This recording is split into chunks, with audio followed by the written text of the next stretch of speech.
Greetings. This is TK Trav, aka Travis Mages, here with LVX 777.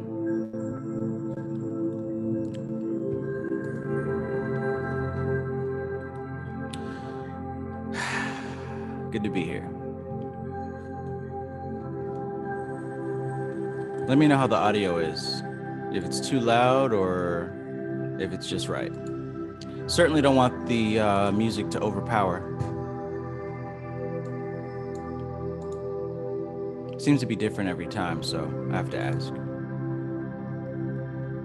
In any case, today we're going to be going over chapter 3 of Mantra and Yantra. This is the book that we've been studying this month. And what makes this book so important in the study is that throughout our practice of magic and any type of spiritual exercise that we do, it's going to involve these two aspects, mantra and yantra. Now, in English in the West, we come to know of yantras as different sigils or different glyphs or different symbols that we utilize to tap into specific forces, specific patterns. The same with mantra. Mantra is a representation of a specific vibration that has an influence over the elements. Now, some mantras are more potent than others.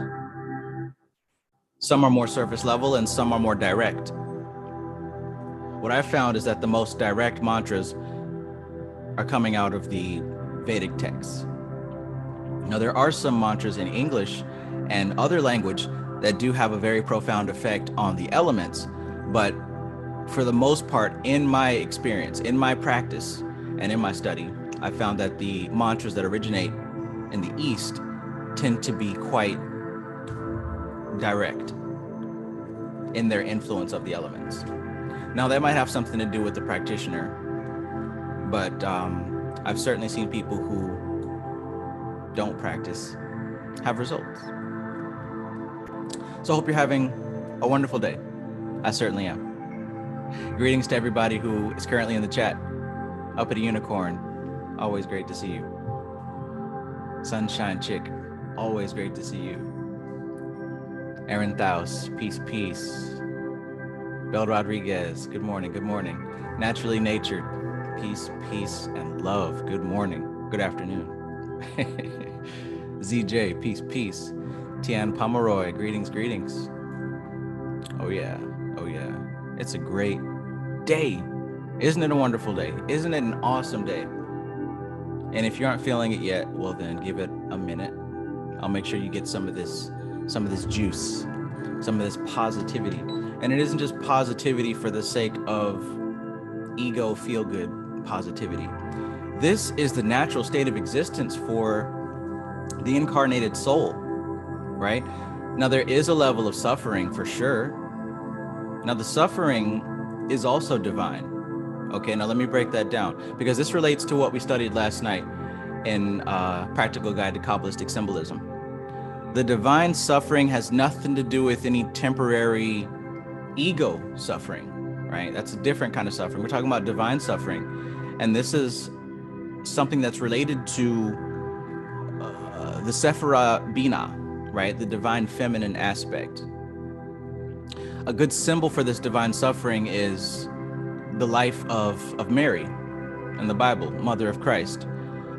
Knowing that she came into an encounter and became impregnated by the divine, she had an idea of what her child was going to be. Maybe she didn't see it exactly, but she had an idea of knowing what her child would become. Now, the suffering I'm talking about is knowing that, right? The life that she had to live, knowing what her child will become, knowing the great things that he was to do, and also knowing that she brought him into this world to die. She brought him into this world as a sacrifice for mankind. That's a heavy burden. That's divine suffering, because it isn't anything that's like, oh, I'm having a bad time. It's just the knowing that her experience of being useful as a human incarnated soul was going to change the world. And at the same time, that changing of the world was going to come with a sacrifice. But she pushed forward anyway, right? Because she knew that what she was doing was bigger than her emotions, bigger than her temporary attachments. bigger than her human experience. That's a symbolic aspect of divine suffering. And truly that goes for all of the female deities, all the goddesses, right? You think about Isis and her searching for the dismembered aspects of Osiris. That's the divine feminine, divine aspect of suffering. Same thing if we were to look at the Sumerian myths, we'd see Ishtar descending down into hell to recover the body of her lover. This is the same myth, by the way. The same myth as Mother Mary and Isis and all these other different cultures, as we saw examples given in a practical guide to Kabbalistic symbolism. But like I mentioned, she pushed forward anyway, because that's what divinity does. It continues, doesn't stop. Because at the same time, she acknowledged that her mission and her purpose was bigger than just her feelings. And that's what I urge you to discover as well. Your mission, your purpose, your life, what you're here to do and what you're here to be is bigger than any temporary emotional attachment, for sure. So rejoice, be happy, be glad. Enjoy this time that you have.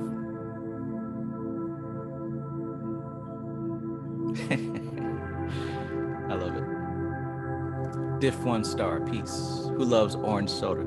Peace, peace. Stray Panther, good to see you, bro. Peace. So yeah, if you're prepared to get down with the get down, go ahead and smash that like button. Hit the like button on this video. Go ahead and do it. It's free, it doesn't hurt, and it gives a whole lot more than it takes. Why? Because it makes me feel great. But not just that, right? I'll admit that. But what the likes also do is it helps the YouTube algorithm sort my content into the screens and phones of people who would like to see this kind of content. So anyways, we're going to talk about mantra and yantra. And what I'm seeing at this point is, in order to be an efficient Kabbalistic practitioner, you have got to study the Vedic information. There's no way around it. If you're somebody who studies the Kabbalah and you're not studying the Vedic information at the same time, I don't know what you're doing. And you probably don't either. I can say that with confidence. Yes.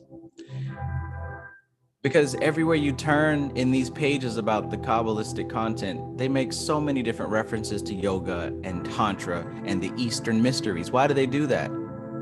They could reference anything in the world, but instead they reference what is practical, what is useful in that system, because this is the foundation of that system. This is why we're studying Kabbalah and yoga at the same time. So, mantra and yantra, chapter 3. I hope you guys got this book, because we got one more chapter to go. I hope you guys have this book. You're going to need it in your hands. You're going to need it on your shelf so that you can flip it open at any given time and look into the book and see the passages that you highlighted because they stood out and they call for further research. So do yourself a favor. If you're serious about this, grab this book. Grab all these books that we're studying. Not one of them is a waste of time. Not one of them is like a storybook that we just talk about. Oh, that was deep. No, like it's deep for real, and it's useful. Don't take my word for it. Test and ye shall see. All right, unicorn, horns up. Speaking of which, up at unicorn, I just received a book in the mail. My homeboy Michael Bell recommended this. He tagged me in a Facebook post. You might want to check this out. The Magick of Unicorns. At the risk of sounding super cheesy, pretty decent book so far. Aside from the cover, right, with the unicorn and the sparkles and the glitter. This has some useful path working, useful meditations to help you get into contact with subtle forces that may be just beyond your reach. Now, I wouldn't necessarily, this may help somebody. This may help somebody. So far, I like it. It's pretty decent. This lady actually has written quite a few books about this subject, and she's also got some books on dragons, if that's your thing. But check it out. Check it out if this suits your fancy. If not, forget that I said that.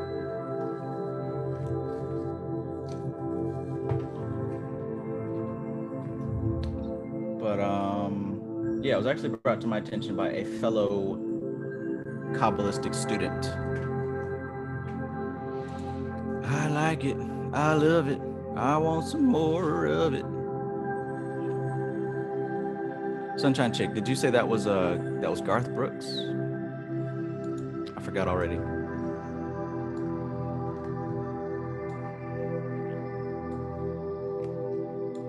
Useless familiar. Thank you so much. Thank you for the donation. We Grow Natural asks, good afternoon. Good to see you. Good to see you and alive. We Grow Natural asks, what does the unicorn represent? Represents a lot of things. And you know, that's kind of what we're going to go into with this subject. Symbols. Yantras are symbols. Yantras are pure divine symbols. Sunshine Chick says Tim McGraw. Tim McGraw, thank you. Tim McGraw. I won't forget it next time. But yeah, the unicorn represents a lot of things. I can make a whole video about that. But I'll just take a look at the symbol. This is one. Don't take this as the only representation. This is one, right? So you take a look here. You've got the 4 elements: earth, fire, water, air. Then you got the 5th element, Akasha. And this would represent the pentagram pointing upward, with the spirit element ruling over the 4 elements. So this is a system that's in divine order, as opposed to turned upside down with the 4 elements ruling over spirit. This is a system that is destined for recycling. That's one of the symbols it represents. This also represents the Christ energy, the Christ aspect, right? This represents purity, represents innocence. This also represents a level of consciousness that is only accessible with a refined ego and a refined state of awareness. This represents a lot of different things. It represents a specific rank and the order of the Golden Dawn. It represents quite a few things. It also represents a bloodline, a lineage. It also represents, what can I say without giving it all away? The horn also represents the 3rd eye, right? Just like Straight Panther 79 says here, also that horn represents the pineal, right? Where's that horn coming out of? It's that protrusion of the 3rd eye, again, that rules over the 4 elements. So it represents a lot of things. You can really do a lot of research and pull out the occult significance of the unicorn. It has the same designation as Baphomet as well. The original European unicorn was actually a goat, not a horse. Or at least it was symbolized and drawn as a goat, not a horse.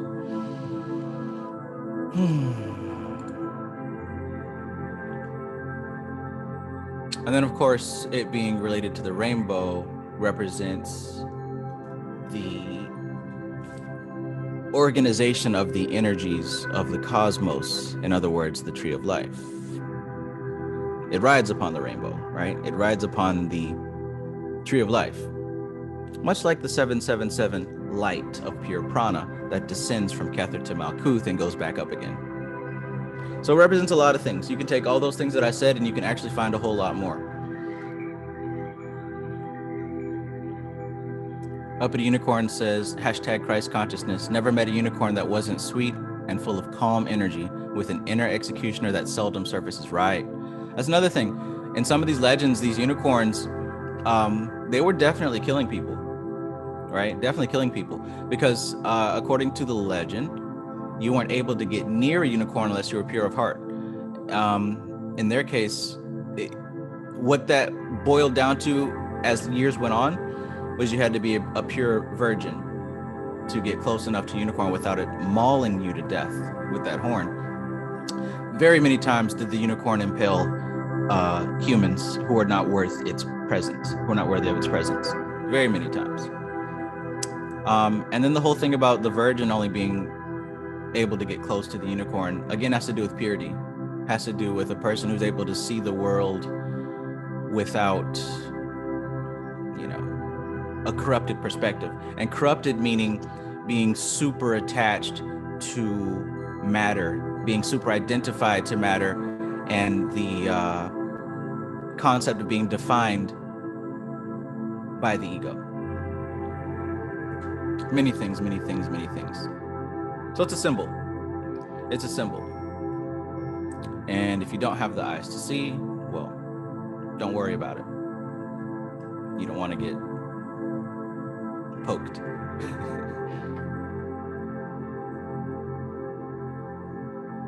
Oh yeah. So hope that answers your question. Higher understanding, peace, peace. Rich nigga, peace, peace.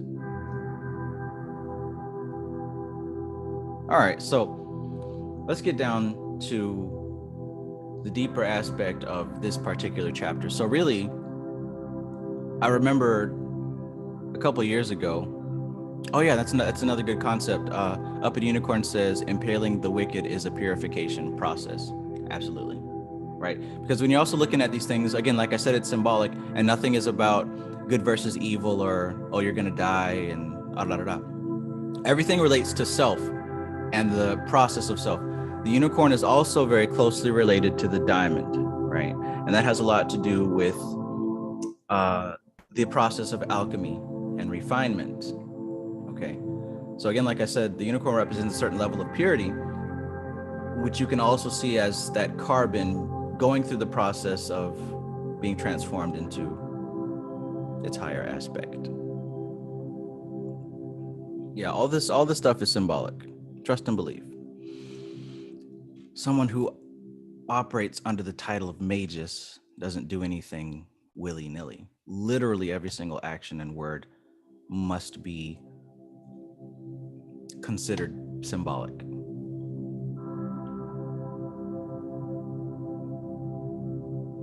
Austin Awalt says, guess I have to get myself a unicorn statue. Hey, it's a requirement for the members of my class, so maybe now you know. All right. A few years ago, when I first started my YouTube channel, maybe even a little bit before, I had a friend who was like trying to teach me how to do video stuff, but like I mostly already knew. But I mean, he was trying to help, so I accepted the help anyways. And he would travel and talk about how he doesn't really date girls from our city. I don't blame him. He said he mostly likes European girls because through their culture, they were raised a bit differently, and their attitude towards life is just a bit more amiable. That was what he would say. And he would tell me about this one girl who taught him how to make this Korean recipe called pho, P-H-O. And essentially it's like really spicy, and it's got like some beef in it, noodles and all this other stuff. It sounded great because I love spicy food, right? That's like my favorite type of stuff. I have a whole cabinet full of different hot sauces because I'm looking for the holy grail of spicy and flavorful, right? But anyways, he told me about this recipe. Hikate, good to see you. Good to see you. He told me about this recipe, pho. It was a Korean dish. Maybe you guys have heard of it. Some people love it. Apparently, if you know what it is, you probably love it. If you don't, then bear with me. I wanted to make some myself. So just going off of Vietnamese, thank you, not Korean, Vietnamese. See, that's why I love it when you're here, because you know stuff. I didn't know how to make it. I just went off of what he described. So like, I literally just put all these ingredients in a pot, a little bit of water, a ton of cayenne pepper, a ton of seasoning, a whole slab of beef. I put like these Asian noodles in there. Like, I just threw a bunch of shit together. I didn't know what I was doing. Just going off his description, I thought I could wing it. You know what I'm saying? How many of y'all heard something on YouTube and you're like, oh, I'm just gonna wing it. Let me fake it till I make it. Well, that's what I did. And then I'm getting so excited. I think there was like some cabbage I had to put in there. I don't know. I literally just went off of what he said. I didn't look anything up on YouTube, nothing. I just went with it, fuck it. Thinking I'm a badass cook. By the time it was ready, I go to eat it, and goddamn, that was hot. I'm talking about it was too hot. It wasn't enjoyable. I couldn't even taste it.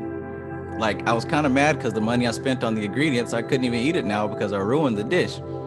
I thought maybe if I let it go in the fridge, cool it off, and heat it up the next day, it'd be all right.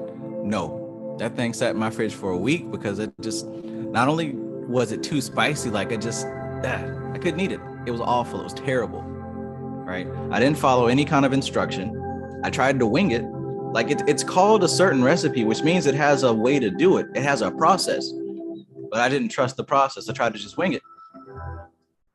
Didn't work. And honestly, subconsciously, it turned me off from that dish. I don't even want to eat it anymore. Speaking of dishes and cooking, Tree Marie, great to see you. It's been a while. Peace. I hope you're doing well. Tree Marie is an awesome chef, by the way. You should see some of the stuff that she makes. I've only saw like 3 things, but still, I can tell that she's really good. But yeah, I don't know what I was doing. I just tried to wing it. And it didn't turn out very well. Conversely, that reminds me of a story. Was when I was making music. You know, I always would make like electronically influenced music. But again, I would just wing it. You know, I just put some stuff together. Pretty much I would make what I thought sounded good. And that was cool. I enjoyed it.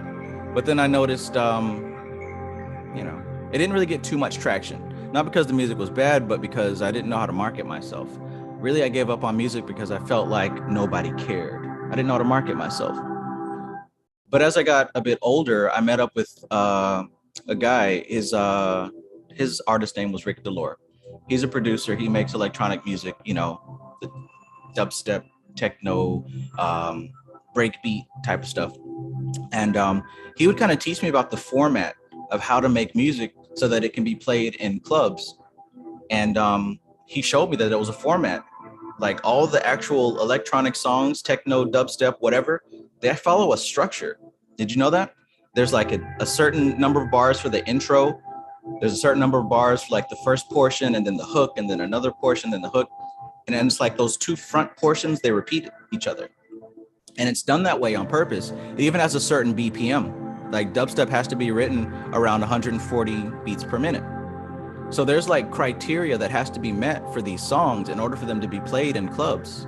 I didn't know that until I was taught by somebody who was actually getting his music played in clubs. So I began to write my music in that way. I began to follow the structure. I began to follow the recipe. I began to create my music. Now here's the thing. At first I was like, I'm not gonna do that. I'm an artist, right? I'm unique. I don't follow any rules. I just go with the flow, right? And going with the flow was so hard because I didn't even know how to swim, right? But see, a wonderful thing happened. When I learned the rules, right? When I learned the process, it didn't limit me. It gave me a certain boundary to work within so that I could really explore what I could do within those limitations. Now we find that same process happening on the Tree of Life when we get to Bina. See, Bina represents the divine feminine. This represents the divine masculine. Now the divine masculine, this is just raw consciousness that has emitted from source. And here it exists. Here it exists. They're not too different. All the little sparks and souls are not too different from each other. And really, a good image of what's happening here between Kether and Chokmah is that divinity God is entered out and emerged out of the waters, right? And he's looking at his reflection right here. Damn, I look good. Looks back at itself and says, whoa, this is me looking at me. Then looks back and says, whoa, this is me looking at me. And the reflection changes because he becomes self-aware.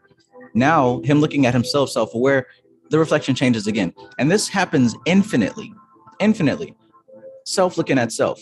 That's why this is called the vision of God face to face. If you look it up, let's see if it's in this book. I'm sure it is. Chokmah. If you have the mystical Kabbalah, you will see it on page 113. Literally says right here, the spiritual experience is the vision of God face to face. And that's what that literally means, right? God is looking at himself in a reflection and saying, damn, I look good. But then that reflection changes because now he's looking at himself, say, damn, I look good. And it goes back and forth, back and forth, back and forth. Now, it isn't until this vibratory rate condenses a bit more and enters the realm of Bina Because in Bina, we now have limitation. What is limitation? The limitation of pattern, right? Pattern. Instead of just, God looking at himself in the mirror saying, damn, I look good, the divine feminine aspect comes into play now. Because each time God looks at himself and realizes that he's looking at himself, it causes a loop. And a loop is a pattern. Now, that pattern itself is the constricting factor of form that we know of in Bina. So what happens here is every time God notices himself, a new pattern is created, and that pattern is shifted over here, and it happens again, and it's shifted over here. This is the process of soul entering form. Now, Bina represents the collection of all patterns. We can say that Bina is actually the higher octave essence behind Mother Nature, right? So this is the collection of the unity of all patterns that exist. If you know about the Vedic stuff and you've been listening and studying, all this represents Prakriti. But this represents Prakriti in its unmanifest state. And this represents Prakriti in its pre-manifest state. But down here is the Prakriti that we know and love and have our being. But the feminine aspect represents the collection of the patterns of form. So it's not actually a form of shape that you see, but like I mentioned, when you really do expand your awareness to these higher realms, all you see is fractals, right? Fractal patterns. That's what's happening behind what you're actually seeing, hearing, smelling, tasting, feeling. Fractalized patterns that repeat endlessly. That's what's happening here, and that's caused by the vision of God face to face. Now, that is important because this is where evolution happens. Evolution cannot happen with God looking at himself and looking back at himself. That's not evolution because God's just looking at himself. Nothing really changes. Nothing really changes. You look at yourself in the mirror, nothing really changes. You just see yourself looking at yourself in the mirror. But when that vibratory rate gets just a little bit slower, the changes are condensed into patterns. And this is where evolution can take place now. Because each reflection, each time, each instance of God looking at itself, that's a snapshot that's captured in Bina. And it happens again and it's captured. Each one of these snapshots are going to become someone's life and someone's evolutionary experience. Your life is you looking at God. The internal and the external, the subjective and the objective. The whole point of spiritual evolution is to come to the point where you're able to witness that yourself. Right? So before, years ago, I talked about the oath of the abyss, where you fully realize that all of nature and all of reality is literally just a conversation between you and God. This is what I meant. Yoga talks about union, enlightenment. When you reach a certain state where the internal subjective reality becomes one and the same with the external objective reality, this is what I'm talking about. There is no separation between the inside and the outside. You're literally looking at yourself face to face. And as you notice the reflection change, you change. And as you change, the reflection changes. This is why it's so important to be in control of that process, or else you're going to begin to manifest more and more garbage that you have to clean up. So evolution takes place within the constricted boundaries of patterns. So as my producer friend Rick Delore taught me about how to make music to get it played into the club, to get DJs to spin my tracks, he showed me that there was a constricted pattern that I had to put my artistic creative influence in.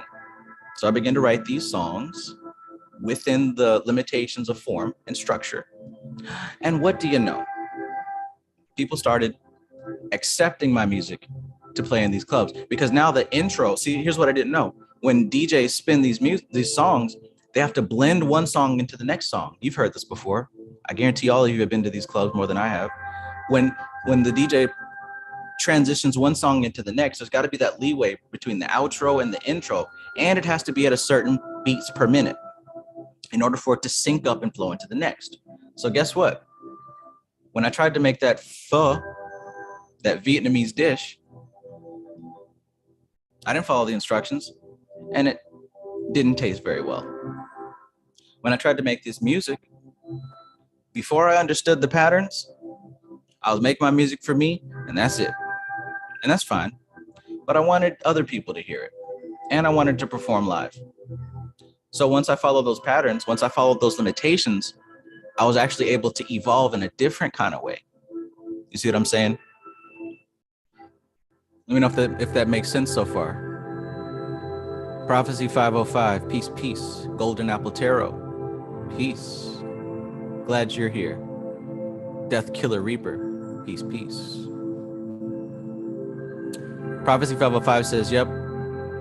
Hey, peace and greetings. Trendy Phillip, good to see you, bro. Prophecy 505 says, yep, when it comes to music. Then when you look at servicing the record, there's even more you need to do. Service packs, clean edits, dirty edits, giving the people power to interact with your record. Right. Basically, the point I'm saying is there's already patterns in place. There's no need to reinvent the wheel. I tried to create pho. Why? It was already created. I was trying to create music, right? I was trying to create music, not understanding that the patterns of music are already created. I just need to fill in the blanks. The context exists. All I need to do is fill in the content. As long as you know the context, you can fill in the content. How many songs do certain artists make? How many albums they come out with, right? The artists who know their patterns can pump out song after song after song after song after song, because all they do is filling in content. They already have their context. I'm gonna make songs about this, but they're gonna be this long. They're gonna sound like this. I gotta have this in it. Gotta have that in it. The hook's gonna be like this. This is my style. This is how I flow, right? This is how I harmonize. You got the context. Now all you do is fill in the patterns. There's no need to reinvent the wheel. There's no need to do anything brand new. You just find your set of patterns and you flow with it. But notice how these patterns already exist. I didn't know anything about house music or EDM or dubstep or none of that. But when somebody showed me, I understood, whoa, this is the system that is commonly accepted as currency. If I flow with the currency, I can make changes in my life. Prophecy 505 says, doing what's needed to make what you put out consumable. Exactly. To make it consumable. My pho wasn't consumable. It was too spicy. And for somebody who loves spicy, it was too damn spicy. Prophecy 505 says limitations actually can play a positive role in the creation or creativity. Right. But I needed the eyes to see that. Right. It took maturity. It took growth. I needed the eyes to see that for myself. And when I did, it changed the game. So what does all this have to do with yantra and mantra? Rich nigga says, I hear you and you are right, but the person who does their own thing is right too. Sure. I was right before I started making music on those patterns. I was right, and I also wasn't getting paid. I was right, and my music wasn't getting played. I was right, and nobody gave a fuck. So you're absolutely right, yes. But in order for me to get my music to where I wanted it to go, I kind of had to follow those patterns. Now here's the thing that I didn't know as a young person. I wanted to change the game from the outside. No, you change the game from the inside. You got to get in the building before you can rearrange the furniture. So yes, you're right. But what I'm referring to is based on where I wanted to go. That's why a lot of artists don't get signed, because they don't understand the patterns. They don't understand the structure of the system. They don't understand the business. I didn't understand that shit. Like I said, that's why I gave up when I was young, because I didn't grasp it. I didn't have anybody to teach me that. To get into the music business or any business that's actually making money, you got to know the patterns, right? They say it's not what you know, it's who you know. You got to link up with somebody who understands the game, because it's very difficult to learn it on your own. Damn near impossible. You have to refine your awareness to a certain point that you're able to detect the patterns that exist. So it isn't about who's right and who's wrong. It's about what you want out of it. So what did this have to do with mantra and yantra? So we talk about different mantras. Everybody's heard of a mantra. Now, I guess most of the American public think a mantra is just like a collection of words that you say that make you feel good. I'm healthy, wealthy, and wise, right? We say that's a mantra. Or we say, my mantra is maintain your frame, right? Do the work. These are mantras. Well, here's the thing. Those type of mantras are a lot like me trying to make that recipe from scratch, right? It was edible to somebody. It was food, right? Those kind of mantras that are just like slogans, those mantras are like, me just trying to make up my own style of music and then trying to get paid for it. Maybe I could do it, but it's going to be extremely difficult. So when we talk about these Vedic mantras, Yam, Lam, Vam, Ram, Hum, Om Mani Padme Hum, Om Triambakam Yajamahe Sugandham Pushtivardhanam, Urvarukamiva Bandhanat Mitchor Mukshya Mamritat. When we talk about these Vedic mantras, the thing is, they weren't something that somebody just came up with because it sounded cool, right? These mantras represent patterns, and they represent vibratory rates that exist on a level that is just beyond human perception, okay? So all these mantras isn't something that somebody just came up with a couple thousand years ago. These mantras existed before man. These mantras existed before language and words could be spoken out of lips and tongue, right? Here's the thing. When it comes to the subtle dimensions, when it comes to these higher vibratory rates of existence, they're always there. It's not like they just exist when you get there. They've been there. You just have to refine yourself to be able to see them. The same way that I was an artist or a musician, but I wasn't refined enough to understand the business of music. I didn't understand. I had to become older and start to understand the patterns at play. Many years I wanted to know how to make money online, but I wasn't refined enough in my understanding to perceive the patterns at play. I didn't know. We don't know stuff. The only way to get to know stuff is to educate yourself or to refine your mind, refine your level of understanding. Nuru, greetings. We got to set up that one-on-one, bro. The only way to get to an understanding of these subtle vibratory patterns that are inherently existing within nature is to refine ourselves to be able to perceive them. Now, everything that I just said up until this point absolutely relates to what I'm about to say now. These mantras have always existed. These yantras have always existed, and they exist on a level that is extremely subtle. Remember I talked about up here, the vision of God face to face is this aspect of God looking at himself. That's what Chakma represents. This is a state of consciousness of reflection. The divine masculine, God protruding up out of the water, penetrating the surface. This is God looking at God. I'm not going to say what I want to say because I'm trying to keep this very clean because we're talking about the divine. But this was a solo mission. We'll put it that way. This is a solo mission here. There's no birth taking place. A real sausage party up in here. All right, that's enough. It isn't until we access the aspect of the divine feminine, right? Notice the two symbols here. It isn't until we get to the divine feminine that birth, growth, and evolution begin to take place. Okay? Why is that? Because instead of the circle jerk of back and forth, we now have a container for that energy, right? This vibratory rate represents the reflection being contained into a pattern, into a frequency. It's a collection. This is nature. This is matter, right? So this is the foundations of the later complex patterns that begin to evolve. This is the source code that all of reality is written upon. Code, pattern, repeating aspects. Imagine if God looking at God causes a ripple in the water, that ripple now extends out and it doesn't fade away, but it becomes an even harder ripple, right? It becomes solid. Well, that's literally what's happening here.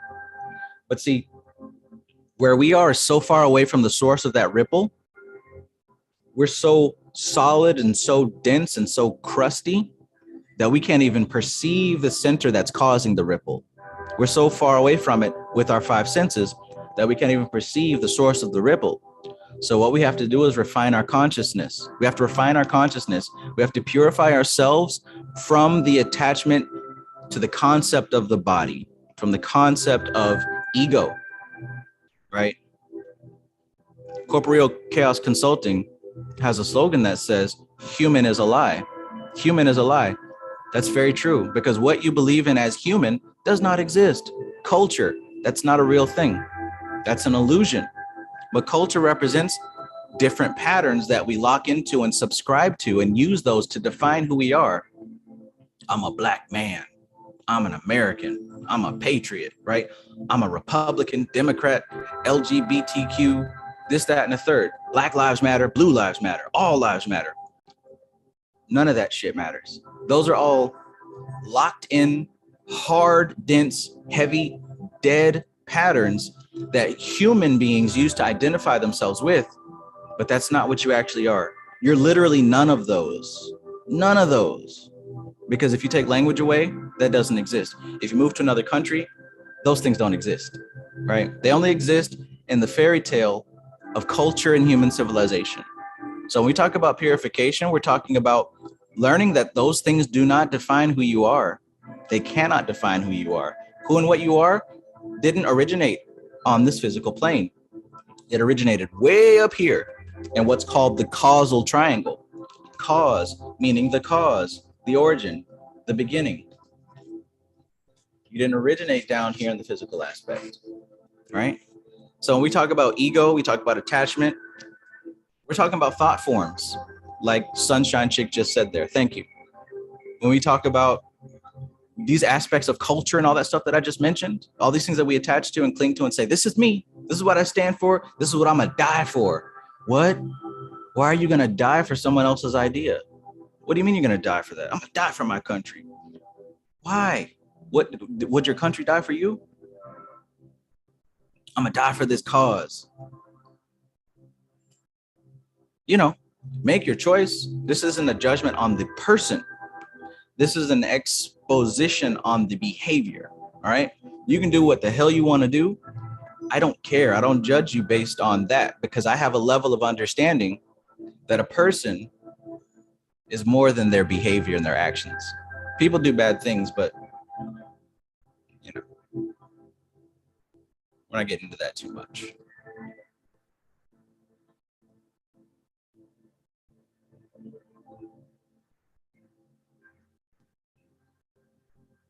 Yeah. So the thing about these thought forms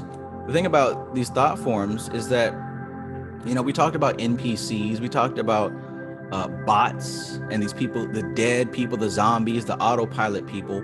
We talked about them, but look, bots need a program to run. Bots need programs to run. When you play video games, the NPCs are the characters that are a part of the game that aren't played by a human. They're programmed, right?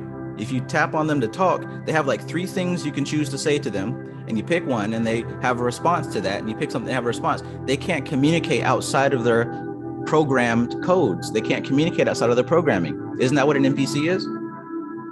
Well, guess what the programming of a real life NPC is? The culture, right? These people don't think for themselves. They need the culture to tell them what to think. Oh, I don't know what to do. Let me look at the culture and the culture will tell me. Right? I don't know what kind of man I should look for. Let the culture tell me. I don't know what kind of woman I should look for. The culture will tell you. So instead of actually analyzing yourself and what you want out of life, you let the culture tell you what you should want. You let the culture tell you what you should think. And you're proud of it too now. You're proud of it. I'm proud of my culture. Proud of my heritage. What are these but collections of patterns and thought forms that somebody else came up with to keep you locked into a specific state? See, it's easy to control culture. Easy. Easy. Mind control is extremely easy. You don't aim for the individual, you aim for the culture they subscribe to. Oh, I just dropped a gem. I dropped it and I don't care. Because if you're deeply locked into a culture, then you're not going to use it. But see, mind control has nothing to do with manipulation of an individual's soul. See, the soul doesn't realize what it is. It thinks that it is the culture. It thinks that it is these thought forms, these egregores, right? If you want to control society, you control the culture, the egregores. You tell them what to think, and they're going to do it without question, because that's the original sin. That is the impurity. That is what we're trying to purify. That's what we're trying to liberate ourselves from.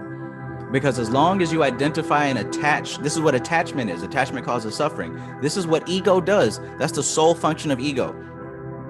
Ego collects these different thought forms, clings to them, and says, this is me. This is who I am. This is what I am. This is what I always will be. That's why when you die, you come right back. Because you never took the time to know what your soul was. You only took the time to know what your culture told you to be. If I'm wrong, tell me I'm wrong. Say something in the comments, strike me down. But you know I'm right. You're not your culture. You didn't come up with it. It was here prepackaged for you, and you installed it into your programming. Thereby, it makes you a bot. Because people who think like that, they don't think. They only respond. They only respond to their nature. They only respond to that programming. They respond to it. So when something happens outside of that culture, they freeze, they experience cognitive dissonance, and they look to someone else in that culture and say, what am I supposed to do? And that figure tells them what to do, right? In class, I made the example of, having a child for the first time. What do we do as men when you have a baby and you get scared for a minute, you don't know what to do? Who do you turn to?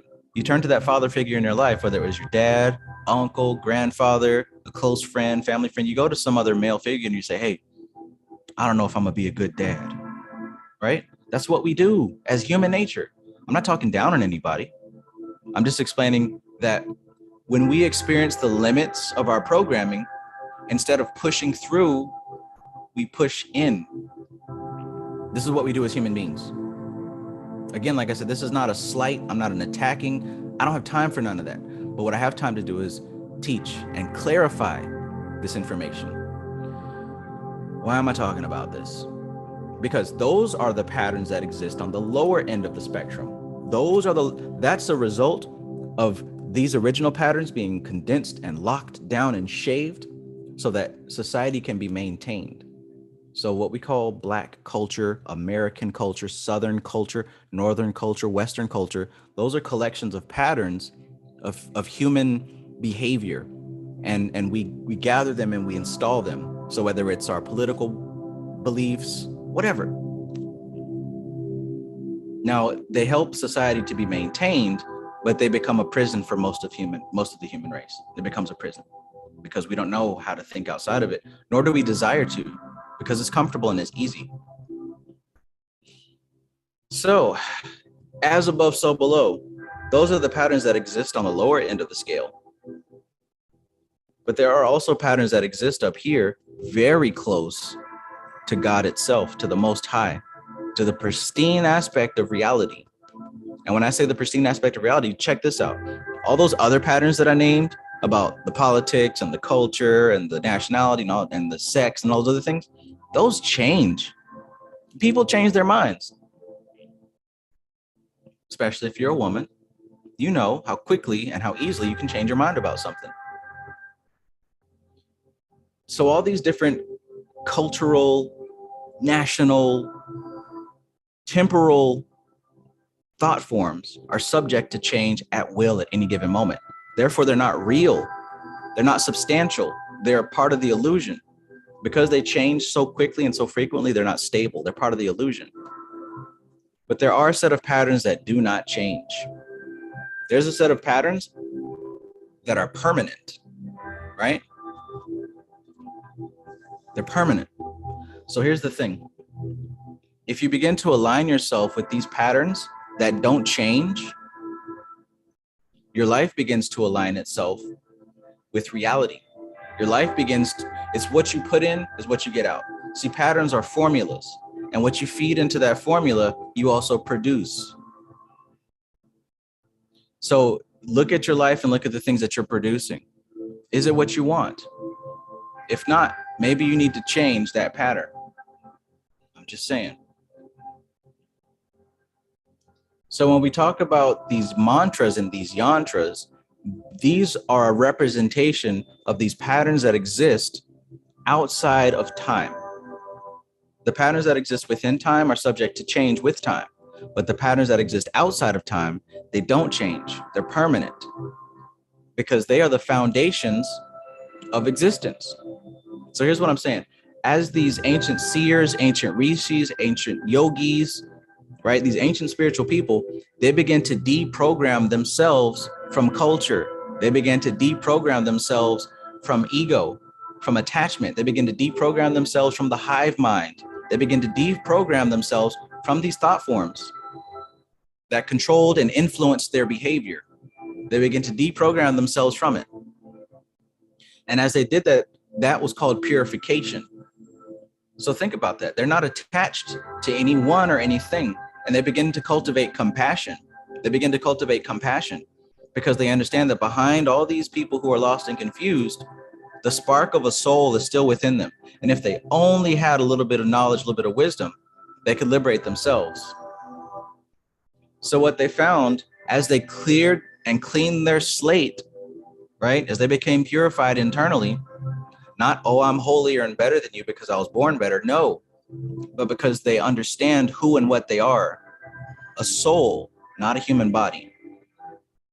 So as they begin to understand that, they were able to perceive behind the veil. They were able to see life clearly, because as long as you have those attachments of culture and these other thought forms, as long as you have those, they're going to influence how you see the world, right? They're going to influence how you see the world. So if you're a Republican and that's deeply ingrained and you identify with that and that's your personality, you're going to see the world through Republican eyes.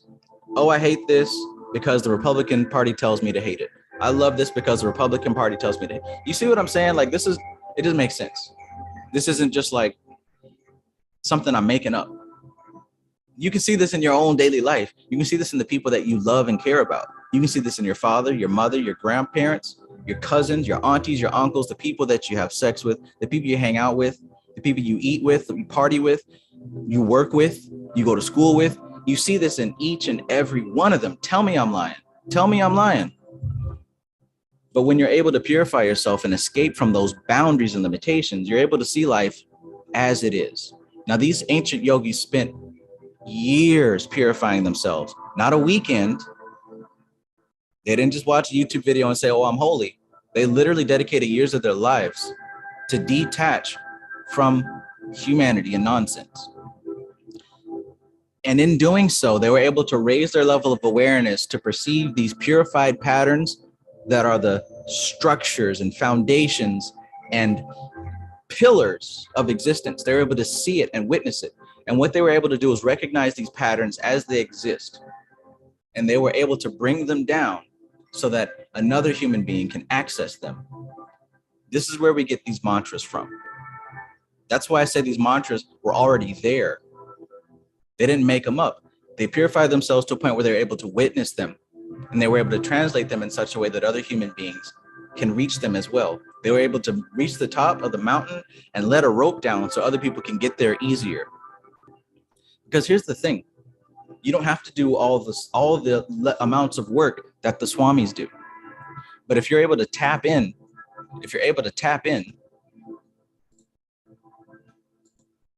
to these mantras, to these yantras, if you're able to tap in and have these patterns resonate inside of your life, inside of your mind, inside of your body will automatically begin to change its surroundings based on those vibrations that you've now installed into your existence. It's a process. The same way that you listen to that fucked up song and now your life is starting to change, right? Songs about, I don't know. You guys know what them songs are. Those confusing songs about people who are confused. If you listen to that stuff long enough, it's going to start causing those effects to be present in your life. I used to love me some Radiohead. I used to love Radiohead, but man, that music is so depressing. I used to listen to it when I got depressed, and it didn't make me undepressed. It just kept me even more depressed. Great music, great band, probably one of the best bands I've ever heard in the world. But I don't listen to that all day, every day, because I don't want to be depressed all day, every day. The patterns that you ruminate in your life, what you put in is what you get out. If you drink a lot of water on a daily basis, you stay hydrated, right? All right. So let's see here. Yeah, so basically, the yogis were able to raise themselves to such a level that they were able to perceive these patterns in their purified state. This is where these mantras and yantras come from. So as they brought them down for the common man to also tap into these vibrations, this is how they're able to affect us and change our lives.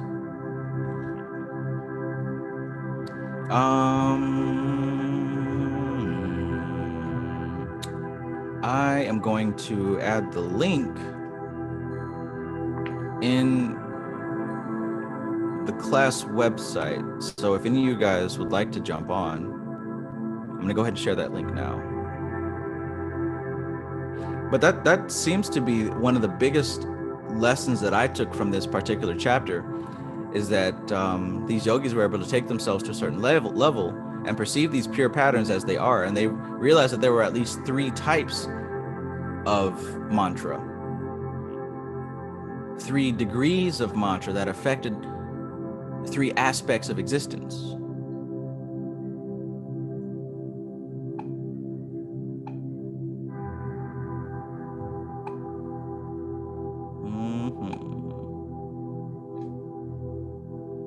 So let me know if that came clear, if there's any questions or any comments or agreements or disagreements.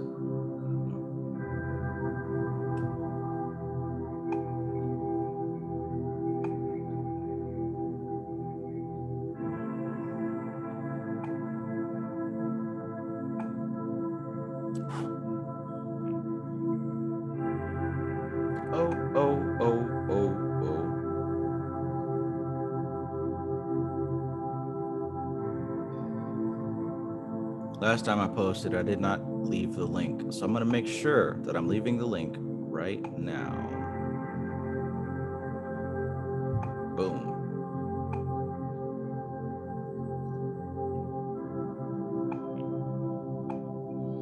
$4:44 my time. Damn, that was quick.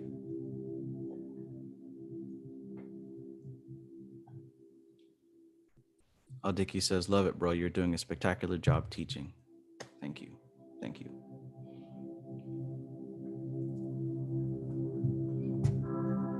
Glocky says, so if we continue to learn and follow your teaching, wouldn't we be locked in your thoughts and patterns and ideas? Absolutely. Absolutely. Now, if you don't have thoughts and patterns and ideas that are causing you the lifestyle that you want, that may be a good thing for you.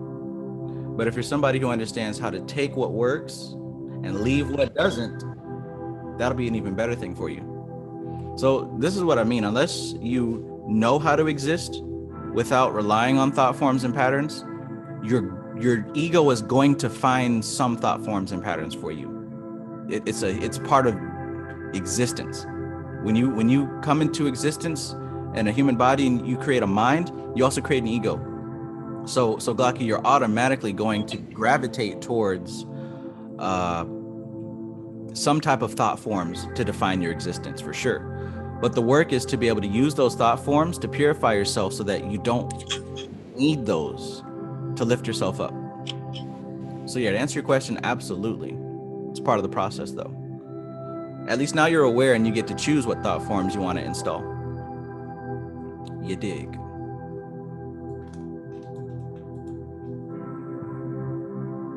Oh my.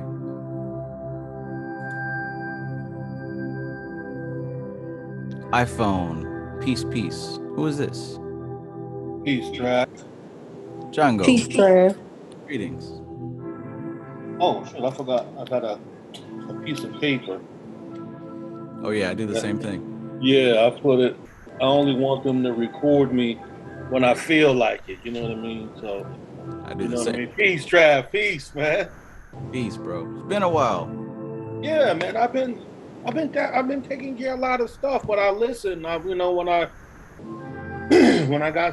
have my downtime, man, I just wanted to chime in. You said something important, man. When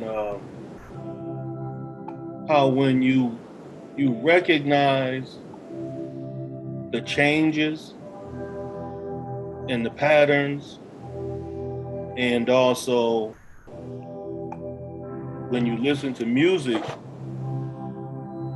most people are unconsciously manipulated and they're made to be put into the atmosphere of the lyrics of the music. Because when what you're explaining is by the Kabbalah and Vedic information is that once you start recognizing, or you begin to gain the yogic mind. What we're gaining is because we have to label it in the Western. We're Western magicians. You know, let's be real. So we always have to call it something so we can define it. That's just how we've been programmed, Chad. You know what I'm saying?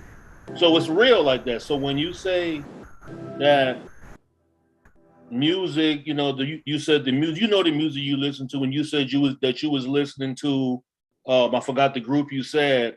Radiohead. So I made a post the other day. I was in here, I was putting some stuff together, and I was rocking out to 50 Cent. Now I was rocking out to the early 50 Cent punk, you know what I'm saying? So as I was listening to that, I began to get into the atmosphere and what it did, because this is why, you know, we got to realize once you keep studying this, and we should be practicing now. You should change, you know, this is just in jest. You should change the whole name. We're not study group no more. We're the practitioner group. You understand what I'm saying? You know, just to keep it, you know what I mean? So the whole thing is when I began to go into that, listening to the music, the concept of time doesn't matter, but it took my memory, it took my mind back to when I lived that particular lifestyle that he was rapping about in the music, and I felt pure aggression. I began to feel like, man, did I move down here to Florida? I started thinking one day, my homeboy down here, rest in peace, he passed. He told me, because I had my daughters wanted to buy some chicks from this southern store. And I said, yo, these things ain't gonna stay fluffy a little. So they grew to, you know what I'm saying? They became hens. So I built a chicken coop. So my homeboy was like, he from here, he from Florida. So one day he said to me, he said, damn, man. He said, man, you got a chicken coop. He said, man, you losing your Bridgeportness, man. He said, what you mean, yo? He said, man, look at you. See, you down here building chicken coops, man. You from up north. That thing, Bob, so I'm using that as an example of the mental atmosphere that we can go into in our minds. So when I was listening to that, like you said, when you was listening to that music, that shit was mad depressive. It was luckily you made it through that shit. You know what I'm saying?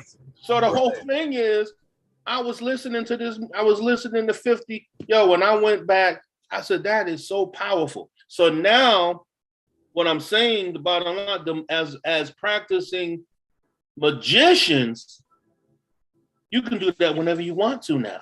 Now you're not being influenced by gunas. Now you're not being influenced by the tattvas. You have now began to be as the fool card. I'm juggling that shit now. Whenever I feel like I need to go into the atmosphere of aggression, because I still will practice gray magic, left magic. That's still a potential. That's a latent ability that I practiced before trying to practice light magic. You understand what I'm saying? So whenever we want to tap into that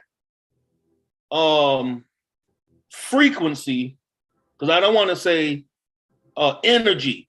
It's energy. It's a frequency, an atmospheric frequency that we can tap into. So when you said that, I said, yeah. I said, that's important. So when you just apply that to this whole experience between mystical Kabbalah and now all these particular books, Yantra, mantra, you then went through what you're actually disclosing, because you're disclosing, Trav. You understand? This is important.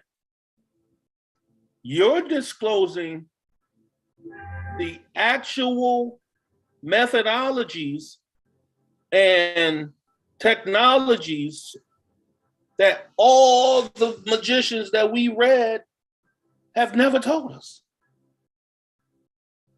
They didn't read Yantra and mantra and all of that because they was the ones that went to Europe. I mean, the Europeans went over there. Yep. They went to India. Don't forget they was all over there in Morocco, Madagascar. They was over there. How you think all the animals got named? Them shits don't even have local names. We don't use nothing localized from other cultures. So I'm just saying the importance of what you're saying as practitioners now. It's frequency, it's atmospheric frequencies. If you want to westernize a title of that's what you're tapping into. You now have a name for it. Your tattvas and gunas. Those are your moods. When we say moods, we can go beyond, I'm in a mood. Yes. So I said that on Facebook. I said, you ever been in a mood? And it was 50 Cent. So that's the frequency that you can tap into whenever you need it. Don't forget, I'm Shango Atum. I'm not that humble. I'm seeking to be. I'm traveling to be. I'm not going to make a joke of that because I know my Sadhana and I know what it takes to maintain that monster. You understand? I want you to think that I'm not a monster. That's what I seek now. You know what I'm saying? I'm a 6'2", 200+ pound dude. I've always seemed to have been intimidated. And through self-analysis, I had to ask universal truth and be forgiving to self for the guilt that you will feel, because when you start purifying these particular aspects that we should now be able to describe with ease. Nothing should be a mystery. There is no mystery to the temple anymore. And that's me. Once you discover it, each one, Isaiah Johnson, Travis Majors, the sister with each one of y'all is a temple. There should be no mystery. You understand what I'm saying? So once you delve to that part, if you keep asking continuous questions, then you're still a neophyte. You've just, and accept that. And that's not negative to anybody's persona. It's just that go back to self-analysis and see what have you been skipping? Because there's no excuse in the lessons. So you know what I'm saying? So it's important to realize that what you said, man, about that now that's when you don't have to worship nobody. So like you said, so somebody had asked the question, I think I saw it right before it was leaving, and they were saying, so if they continue, it seems like the question, maybe I'm wrong, they'll correct me, hopefully they will, if I'm wrong. Seemed like the question was like, if they continue to like listen to you or they're learning from you, are they now going to begin to follow the Travis mind? Like they're going to be, you know what I'm saying? Like are you a pattern? Yeah. You understand what I'm saying? So if we're learning from you, are we now tapping into your pattern? As a practitioner at this point in your development, you should know better that you're not.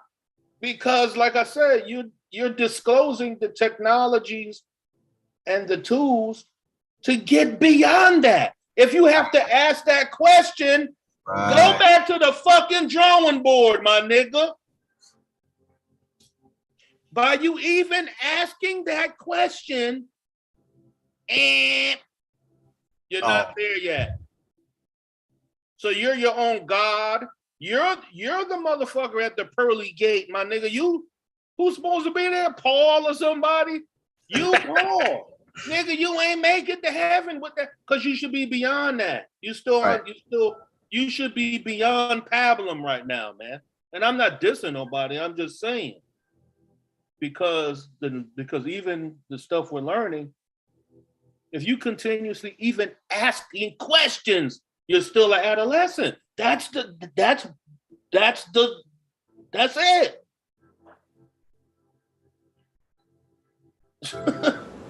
And you know, it's a starting point, right? That's where some people are. And you know, from past comments, I believe that this person is somewhat of still on the starting point. But we always on the starting point, and we always that same one. You know why? Because your starting point on your path is no different than going and starting an exercise regimen. You got to get over laziness. You got to get over lethargy. You got to get over muscle ache. Once you get over muscle ache, then you got to now build a persistence. You know why? Because you're going to need that. So now that now your posture is like this now. Oh, you think you brolic. Now niggas don't go to the gym. You keep walking around brolic all day because you only on the first phase. You've happened to transform your body because you was persistent in the workout. But it don't mean that you've reached full level of where physically you should be at. That's the same thing as mental. People, we reach a particular level and we feel like we've obtained something. So now we're challenging everything now. yes. And that's all about you losing, to all about humility and humanity. That's the human being. You got to be able to go beyond that. That's what this technology that we're studying is about. You're going beyond that aspect of the Antakarana. You're going beyond that. You're going beyond the Atman. You're going beyond everything that you've been sculpted into as a physical structure. Realizing everything you think you know, your intelligence, the beauty of yourself is all an illusion based off of Malkuth and being out of control. You're out of control because everything poured into physical matter. Yes. And it's discombobulated, but it's not discombobulated mean it's broken or it's fucked up. No, it's just the only word we can use to say when something has everything in it and now it's been modified into now this over talking Shango person and blah blah blah. That's the modification. You know what I'm saying? So we all have to, and all I'm saying is catch it when it happens.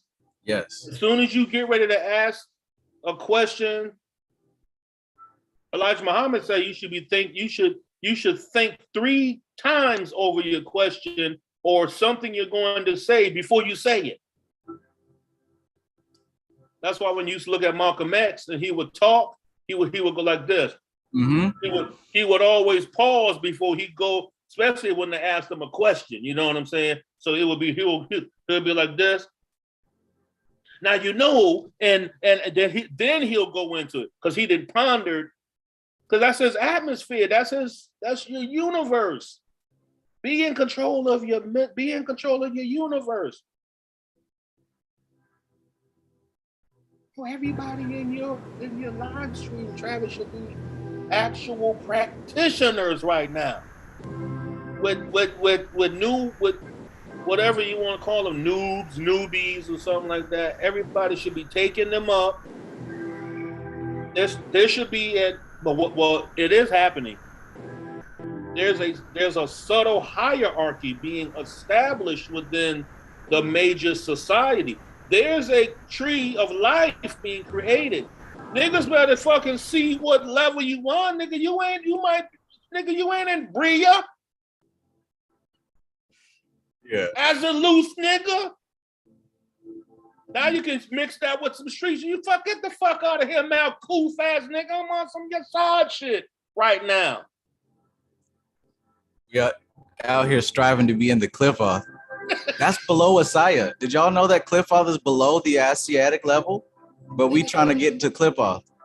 You know what I'm saying? And it was made to be like that. I'm gonna tell you the truth.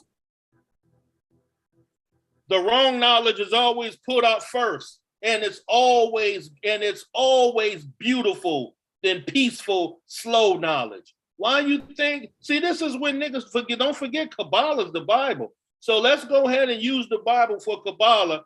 When whatever this fucking tempter had Jesus all up flying up in the sky somewhere, and he said, "Look at this kingdom. I'll give you all of this right here. All you got to do is bow down to me." What you think he really talking about? He talking about physical matter shit. He talking about shit that he talking about Cliff-Off shit. Key word that you're saying there, shit. I was doing some. That's what it is. And pardon me if I'm, you know what I'm saying, for being that. But what I'm saying, you just hit it. Cliff-Off. It was supposed. It's if you catch the story of Adam and Eve, it was became into the five senses. They said it was. They saw that it was good to eat. They saw it.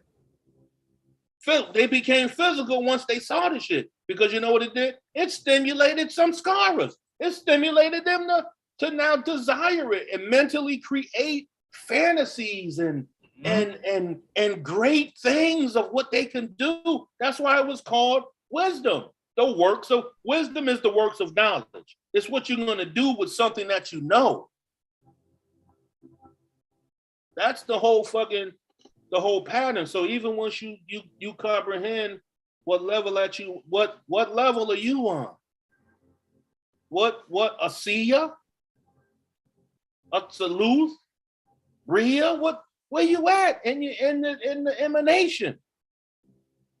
And then once you see that, what sphere you operating in? Some niggas you could be pulsating a particular path. Are you on where you at? What path you on? And then once you know that, you can just keep correlating it. You know what I'm saying? I do. It's actually beautiful. That's why you can sit back. People don't even peep you. It's not you. It's not that you're a pattern that people can fucking do. It's that you're an electrical station that's being played on the cosmic television set. And what it is, being that you didn't figure it out, nigga, you're giving the cheat code to people. And look at what now when you play Pac-Man, I grew up the street from an arcade on my actual street I grew up on. So all I did was grow up with video games and pool. You know what I'm saying? So after a while, when you start playing Galaga enough, you start seeing that it does the same thing over and over. Right. You didn't figure out the pattern. Now you know. Before, when the shit looked like you couldn't get through where it's shooting, there's always an area that's big enough for your ship to go right through the two laser beams, because they built that into the game. They built it in there for that. Because you know why? Because they can't make it impossible. So once you take the game and apply it to life, life is not impossible. There's always a cheat code. There's always a redo button.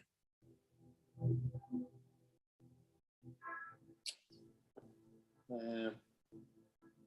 Oh, life is so hard. They're trying to kill us. We gotta. No, you haven't played long enough. Keep playing and you're gonna see this is all perfect. This is all perfect. Has always been. And you know why it can get humanly frustrating? Because there's so many people who didn't put the imagery of themselves through multiple platforms and even communication, that they're operating on a higher level. They've done it for years. And what makes it human, and what creates the human frustration in practitioners with them, is when they do that right there, Trav. They get caught up in normalcy.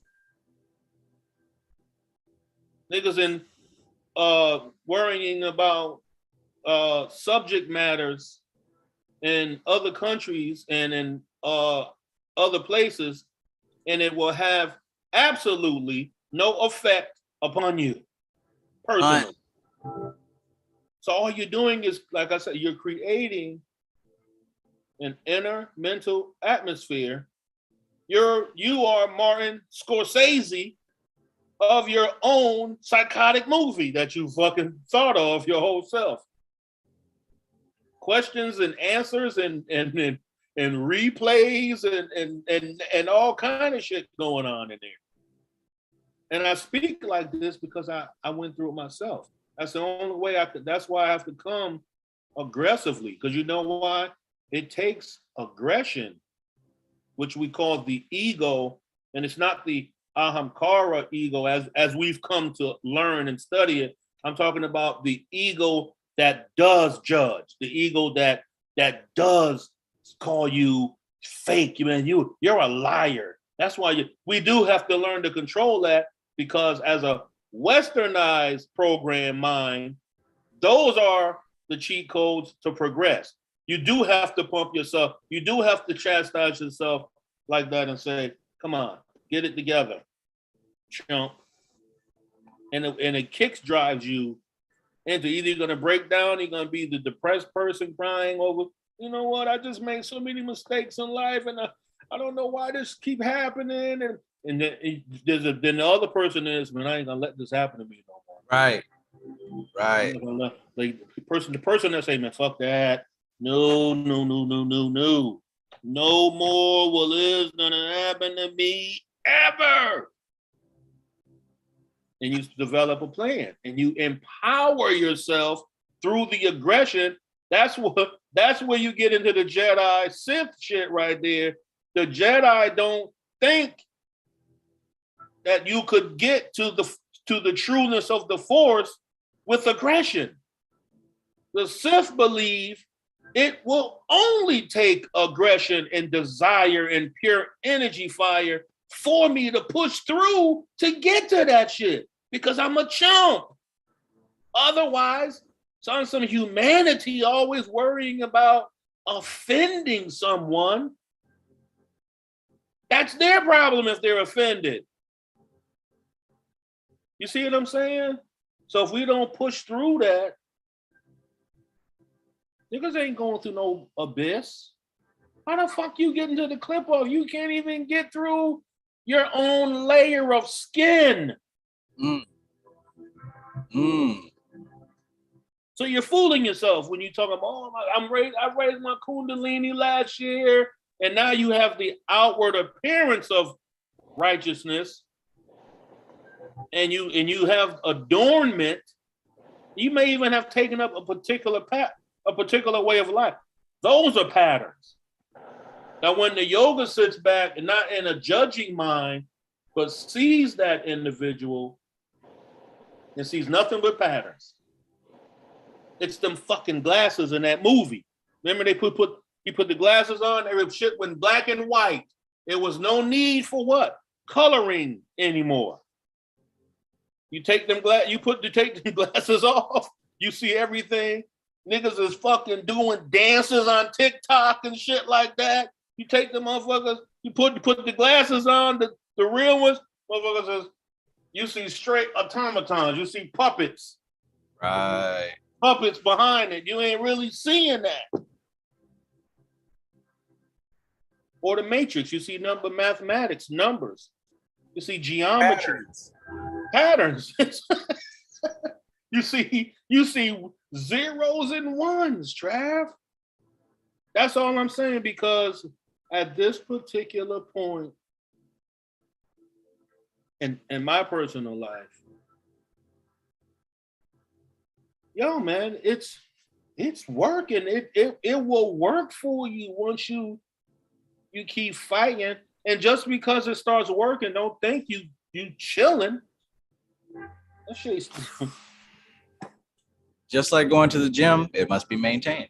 It got to be maintained, because or when you or go on a diet. Like I started eating better, like you know what I'm saying? And that's a whole other thing too. So we see you post, and you're not doing it on purpose, but you're touching every aspect of life. So you're showing not on purpose. We have, because like I said, you're like this digital television, so we can see what happens when you do it. We trust you. People trust what we see. And then like you on there and you cooking particular foods, and we got to the point where like, y'all don't think this nigga's eating fucking smash burger off camera and having full barbecues. You know what I'm saying? Everything is meat and gluttony. But then he get on camera and the nigga is fucking white fluffy unicorns on here. No. We know that you're not demonstrating that as some fugazi. So that's the thing that people got to realize, that you don't pattern it off of who this individual. You start studying the science of it. What is he did? Oh, the Rana Darshan and then boom, and they can go back and see every tool and technique, so they can be like, okay, so the nigga, it's like taking a car apart. Yes. And you know, I've always said that. That's what this is we've broken down the car, man. Hey, peace, everybody. What's good? Chum. Nah, that's just speaking mad truth to it, bro. I definitely can feel that, like you just said, like in the beginning when I did come into this, like just coming onto the Zoom calls, you know, just reflecting back from like last April, a complete fucking change of how I see myself, how I act at things. Even my environment at this point is just totally shifting. You know what I mean? Like everything that you are saying, like these patterns and all these things, once you start applying it and really like putting this shit to work in your day-to-day life, like I try to never leave I try to stay in a waking moment of always trying to keep this in my head. And yo, it's crazy because the more you keep on working this shit, like learning mantra and yantra, and I'm start getting in this Kabbalah stuff where it's really starting to piece all this shit together. Because I've been studying archetypes and correlations, and now it's getting freaky. And it's not in a bad way, but it's like, whoa, you're getting, like you said, Shang said, when you take them glasses off, I have the choice now to be like, I'm gonna put these glasses real quick. And you can see you can see this pattern. We talked about it, and it's very interesting at this point. And that's what makes me more excited, because I do certain things and you be like, oh shit, you put these patterns and these variables in a formula, and you go, whoop, boop, boop, boop. And then you get something out of that. Now that's, as like you're saying, as the magician or alchemist, I like that, because I talk about me cooking. It's all the same shit. You know what I mean? It's how you can take these variables and put them in different equations, and what the fuck you gonna get out of it, and then how you handle it. Because you can get an equation and not like it, and they might fuck your shit up. But it's like how you take it as a person, and you gotta go right back to the drawing boards and get back to it, you know? I'm just trying to keep it in a broad aspect. Damn. Trav and Malik and Trav, have y'all seen The Wiz? Yeah. Uh-huh. The Wiz. Everybody go back and watch The Wiz now, if you haven't, in the modern, now with this eye now. Go back and watch that. And you will see the world is once Dorothy and all of them got to the wizard, once they got to Oz and all of them, because we did it different in The Wiz. Motherfucker had a big dancing scene. I wouldn't be seen and green and all of that, right? That right there was teaching choice. It was magic. They went from red to green to gold, and it might have been another color. They might have hit 4 colors on you. But the whole thing is, the wizard kept saying over the loudspeaker, And then the music come on, and then he says, today, I don't feel like wearing green. Right now, the color is red. And everything, that's showing, they once they got to Oz, which was, and I'm going to say for the people who like the flavor, once they got to the pineal gland, like Bobby, once they got to the pineal gland, they started manipulating it and started showing you these patterns of change. And it was colored. The color, it just wasn't a color. The quintessence of the color was the atmosphere. Once the red happened, everything changed to fiery. Once they was in gold, it was elegant and about rich and about it's the atmosphere. But once they got to Richard Pryor up that motherfucker, it was all fake the whole time. You see how the truth is always on the flip side of the fake. Like we said, the tree, the clip off tree is the Christmas tree. That's what the mystery. It's the Christmas tree. It's flashy. It's this because it has this kind of negative pagan connotation secret. Well, you know, the Christmas tree was used for this, and then you know the pagans used to decorate it to Nimrod and Pan. That's the fugaziness. They can't get past the brighter light. That's what Ein Sof. The light is so bright, it's not even light. Right. It's essence of light.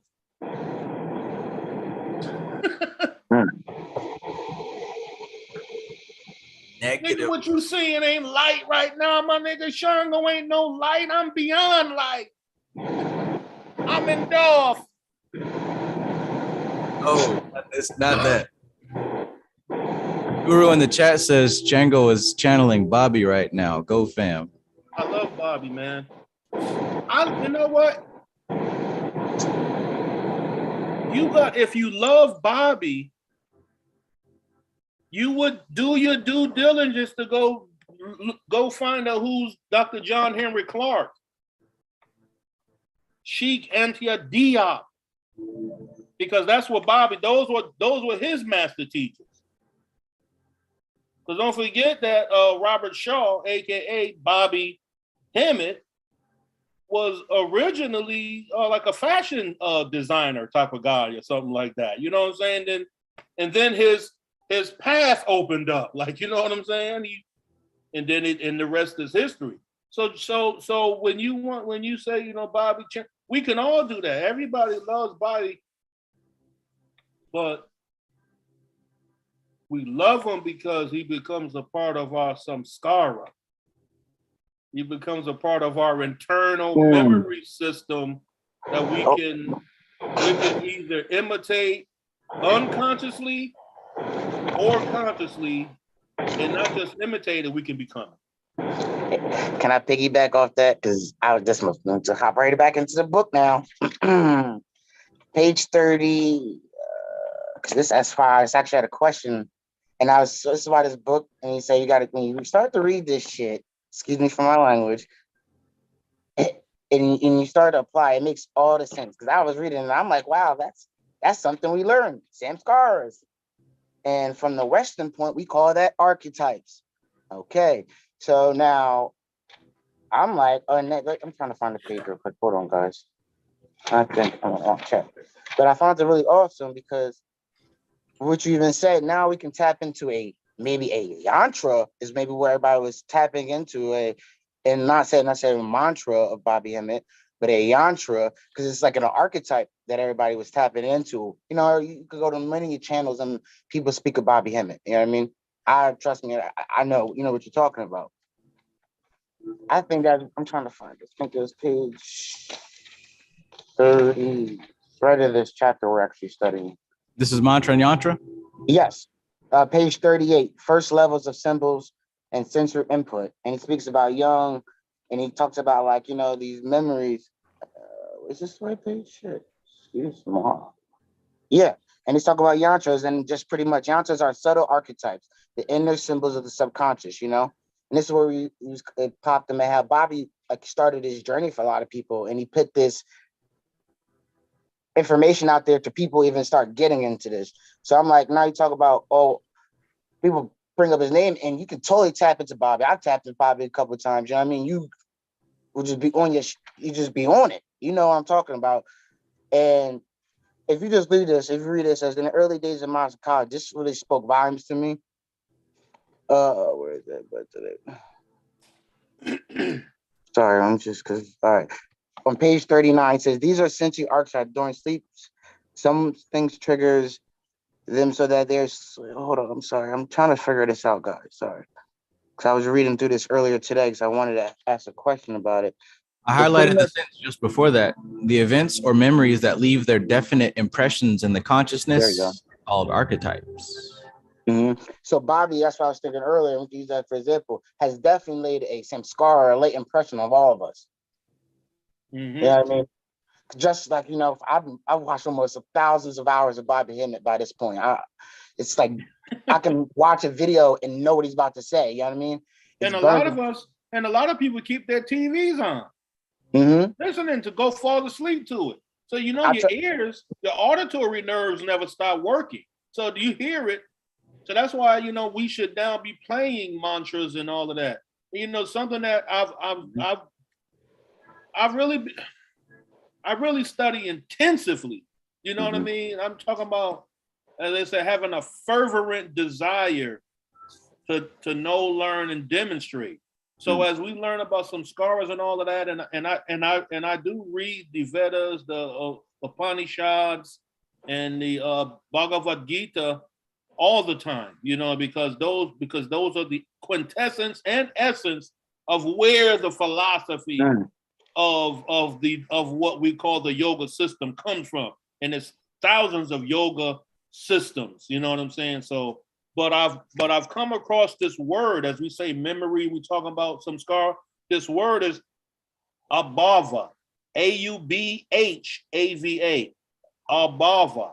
And abhava means impression on the mind not derived from memory, experience, knowledge derived from personal observation or experiment. So this just made me pause, eat at some skara now. And now I had to go into a heavy study, and first you have to contemplate that, like, damn, impression on the mind not derived from memory. So this abhava is the beginning point of where we create new karma for your ass when you die and you come back, and now you got to deal with these abhavas that you've developed from your personal observations and experiments of life. All right. What that sounds like, I get a vision of a Rubik's Cube. Have you guys ever played with a Rubik's Cube? Man, all the time. Don't forget, I'm 49. I was there when it came out. I had a friend who was like a master at the Rubik's Cube. Like, he would buy one out the box, he'd throw it to us, tell us to mix it up, and within a couple of twists, he'd have the thing solved.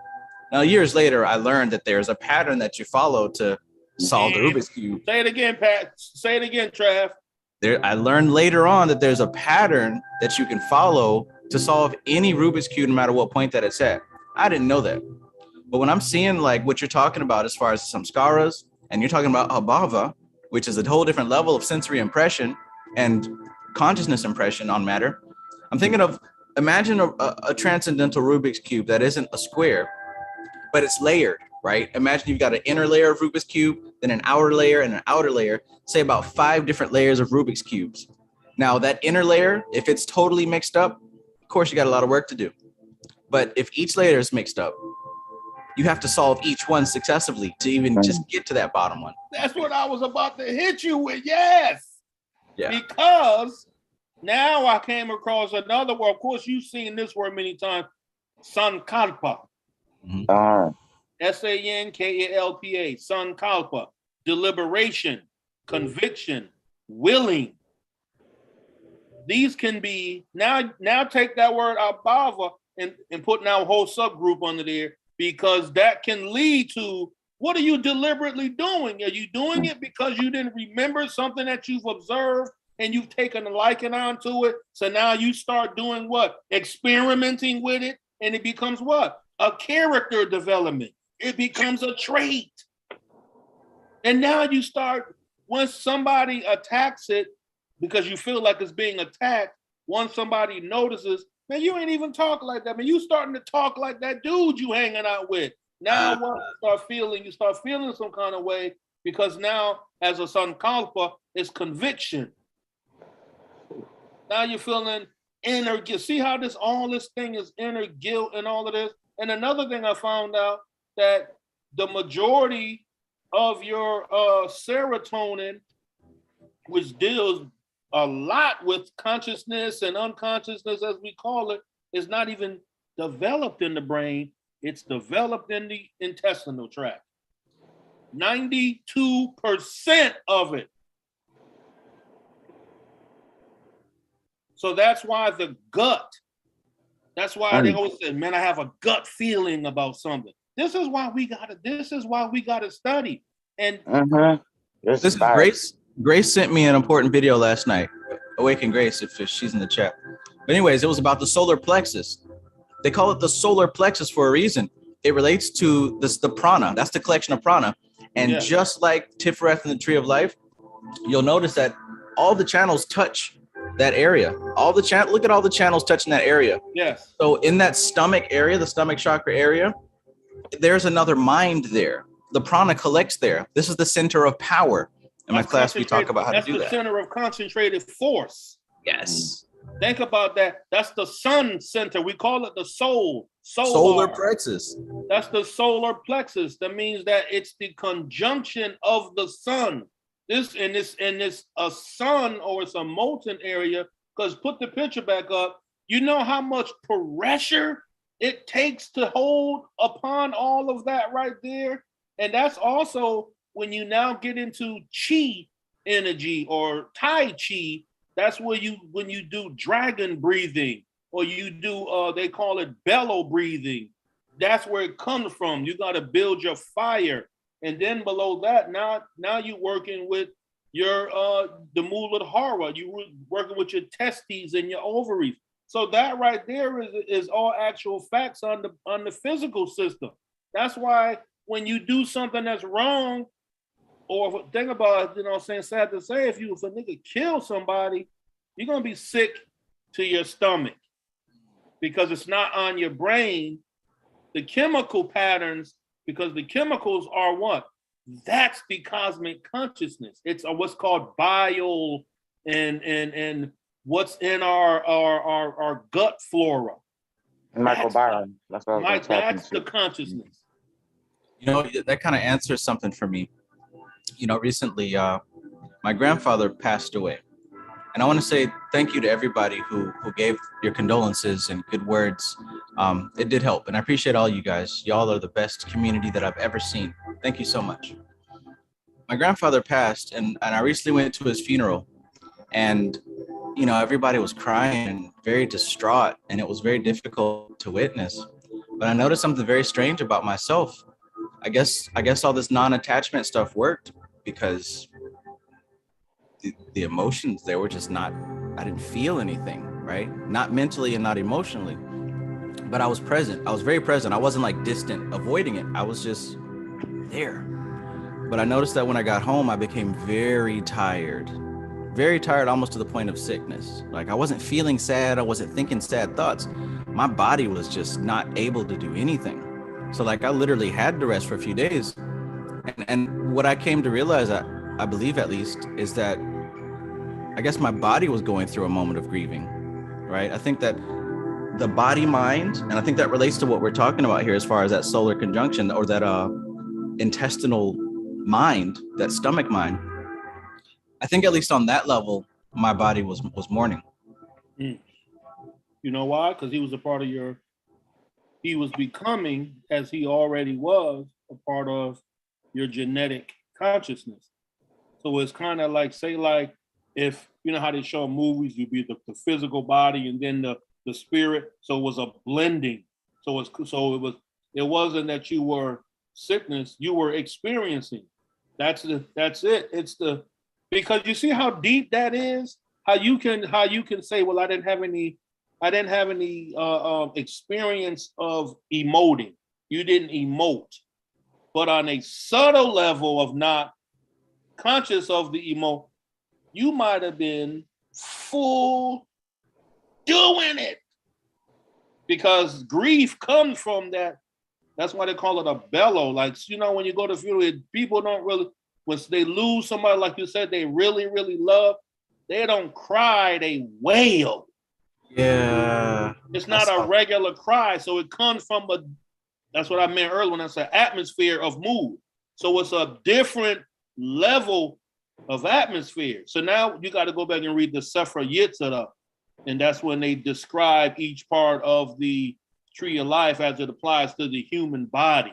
You know what I'm saying? And then when you get to the bow, that's the pit of hell. Because this is where emotion come from. And also, you being who you are, Trav Magus,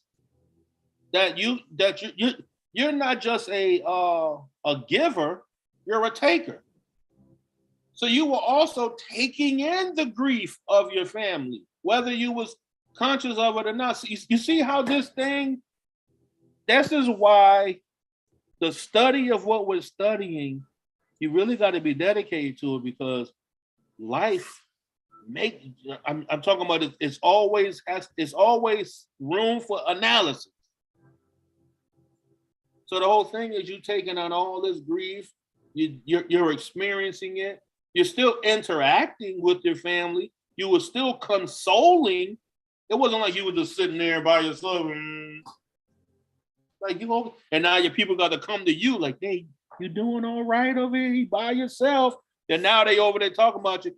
Travis really taking it hard. He's over there sitting by himself. I doubt if that was you. You understand what I'm saying? So the whole thing is we take on that because it goes back into the elements of Sattvic, Rajasic, and Tamasic. That's what the emoting comes from. Mm-hmm. So since you already been there and done the study and understand that, it's no need to emote. But on the subdivision, you haven't, and I'm not saying you haven't, it take a little bit more work on us all to be even now able to control that. Yeah. You see what I'm saying? Because now, like I said, with the Sankalpa and the Albava, you got Isha, ICCA, which is Shakti. Because let's not forget, that's what what we call energy really is. And Shakti, the willpower of an individual's consciousness and the driving force of life. Isha is also will or want. That's the drive of what you are willing to do and what you won't do, what you want, and what you're going to do to get it. Shakti. Yeah. I was talking about that earlier. That same exact picture I brought out to my girlfriend. And that's what I said. The arrows are talking about the one-pointed concentrationness, and then the bow. It's crazy, man. And that's why they break it down in that particular lineage, and it gets into the tanmatras and all of that, where it is dealing with the five senses, and then the essence of the five senses. But we now have to what's difficult to find to read is understanding the non defined senses. How you said that sun center, coming to understand that. See, that's what we were using when we were all fucking around with sex magic. You fuck with the sun center. You dealing with You're not dealing with the anahata unless you're consciously doing it for the upliftment or the raising of someone else's kundalini, because you can manipulate someone else's what? Gunas. Right. So you said sex magic. That's assuming anybody was actually doing it successfully, not just looking at each other in the eyes real deep, talking about, oh, we doing tantra. No, you having regular sex. And even that was a path. Yeah. Because as we go now into different levels of study, all paths lead to liberation. Because, but that level right there, staring into each other's eyes, and then it wasn't it. But you were hitting it in the right area. If you would have kept going and you got to this point right now you will know how to really, really do it now. If you kept going, that's the thing. You kept going. All the paths lead to liberation, but you got to stay on that path till you get there. Yeah. And that's why when you really do read the shastras and the ancient texts, and you study the history of a yoga of a yogi and his student. Sometimes they was together for a lifetime. Sometimes they was only together for several years, but never will you find that they was only together for a couple of weeks or a couple of months. What is that? Now he's out being a yoga now. No, it was definitely no less than sometimes like goddamn 20 years. Look at homie Savaboda. And we're not going to even speak about who Swami Ji, Niranjan. This dude was his whole life he was involved with this system. How could you even come into the presence of somebody like that with fakery? Right. You can smell that before you arrive. So that's the level that we striving to get on, because here in the Western, we're actually very, very powerful in this evolutionary stage, because we have so much resistance to what we do and our experiences that the information that we take in is not just a firecracker compression, but that shit is nuclear. We're mixing nuclear energy, even beyond nuclear energy. Because we got to take it in from people work 9 to 5s. People got children. People do stuff. We're not in India.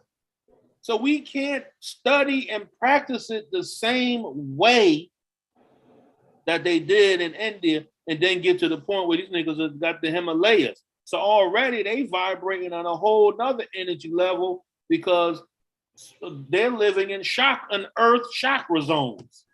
Okay, so let's take that in consideration now. You just said something very important. These yogis are living it 24/7. Now, that's a small, tiny group of the population. The rest of the people, like you said, they're working, they worry about bills, family, kids, pray for Ukraine, etc. That's what they're dealing with. Black Lives Matter, right? All lives matter, etc. So these yogis understand that, their mission is to seek liberation. How can we help them? They don't have the time that we have to spend on this stuff. So that's why they reached up there and brought down these different mantras, different yantras, because just like Swami Niranjan Ananda Saraswati said, think of it as if you walking, and as you're walking, you can walk wherever the hell you want to walk. But if you fall into a pit, you can't come out of that pit. You're stuck there. That's the soul being free, but it incarnates into a body. Now, how to get out of that pit? Because somebody's got to throw you a rope. You can look at that rope and cry, or you can grab that rope and climb your way out. He said that these mantras and your sadhana, your consistent practice, is what's going to lift you out of this pit. Now, the average householder, they're not going to come into the experience of divine frequencies just willy-nilly. That's what these mantras are for. That's what these yantras are for. That's why you came across magical videos on YouTube to lead you to this point, not to summon a demon to get laid or to get rent money. You went through all that to get to this point, which is knowing the exact tools to use to get you up out of suffering. And that's why you have people, as in Christianity, they call it intercessory. Someone's your intercessor. Somebody else will pray for you because you may forget to pray for your own self. That's the normal society. That's the 85%. Yes. You understand what I'm saying? So as you said it was only a small population of people that's really, really sannyasins, because we know now, to speak what it is, we know that small percent of those yogis who we don't even have access to them because they're physically inside of a temple hut that they didn't build, and all they do is meditate. They're not even, as we hear right now, they're not even there. So they intercessory for a whole lot of shit that's going on the planet. Right. You understand what I'm saying? So we don't know. They're still balancers of the planet, because that's why it's demonstrated on the Tree of Life. You have intercessors on the 32nd path, whether we call them demons or the watchers of the night and all of that. They're intercessors. They're the ones who's always keeping the balance of the energy, because don't forget, we're physical matter. So going back to the mantras and the yantras, as you said, those are just the physical energies. I mean, those are the vibratory frequency energies that balance crystalline essences, things that have salts and sulfur, and also now when we break ourselves down to atomic level of essences, on the periodic chart, any sound has an effect on those. So it's the same thing happens with us. So the more we listen to it, even if you don't even know the words, you got to keep listening to it all the time. Just play it as your atmosphere music in your house. Look what Because we don't have the time. A lot of us don't have. It takes a lot to balance the human machine. Look, before you go too far, look at what you said there about the crystalline structures. We know from just science that certain vibrations are going to move the qualities, and they're going to move these crystals because of the qualities that those crystals have. They have certain they resonate, right? Like literally, the word resonate. The crystals the molecules and atoms are built in such a way that certain frequencies will make them move. That's just how it is. So you'll find those same crystalline structures within your being. The human body is made up of all that stuff. So if these vibrations are going to move the basic building blocks, even more so, they're going to build your complex system, which is made of the basic building blocks. What did he say in this book? He said that mantras are vibrations that influence the elements. That is his definition of mantras. Don't you realize that the elements are what create your body? Page 25. Mantras are vibrations which influence the elements. And it's not just the basic elements that we think about: earth, air, fire, and water, because earth, air, fire, and water and all of these compounds, that's what makes the elements on the periodic chart. So once you start knowing the science of self, then that's why when they say, that's how you think that we got the name slow jams or making love music, or that you're gonna make a baby with that. How you think? Because that's the proper frequency for that action as a human. Right. So me, I make music, so I know how to put the right. You won't even know that you're hearing something that I've put, or even any producer of music. You're going to put that kick drum the way that you want it, of how you of the effect of the atmosphere that it has and what you want it to emote. Yes. So when you hear any song that get clubs lit, If you go to the club or anybody experience a club life, this particular songs, as soon as you hear that, do do do do do do do do, everybody like, oh, and they just start going because they made the connection with the elemental self. So producers are what? What's the definition that he said of mantra? Vibrations that influence the elements. So a DJ is an alchemist who influences the element, and the elements are within you. That's why they get paid to do what they do. Right.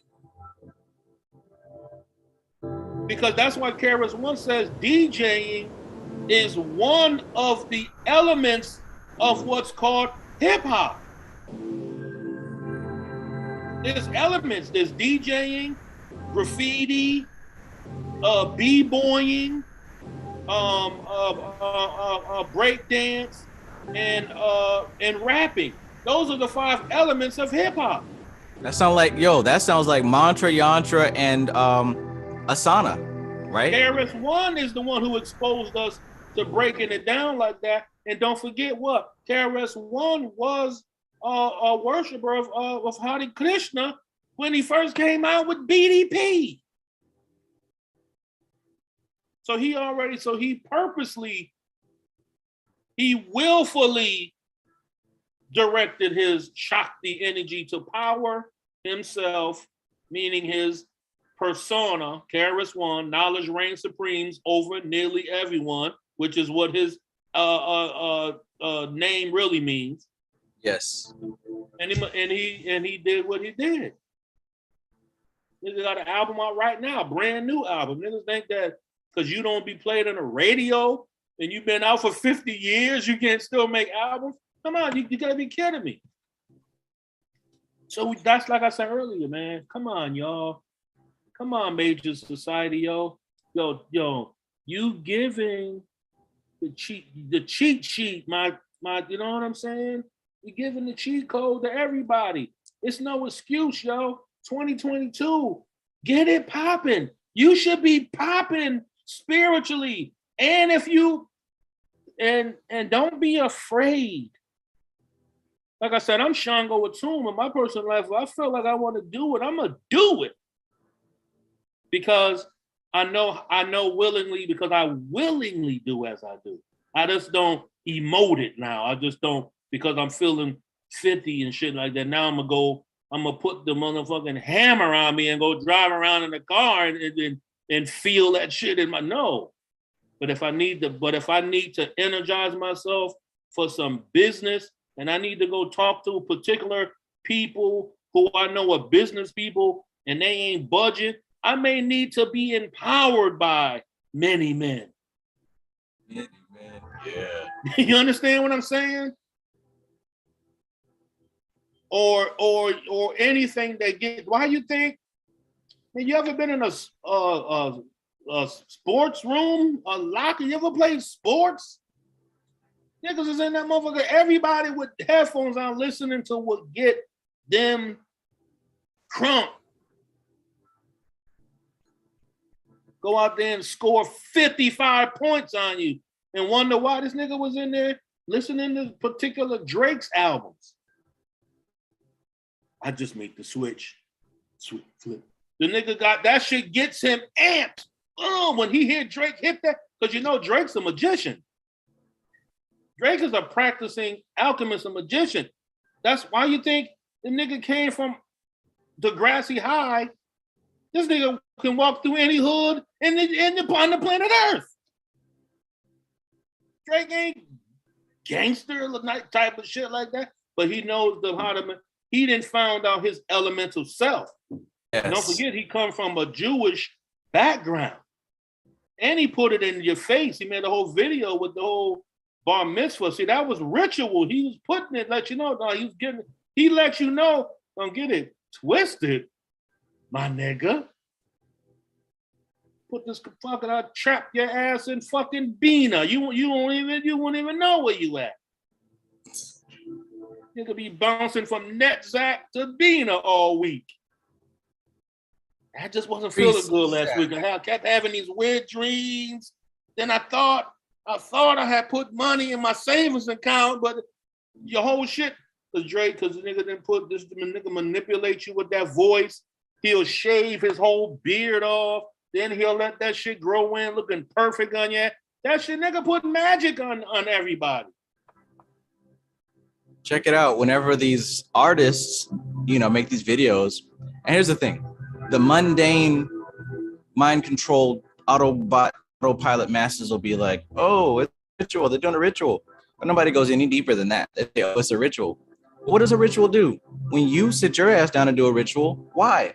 Because you're using symbols, images, and sounds, mantra and yantra, to leave an impression in your subconscious mind. So when you see an artist on the mainstream networks create a collection of images and sounds, they're putting it in your subconscious mind. So while you're complaining about, what's that dude's name? Montero and the devil twerking shit. I was about to say Lil Uzi Vert, but it's not him. It's I know it's Nas X, Old Town Road dude. Yeah, so people are watching like, oh, it's a ritual they're doing. You're watching it repeatedly. Yes, it's a ritual, and you're putting it in your subconscious mind. So if it was really a problem, if it's really a problem for you, stop watching it. You want to talk about it on social media, like all these different artists, that's the ritual. It's going into your subconscious mind. So yeah, it works. It's working on you. You're being ritualistically magnetized. So yes, it does influence the masses. It does affect the population. Now, it's going to affect everybody differently, right? Because symbols, you have different awareness of symbols than I do. Now, some symbols, like what we talked about in this book, some symbols reside in such a pristine level that they're going to affect everybody, like Bij mantras, Kleem, Shreem, Hareem. They're going to affect everybody in a similar manner. But lower level mantras, they're going to affect people a little bit differently. Old Town Road is going to affect you a little bit differently, or whatever popular song we're listening to. Just keep that in mind. And that's because whatever he didn't hit, okay, because I know music. What we call country music is really nothing but the European version of the blues. So when Lil Nas X came out with that song, Old Town Road, and he had to do, hey, I'm gonna take my horse to the Old Town Road. Who can't fucking relate to that shit? We all didn't been to that atmosphere. We didn't been down. Nigga didn't been on the Old Town Road so many times. And I've been on what that road these niggas talking about. But I done been down an Old Town Road. So it was a relatable frequency. And for those, then you become a fan. So that's the difference between an enjoyer and collector of music. You're not manipulated by the artist. You enjoy what they do, and you peep the essence of how they did it. So you appreciate their music.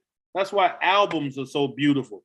That's why you realize, like I said, the magicians and wizards had the flip-flop. They flip-flop everything on it.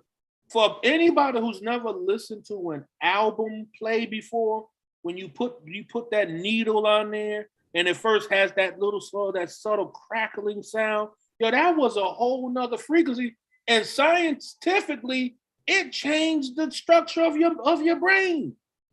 It did something to your neurological triggering and firing. So you don't think they do this all? I was listening to these guys say something in a video earlier. Everything that they advertise to you, he said every single food product that's advertised is unhealthy. He said because they don't have no broccoli commercial. Niggas ain't got no Brussels sprout commercials. But they put you on some Hot Pockets with a nice little song to it. Made with 100% tomato sauce. 100% tomatoes. Fucking ain't no fucking tomatoes. That tomato ain't never seen. It never had the sun ever touch it. Wow. I'm dying, Rich. Yo, man. That's everything we gotta learn how to use it. Mm-hmm. And we gotta be swift too in the Western society. You got to learn to be swift with your mind and not a reactionary. I just got some big Brussels sprouts yesterday. I ain't never seen them that big. It's like a whole handful. You know what's a yantra?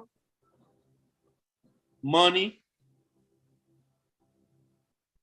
Look at the geometric patterns on. I'm not talking about the shit that everybody. I'm talking about the webbing, how they do the webbing and all of that.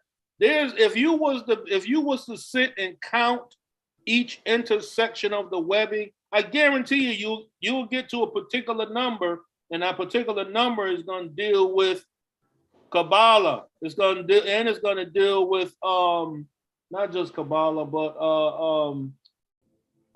geometria. So the more we stare at everything, I was reading something, and it was saying that the left side of the body has one polarity, the right side, and then not just the sides, but the upper half and the lower half.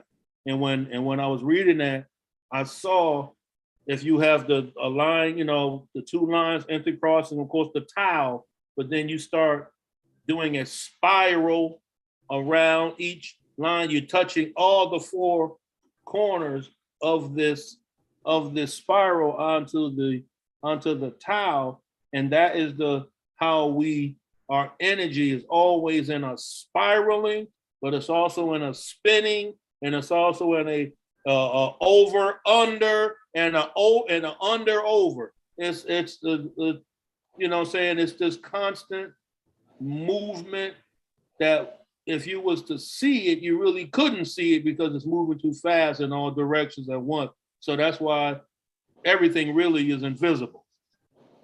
That sounds a lot like the behavior of the triple blackness of space as described by Gareth Knight in A Practical Guide to Kabbalistic Symbolism.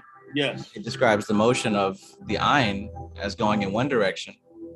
The Ein Sof is going in 90 degrees perpendicular. And the combined motion of those two swirlings creates the third motion of Ein Sof R. So you got the vertical, the horizontal, and then the lateral, making a sphere. And of course, you can't perceive those motions because this is happening in a realm that is way beyond manifestation. But you can perceive the results, the effects of that motion. And that condenses in the center, which is where we get Kether, manifestation. But that is the pattern of all of life. That's why we have the heart in the center of our body. That's why we've got that toroidal field, because just like what you described as far as the positive, negative, and for men and women, it's different because of how their chemical makeup is. Yeah. That spinning, that toroidal field, that donut shape, everything, that's the etheric body and the astral body. Everything in reality is made with that pattern. It's like it's a constant, to use a term from like science, gravitational collapse. It's collapsing into itself and it's coming out of itself. That's where you get into the science of atum. As Akshango, a tomb is self-created. It also was a mound. When you deal with spiritual systems of Palo Mayombe and Santeria, they always have the supreme king was like a rooster, and he started scratching on this mountain, and it became and all creation came from this thing. That's the same thing. Anything that keeps that's churning and building, it's also creating. That's what she was doing in perpetual meditation. He's perpetually creating what we call reality, but it has to be filtered through his beloved Shakti, who's going to manifest that. No different than man has the essence of life within him to impregnate every single woman on this whole planet. One man can impregnate every single woman on this thing, but he has to have that woman who holds the seed to bring forth the unmanifest into manifest. Doesn't that sound like what was being described earlier as far as what's happening with Hakma and Bina? Between Hakma and Kether, It's just a reflection of expression, back and forth. Look at me and how awesome I am. Back and forth all day long. Circle jerk. It isn't until that feminine aspect to complete the triangle that look at me. Now, see, look, he's just looking at himself as a reflection. Look at me. But it isn't until the feminine aspect comes into the picture. It's look at us now. Now the seed enters into the womb, and it's not look at me in a reflection. It's look at me reflected in another, right? The child is created now. So now the male as divine masculine, divine feminine can witness themselves reflected in the divine child. That's what Thoth was, and that's what Malkuth is. The expression. So once you get that down, Trav, you've now broken down the esoteric science of the supreme wisdom lessons of the Nation of Islam, where the black man is symbolic to the sun, the woman is symbolic to the moon, and she reflects the rays of his light upon the earth, which is also, that's her physical composition reflective, is the planet Earth, but her conscious mind state that everything comes through is the moon. So it's filled. So it's all saying the same thing, just differently based off of the particular area that it came to. And also, this is what we get into if you want to go into Moorish science and all of this. The real thing of it is it's coded language only for those who are going to be of a particular spiritual evolutionary pattern. They have to come out of a particular mindset, not just a mind state, but a mindset to enter a new mind state. You know, you see what I'm saying? So it's like that. Once you realize that we come in, that you in this perpetual, because you can be in a perpetual mind state atmosphere of being inner creative, but never manifesting it outwardly because you haven't balanced out that whatever particular insecurity that you may have, because it's not being reflected upon that left and right sides of the tree. Because as you said, the feminine energy is looking this way, the masculine is looking this way. So they both do what? They build up each other's confidence. It's an agreement that what you have created, it shall be done. As we say, as above, so below. Those are not just acronyms, those are words of power. As above, so below. You're saying, I'm going to take what's above and so below. You're manifesting it, but it's only going to come through because the man God, to speak it on that level, the nigga can't do nothing without the feminine God. She got to birth it. Right. And if she ain't feeling it, because you only Ida and Pingala, you getting her there a little bit because you Ida Pingala, you know what I'm saying, little tingle of electricity. That's not gonna really get it. That's not enough hertz to develop it into a different, because we just spoke about the frequency of the crystalline energy. So you ain't hit the right notes yet. You see what I'm saying? So it's all about, to use the word, it's all about manipulation. And it's not a negative. You should be manipulating yourself. That's the only way to move Prakriti. The only way to move manifestation is through manipulation. This is another word, right? So, Ruth, are you still with us?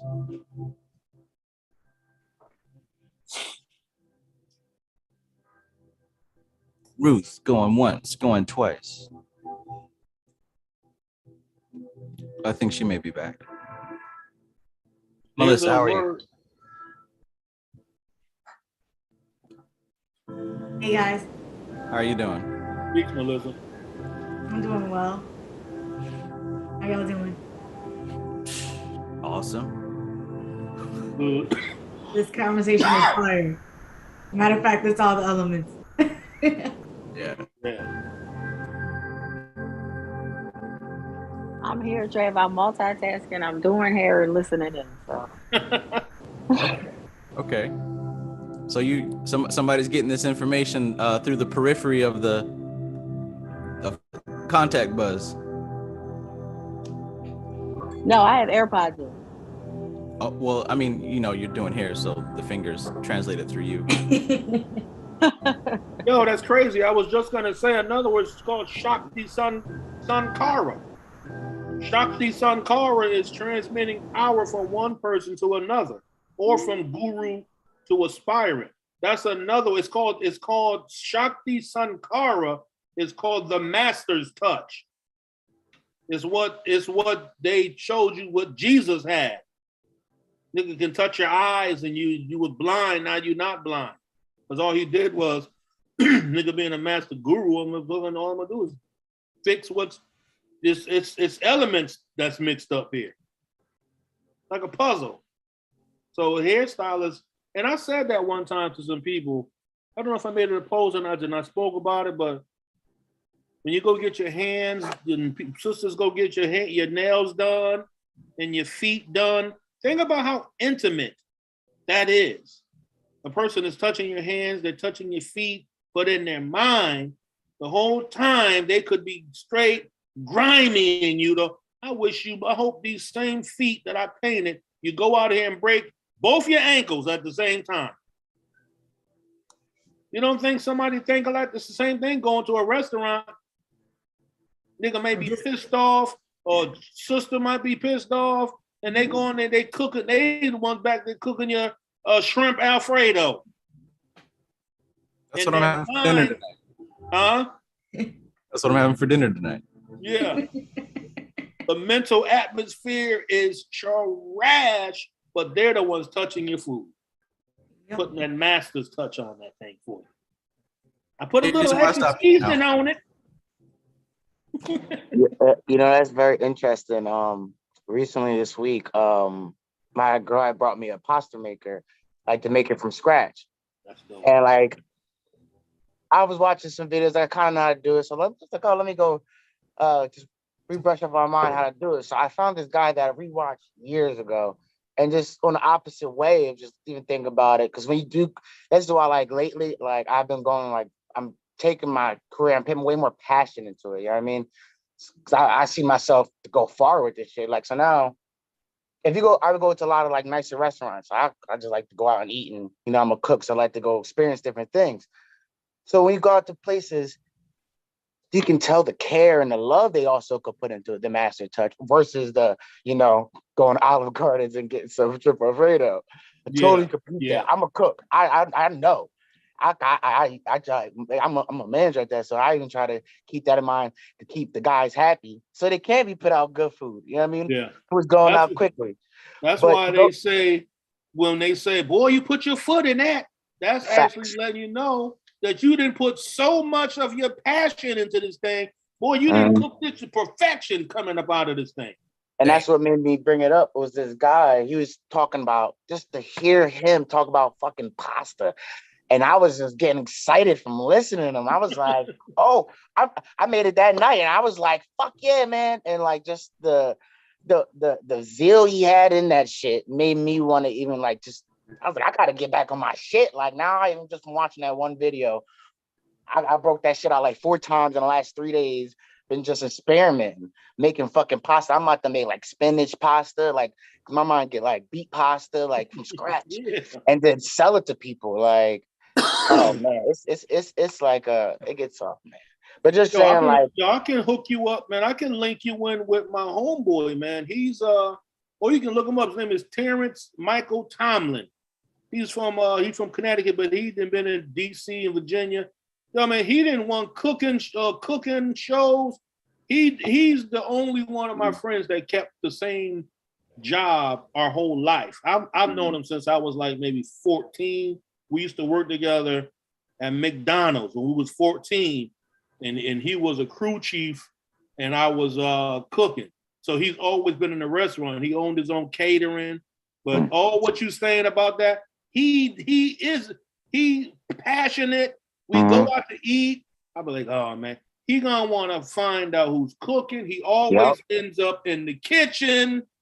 He's always he's the real deal. So make sure we link so you can talk to him, man. And he Definitely. actually, and now his story is even greater because a couple of years ago he had a stroke at work, but he didn't came back so deep from this stroke. The doctors is like, yo, and when he came back, his whole cooking style is different. This nigga's making foam. That shit. It was food, but he turns it into foam, and he makes his own ice cream. Vegan, he know how to infuse, and he can say all the fancy shit. But that passion, that's what he got. And right now, he lost the mobility of his left arm, and that nigga's still cooking. And he be doing private cooking for rich people and shit like that in their home, and be talking about it. So I'm gonna hook you up with him. And the nigga was the chef, and this is funny. He cooked for the Republican Party some years ago during some big thing because he was in D.C. The nigga made rattlesnake chili. Rattlesnake chili. The Republicans loved it. I bet. He changed the whole Senate with that. He saved us another year. Little do they know, behind the scenes, Terry cooked them rattlesnake chili, and they fucking halted the war in Afghanistan behind that shit. Yeah. Single-handedly prevented Armageddon once again. God bless rattlesnake chili. But yeah, Malik, make sure we link, man, because I would like for you to talk to Terry. You'll get it once you talk to him, yo. He's on another level. Definitely.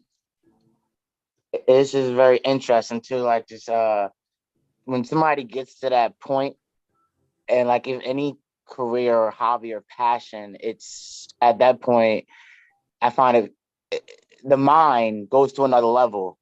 Because when I get in, like just like I was talking about, listen to the guy in the video, I was like, I had to take a step back, and I was like, whoa, I had to reflect. I was like, I got to get back into my own passion with my own. And it reflects, like I always bring it up, even with my job, and I've been like getting just from applying all these techniques that we've been talking about the last couple hours and putting this shit to work and changing and reflecting all this other stuff we talk, and my whole work ethic, body, mental style, how I come, I'm like, this shit is on a different level. I'm like, actually, I'm just funny, I'll tell you guys, because I was like, looking to get another promotion. I'm like, all right, these guys is playing around, black guy, whatever. So I'm like, all right, I hit my boss's boss up, like, yo. And I called these, so he was like, oh, we're coming on Friday. He missed a couple of days, called his ass in, and then I was trying to sneak up on his ass. So I came work early, like, yo, what's good? He's already out the door. So when the day he come, his boss came too. So I was like, damn, did I beckon all these niggas in this store? Everybody was shook. Everybody was, oh my God, they're all here. What are they here for? I'm like, he. They don't know that they're here for me, and I'm about to get my shit. You know what I mean? And even in that talking, having that conversation with these guys, I always look at a different level because I always try to apply this shit. I'm sitting down with the lead kitchen manager for the whole company. It's $1 million company. I'm like, oh shit, he's peeping. And I'm like, I can be underneath his wing. And like you said, like Travis always says, if you can find somebody close that's doing it and that did this shit, get close to him and grab him, hold, you know what I mean? Pretty much. And I'm like, this guy is like, they call him in the restaurant like the kingmaker, you know what I mean? So I'm like, yo, I can level up, get this bread, and I'm only using this as a stepping stone to, like you're saying, to get to this level that guy was telling me about, you know what I mean? And it's like you're saying, applying a foundation to all these things, like, even talking about bigger level, because to get up there is very subtle. You have to be some top shit motherfucker. You know what I mean? But down here, I was talking to my boss. You have these people, and I was talking to Travis about this, is layers to even business. And I'm realizing it's so fucking awesome. And just talking about it, I get excited. Because I'm like, wow, them motherfuckers all the way up there make the CEO makes a decision, and then it goes to our bosses, and he could be like, fuck that shit. Excuse me for my language. And then it comes down and trickles down to the guy flipping the burger, you say. And I'm like, wow, it's all like, I think about it in the Kabbalah. I related to all of that stuff. I'm like, wow. I was talking to my boss about this, and he was like looking at me like I was crazy. I was like, let me shut up a little bit. Because it was funny. I'm like, oh, this is like subtle and gross levels. His eyes faded over. I was like, oh, let me stop and go back down a little bit. But it's just funny, you saw his other. You see how the atmosphere? That's what I mean by atmospheric change. Mm-hmm. That's why in the 120 they say what creates rain, hail, snow, and earthquakes, and they say all is created by the Son of Man.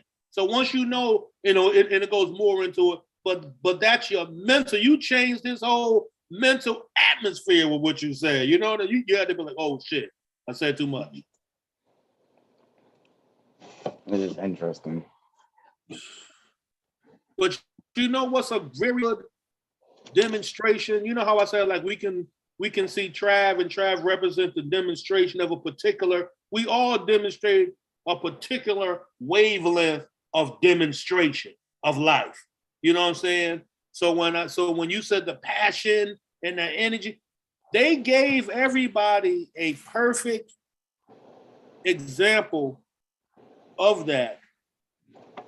But it gave it to us through a mundane means so we can miss it. You know what that was? The demonstration of true passion, desire, and the ego to get you through. Go back and watch Genius, Kanye West on Netflix. Perfect demonstration of what you have to do. No matter what we think of him, who he married, how he does, whatever, what he had to do and what he demonstrated through the particular energies that operate through him, Sattva, Rajasic, Tamasic, and that operates in his. We get to see that this motherfucker didn't stop, yo. Like you said, his South Compo was strong. The will. That's why my boss says it all the time to me. It's like I think it's like that's what separates. I think the people, the herd. You can separate from the herd because I did it. And you work. I was a part of the fucking herd, and then until I separated, and then it's like, my nigga, you see the ones when you go to work, the ones who's just there. Those are non-character players. You see those are NCPs. Yeah. Oh, took it. Bam. Right there. NPCs. That's what me and you the main character. You walk into the game. You the one doing consciously aware of what you're doing. Let me walk around this nigga right here. Yo, man, motherfucking job. And there's any job you go to, there's always going to be one person that comes to you and tell you everything negative about the fucking job. And then that's why I brought up, and this was why I've been practicing this, it's my own little magic. I was like, wait, then that means you can sway topless in people, because people's always giving off these fucking energies, and I'd be like, oh, here they go. Let me give them a little this. And then like you can see, like I was telling Travis when we spend like when I was hop on it, you can see people's demeanor before it even gets there. If you're really studying patterns, I was like, you can peep some out. Like, let me go make sure he's okay. He might need a break. Let me go let him go outside for 10 minutes before he has a mental fucking freak out, which, you know, it's a cook. Motherfuckers be having fun, be cursing, blah, blah, blah, blah. But the most stressful position is, you know, like you said, cooks. That's a level when you say a person's a cook. Then you get into master chef. Then you just get into where a person just calls you chef. You know what I'm saying? That's you demonstrate exactly what you are. Or you get into, my homeboy, like I said, he can put on that white jacket with all kind of fancy shit all on there. You know what I'm saying? But that's how he's going to demonstrate his thing. So it's the same way with you. You, like I said, you going to these places and you seeing the character of individuals. Now you understand what that really means when you see another human being demonstrating his energy, because it's not him demonstrating it. That's the particular vibratory energy that what we call you can say Bhairava. Bhairava means the supreme Lord in the Hindu system. So the whole thing is that's what they're demonstrating. They're not even doing it. The supreme energy is doing it. Now we have a choice to interact with it, emote from it, or we can understand it and be a magician and manipulate. And manipulate doesn't mean negative. It's only been given a negative connotation because they want you to keep away from really understanding what it means to manipulate. Maybe a good definition or word could be organize as Organize. Because when we say organize, when you mention Bhairava, that's a notion that this shit is going to be happening anyway.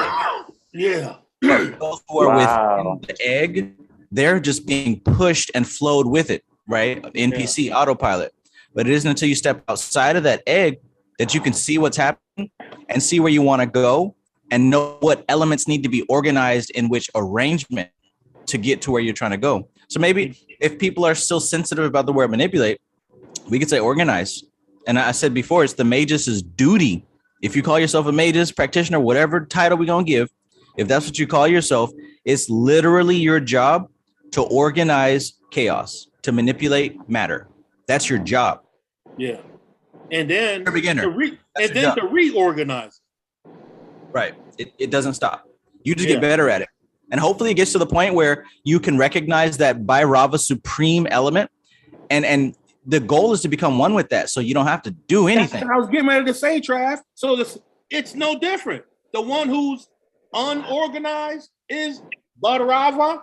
The one who is the organizer and reorganizer is what? Bhairava. They're both the same. One just is aware of it.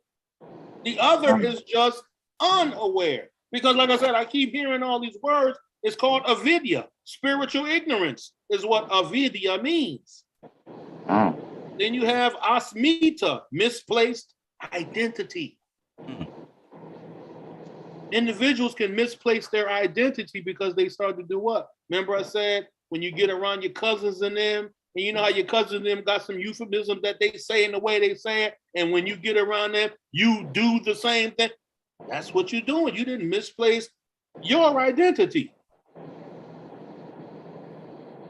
You didn't allow an NCP to change your player as the observer player. See, that's why you can't give no room. That's why Christianity has so many cliches. The devil's always busy. Yeah, you know what the devil is? It's your fucking unaware and focused mind. It's your dissipated mind that's fucking devilish, because it gives you turn to do what? To keep thinking in the mundane. I was just looking at something I was reading, and it was speaking about that. When you're always, strong focus on mundane existence is called abhinivesa.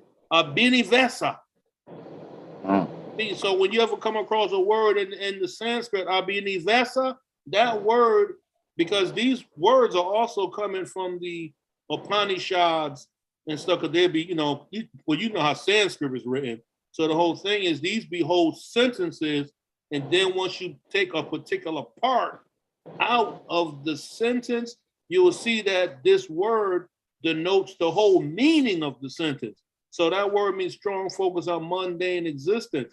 When you talk about the rapper or anything, them niggas, that's abhinivesa energy. It's all focused on mundane existence. Money, clothes, and hoes. I'm not being disrespectful. You know what a hoe is, just like a real woman know what a bitch is. So why would you emote when I'm talking about niggas saying bitches and hoes? That's what NWA tried to explain years ago. A bitch know what a bitch is. Now you got now in this modern times, you got women. They've now empowered it and took the power away that men had to denote it in the way we wanted to denote it. Now it's denoted that I'm a bad bitch. That's a whole nother level. So it's a consciousness, and how Malik was saying earlier about individuals recognizing patterns and recognizing traits. You know who's the master at that? The woman. Women, it's a woman that chooses you. I don't care what a fucking man think. I don't think a nigga had 8,000 men. That's because they chose you. If The other 8,000 decided not. You ain't do nothing special to get her. She decided to let you in to her space and place. Look at how that lines up spiritually, because we talk about how Bina represents all the collective patterns, and Bina is what selects which aspect of Chokmah to receive and develop into matter. She doesn't just take any reflection, any spark. She takes specific ones and nurtures them and develops them into life. So that's the whole practical importance of what the study is about. You can learn how to apply that to basic life between men and women, interaction, reaction, connection, intimacy, all of that. You really become an adult. you start adulting based off of your elevated conscious, as it says in the Yoga Sutras of Patanjali. You are focusing in a higher concentration force. So the more you concentrate, the more you focus on a higher concentration force, you are now taken out of the focus on the mundane existence. You're focusing on a more elevated existence that pertains to the subtle replication and connection of life. You ain't just thinking about physical shit, always looking at it and seeing it. All these women, you ever see how there's so many beautiful women out there? But it's more than just beauty. Her beauty is reflective of her inner essence. That's the same thing as a man. His frame, as Trav always said, maintain your frame. A man who has no inner confidence amongst people and can walk into a crowd and not be affected by the crowd, and the nigga's shoulders barrel over and the nigga head go down, his energy is terribly off. So even to the practical application of this tedious study is to learn why, then analyze yourself as to the why and the how, and then you can know how to change it, not just continually analyzing it, which leads to what we call depression and overthinking and so on and so forth. We now develop the ability to be solution oriented. And like Trav said earlier, we all have done magic to manipulate things to empower us. But one thing that's a mistake, how he spoke earlier about that solar center, we didn't empower ourselves to empower the work. Sometimes the power was misdirected. So that's why it never manifested, because you didn't first empower yourself. So as Malik spoke about that desire, that's how you should be doing your magical practices. Anything that you're evoking or invoking, you should be, and that's what and it all goes back, because you can't, the yoga of the West is only because of the yoga of the East. And what we are empowering is prana, which is another name for what? Shakti. Yes. You can't live with it. That's what they mean when a nigga reflects the mundane to a woman who don't want to. Baby, I can't live without you, man. I can't live without you. What he's really saying, that's really true. But spiritually, you can't live without that prana she was blessing you with. Right. It ain't just about that good yoni and it's wop and it's tight. No, it's about the subtle essence of what physically makes it feel like that. The feeling of where it comes from, not just the feeling. So when you get out of that, you can become a very dangerous individual when you deal with now left hand, quote unquote, left hand practices. When you know how to do that and understand that and comprehend that, you become empowered on the planet Earth, man. Who don't want that? Yes. Sukshma is the sin. And I'm liking that now, Trav. I'm liking not to, because you know how we said before, you said before how you wanted to get away from the cliches and shit like that, how we was using certain words and terms. But now when I say, you know, the subtle and all that, the actual word is sukshma. And it's subtle, it's dormant, felt but not seen. Sukshma is what you felt, you know what I'm saying, when you was at your grandfather's thing, when you went home and you said you started to, like you say, your inner body, sukshma. It's the subtle experience of that feeling that was dormant within you. Because it's what? It's a pre-downloaded program for the human body. Because don't forget, we already come with some like you get your cell phone and it already got some shit on there already. We're like, damn, how you take this NFL shit off of here? And you can't even, because that shit, I never liked that app. You can't even delete that shit. All you can do is what? Shut it off. That's like how those iPhones used to come with the YouTube album pre-installed. Y'all remember that? I want to hear this shit. Yeah. And then when you get MacBooks, you finally you navigate all through the iTunes store, and it's always some crazy band mute, like it's a band on there, and you be like, yo, I never, you know what I'm saying, like, who put this? It's already was downloaded. That's what we come with. We do come with pre-downloaded programs.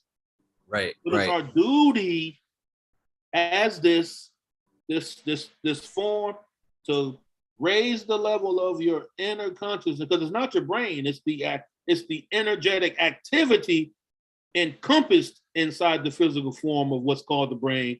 That's really what you have to get under control, because it's so highly compressed within this physical matter that it's disorganized, like Trance said. So we have to do what? Manipulate it and get organized. Before you manipulate, you have to contemplate and understand what it is, how it works, where it's coming from. Society Eject says, yep, do you guys remember jailbreaking your iPod and you can download any program and software? That's essentially what we have to do, right? We got to learn how to jailbreak this mind. So that means that there ain't nothing new under the sun. As above, I bring so below, because all that technology already existed within us as a composition. We are the technology. Right. But since we're not in that group, we ain't scientists or we not engineers making that shit like that. We don't know what the true manuals that they're reading to figure out how they just take one particular form of energy that's demonstrated and change it into now a technology for a phone that comes with something, the very saying this, pre-programmed apps on the phone is nothing but the false way of saying Purusha, being influenced, or in Prakriti, and the consciousness of the, that's all the same thing, using all the Sankalpa and Sukshma and all of that. They don't use those, they use that in private communication with each other. But then they add these apps and all of that. We think that it's new. Right. Nigga, if you tap in, you keep going inner, the cleaner you filter yourself, the more you're capable of getting to the subtle self. And it first begins with the physical, because I had to learn it myself. Stop eating and becoming so heavy. Food creates a heaviness in your abdomen, because don't forget, like I said, that's where your true self is. So if your belly is full, all the consciousness is going to digestion.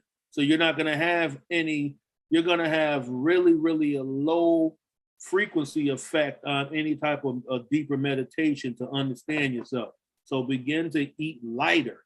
I'm not advocating changing what you eat. I'm just saying eat less of it, so it don't full. Like, and when you read Ayurvedic, which is the particular eating style of part of the Vedic sciences, is you have to leave an empty space. So if you take 3 layers, you have a layer of food, you have a layer of water, and then you have a layer of air. That's how you develop your energies and stuff like that.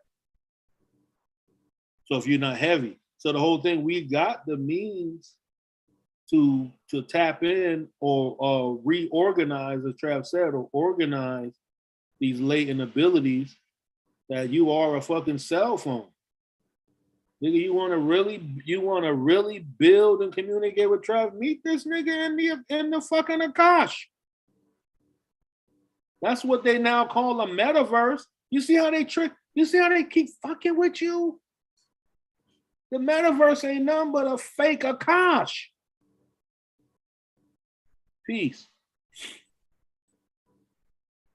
Everything we ever thought that we knew and felt good about was fake.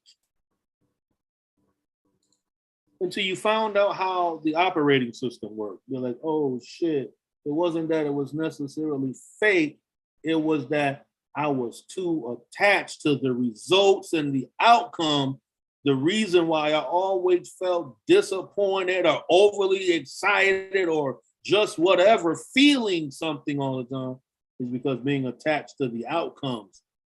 As Yoga Sutras of Patanjali says, you're not even supposed to be attached to the very same process that you're utilizing to get over the reason why you're using that process. You're not even supposed to care about it. You're not supposed to be proud of yourself. You're not supposed to be feeling, man, I did it. You're supposed to just consistently practice to purify yourself, and that's what you're supposed to do.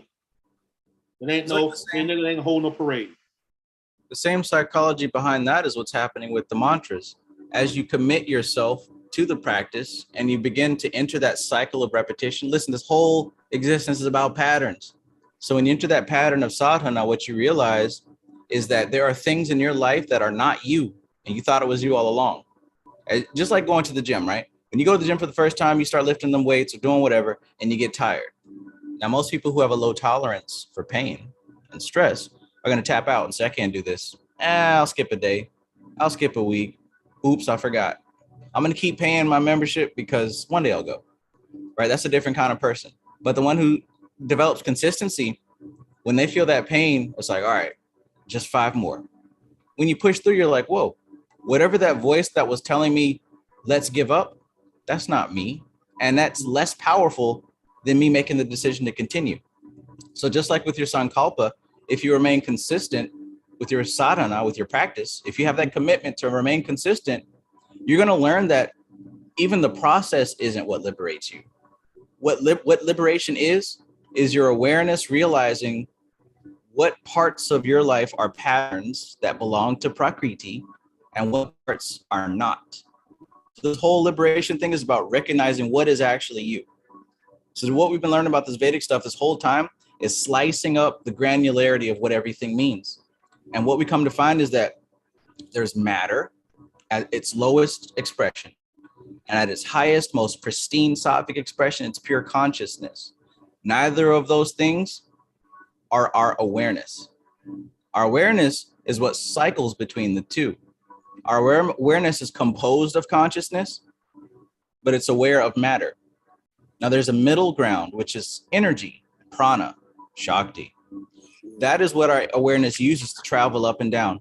That's what our awareness utilizes to realize, yo, this is matter and this ain't me. Yo, this is consciousness. That's what I am. But it takes consistency to learn that. So what does consistency do? What does the sadhana do? What do mantras do? What do yantras do? If you look right in the of this chapter, 37, he talks about how These vibrations bring about a transformation in the normal sensorial human personality. How does it bring about a transformation in the personality? By sensitizing the mind and awareness to experience the subtle inherent flows of energy. So by working with this science, you begin to sensitize your mind and your awareness. Those are your tools that you experience life with. But see, it's not sensitive right now. All that your mind and your awareness is able to pick up is, I like this. I don't like that. This feels good. This feels bad. An animal can do that. A plant can do that. That's not free will. That's not evolution. A robot can do that, y'all. So it isn't until you sensitize that awareness, you begin to notice the subtleties. I've been using this example. An artist will see a whole palette of blues, right? 32 different colors of shades of blue. Now, someone who doesn't have a sensitized artist awareness, they're going to say dark blue, medium blue, regular blue, light blue. That's not what they're called. But see, an artist would be like, oh, that's periwinkle. Oh, that's cyan. Oh, that's teal. Oh, that's navy blue, royal blue, right?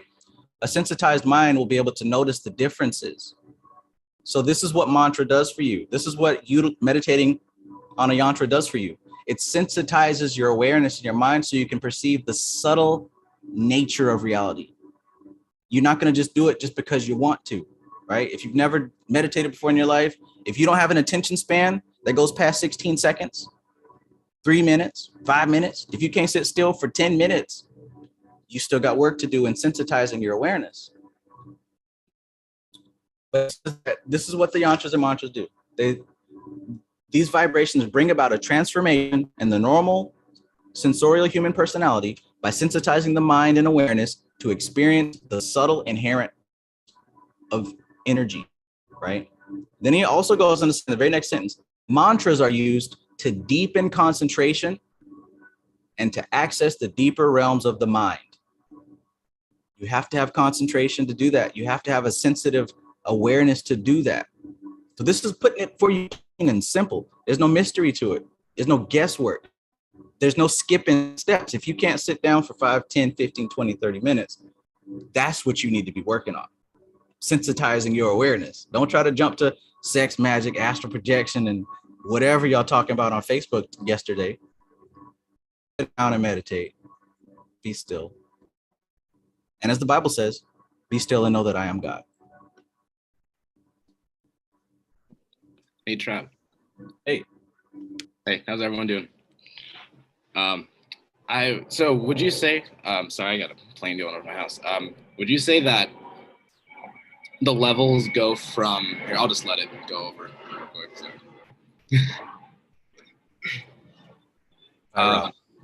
So would you say like it starts off as like meditation, like you said, it's purely like a, ooh, I like that, ooh, I don't like that. And then would you say the next level goes to recognition of emotion, of what that like and dislike is like tapping into, and then it becomes a level of awareness of where that emotion is coming from?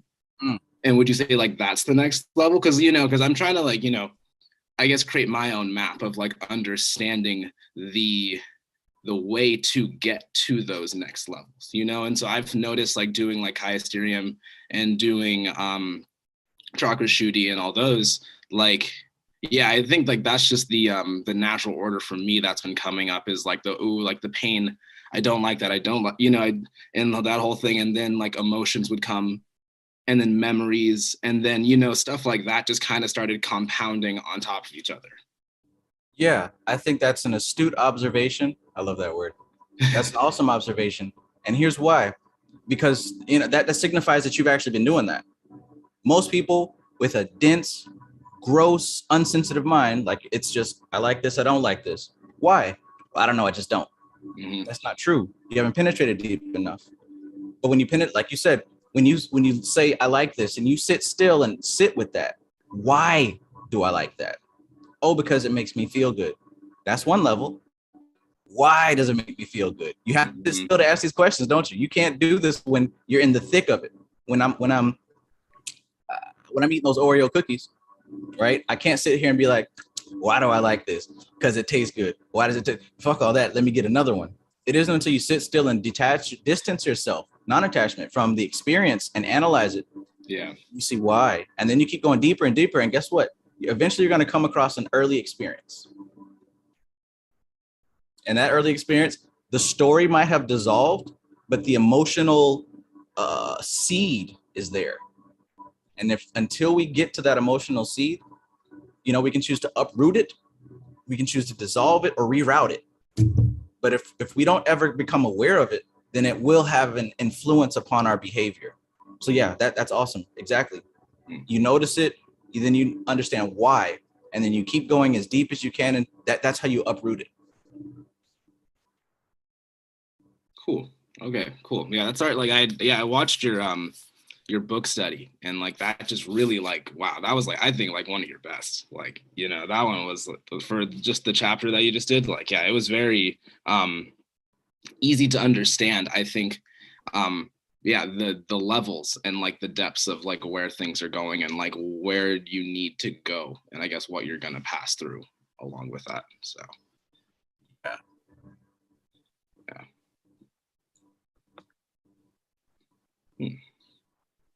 And that's another part of the example that I wanted to give. For those of you who were here at the beginning of this conversation, I talked about the fact that I tried to make that Vietnamese recipe, the pho, right? That spicy dish.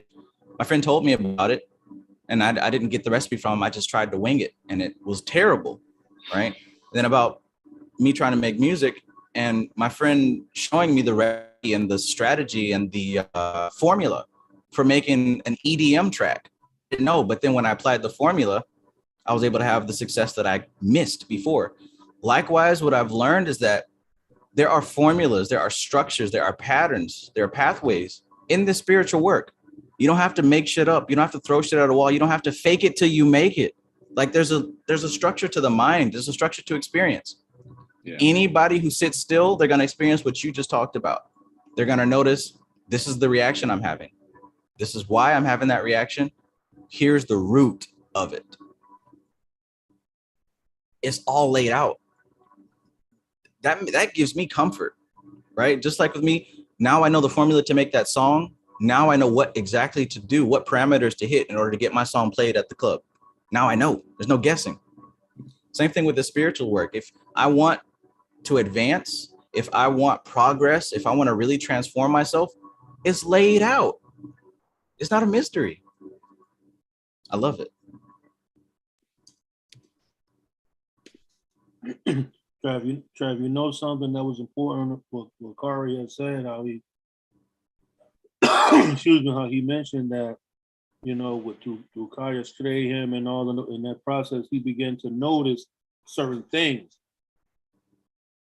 Everybody that is trekking the path of particular where we're studying right now, I always got to go back to Dharana Darshan, right?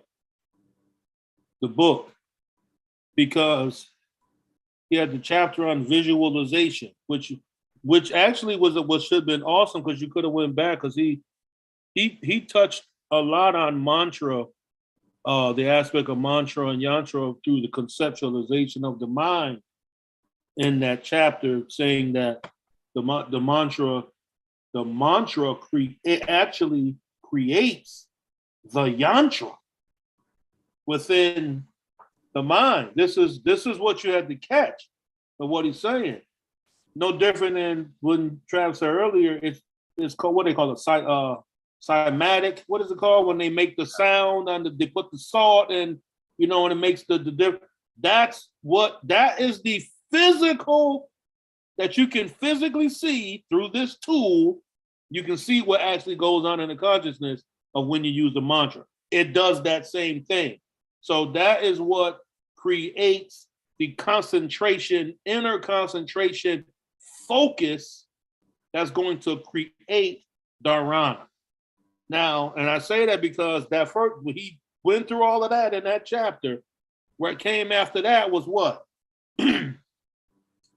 Obstacles. Yeah. Instantly. Chapter 6. It's right after visualization. He gave it to you beautiful now. because that's the key.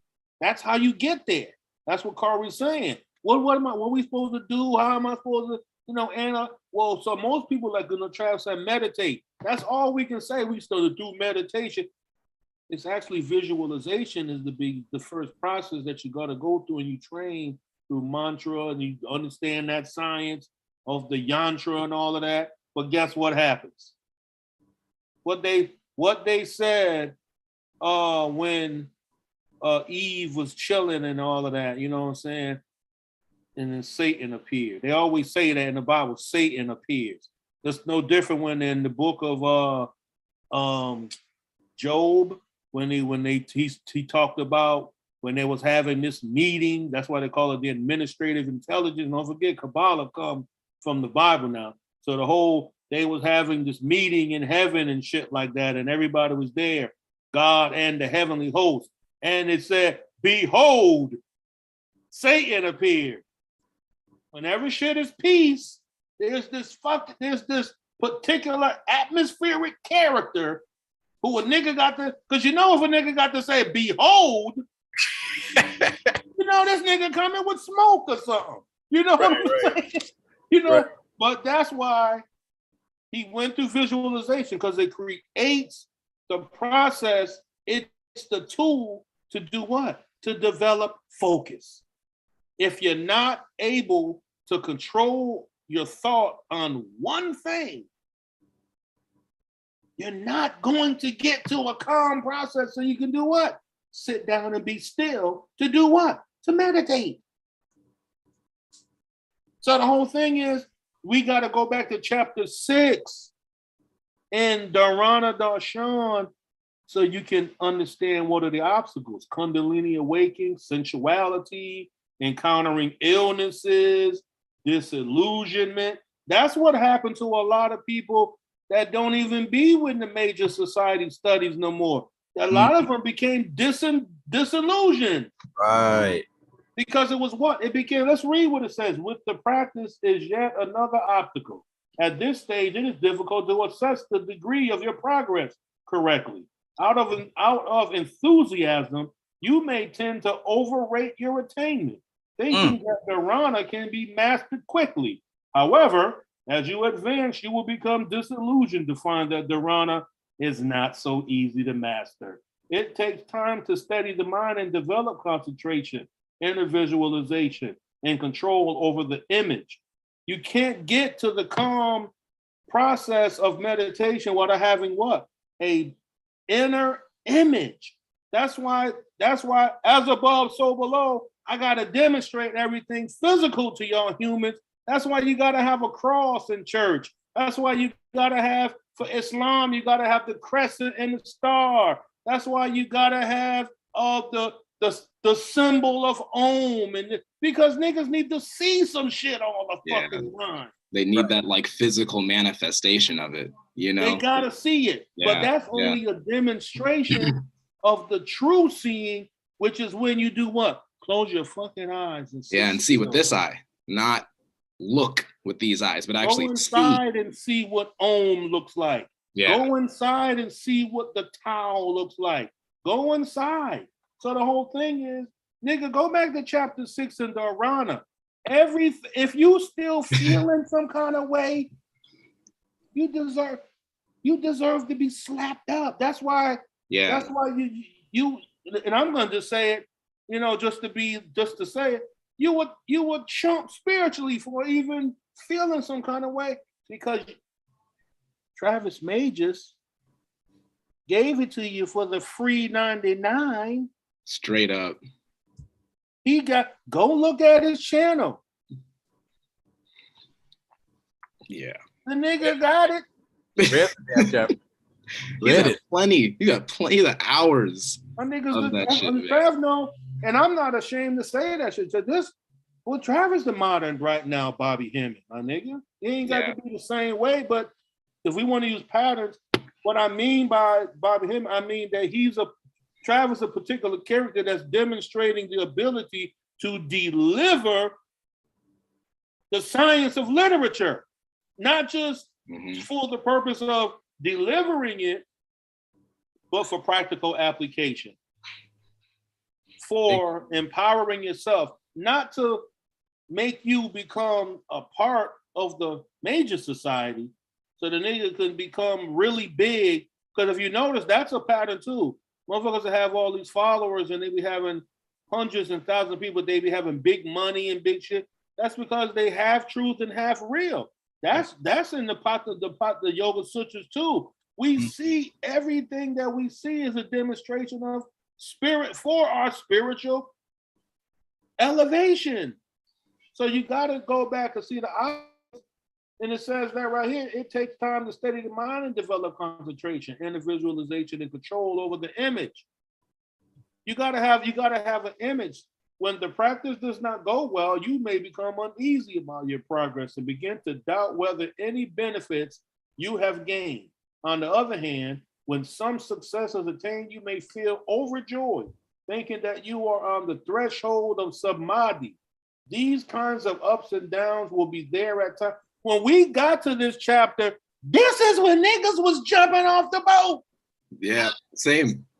Like class, literally, we only had like 15 people. Because when we started reading this, you know what happened? Ahamkara.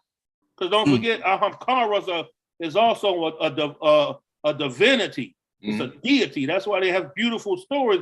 Because Ahamkara comes and he starts doing something to someone, which is only a story about the nigga's pissed off because you telling him he did disillusioned.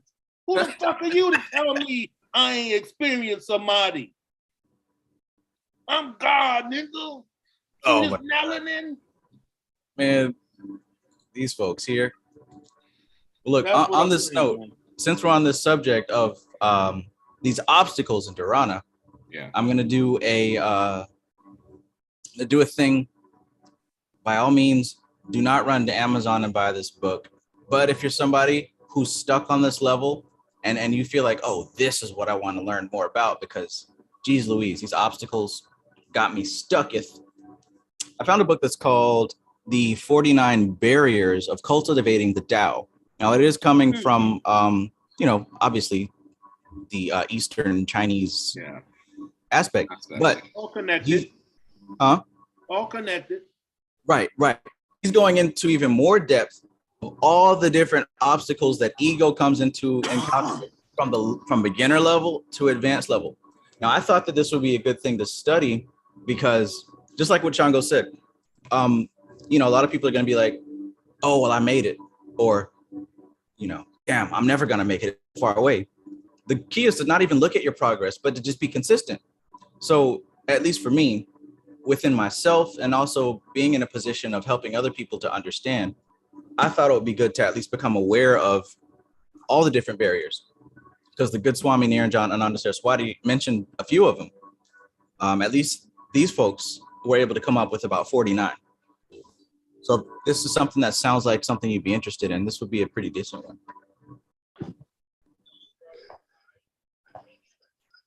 Without sexual desires, it is difficult to cultivate the Tao. With sexual desires, one cannot return to the truth. So then you ask yourself, what is it, right? That's something to meditate on.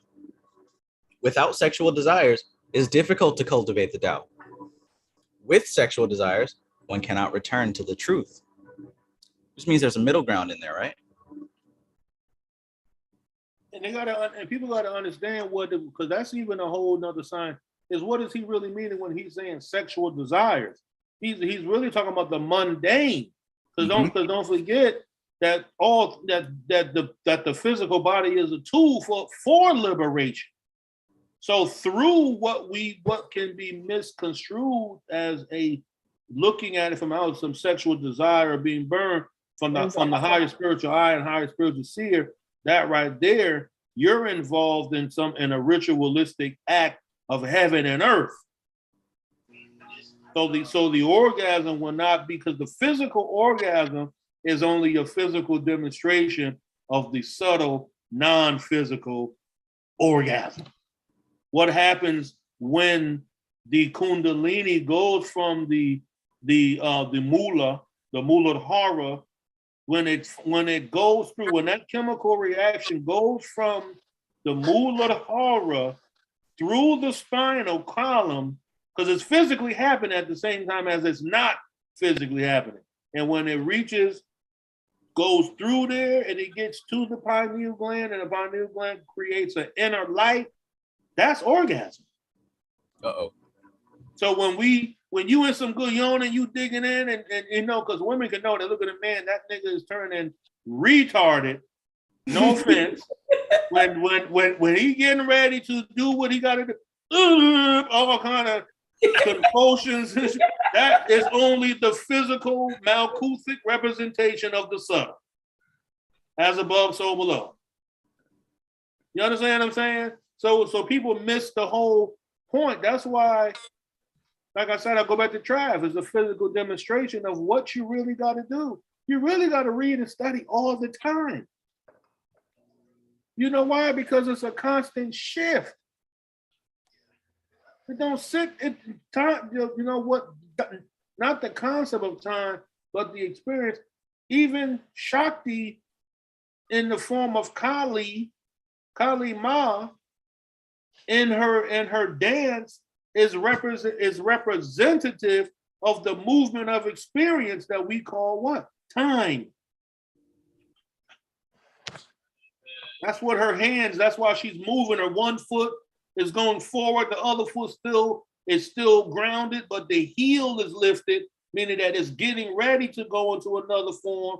And then she's also looking quite violent, which means that it takes what? It's always those ugly form characters that are what? Transformational deities. Check this out now. The ugly characters, right? Bobby talked about this. Kenneth Grant talked about this. They're ugly to human perspective, right? Yeah. We're familiar with all this illusion shit. But when we see that ugly, right, the Darth Vader, back in the day, people were scared of Darth Vader, believe it or not. He was scary. Kali, back in the day, Kali was, people didn't want to look at it. Eyes closed, the tongue hanging British, out. And just to throw this in there, the British destroyed half the whole Kali cult, which was actually called the Thuggy. You know what I'm saying? Because them niggas a part of their ritual was to hang your ass. You understand what I'm saying? So they was just randomly hanging people ritualistically. So when the British came over there, they of course had to come and force their own garbage. So they terminated half the Kali cult. You got me off on a sidetrack, but I'm gonna come back to it. Speaking of hanging, I read something really interested in this book here. It's one of my favorites.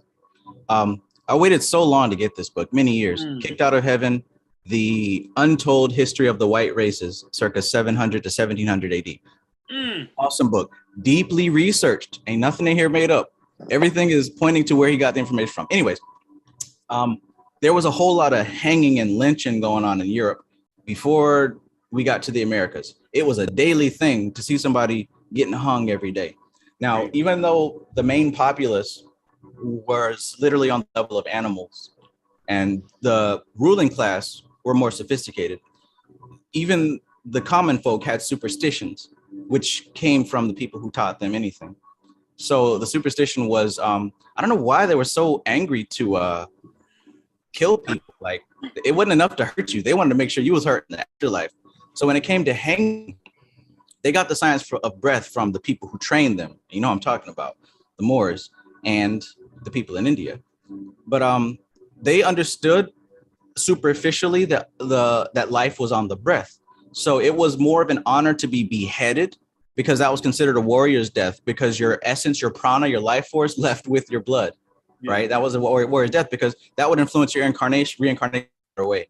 Now, to be hung was awful.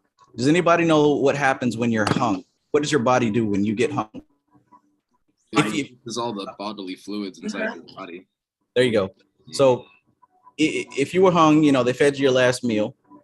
If you're hung, you're going to shit yourself. That's what happens. So your breath doesn't leave naturally. You don't exhale. You're choked. So where does your breath go? Where does that life force leave the body through? It doesn't leave intermingled with blood and a warrior's death. It was so shameful. Your life essence is leaving through shit. So now you're going to be reincarnated in a lower form. At least that was the intended punishment. Not just to choke you out, but to force your life force to leave through the bowels. Yeah. That's crazy. So you talk about the thuggies, they probably understood that more than, that's probably where the Europeans learned it from. But that's one sidetrack. Let me get back to what I was saying about Kali and the ugly forms of these creatures. So they're ugly to humanize because humanized doesn't have the light to see behind the veil. Behind the veil, we see the true form of the patterns. Behind the veil, these patterns are perfection, pure perfection. Behind the veil, we don't see Kali, Durga, or Lakshmi. We see the goddess because she is one. All feminine deities are one goddess, Bina, the mother.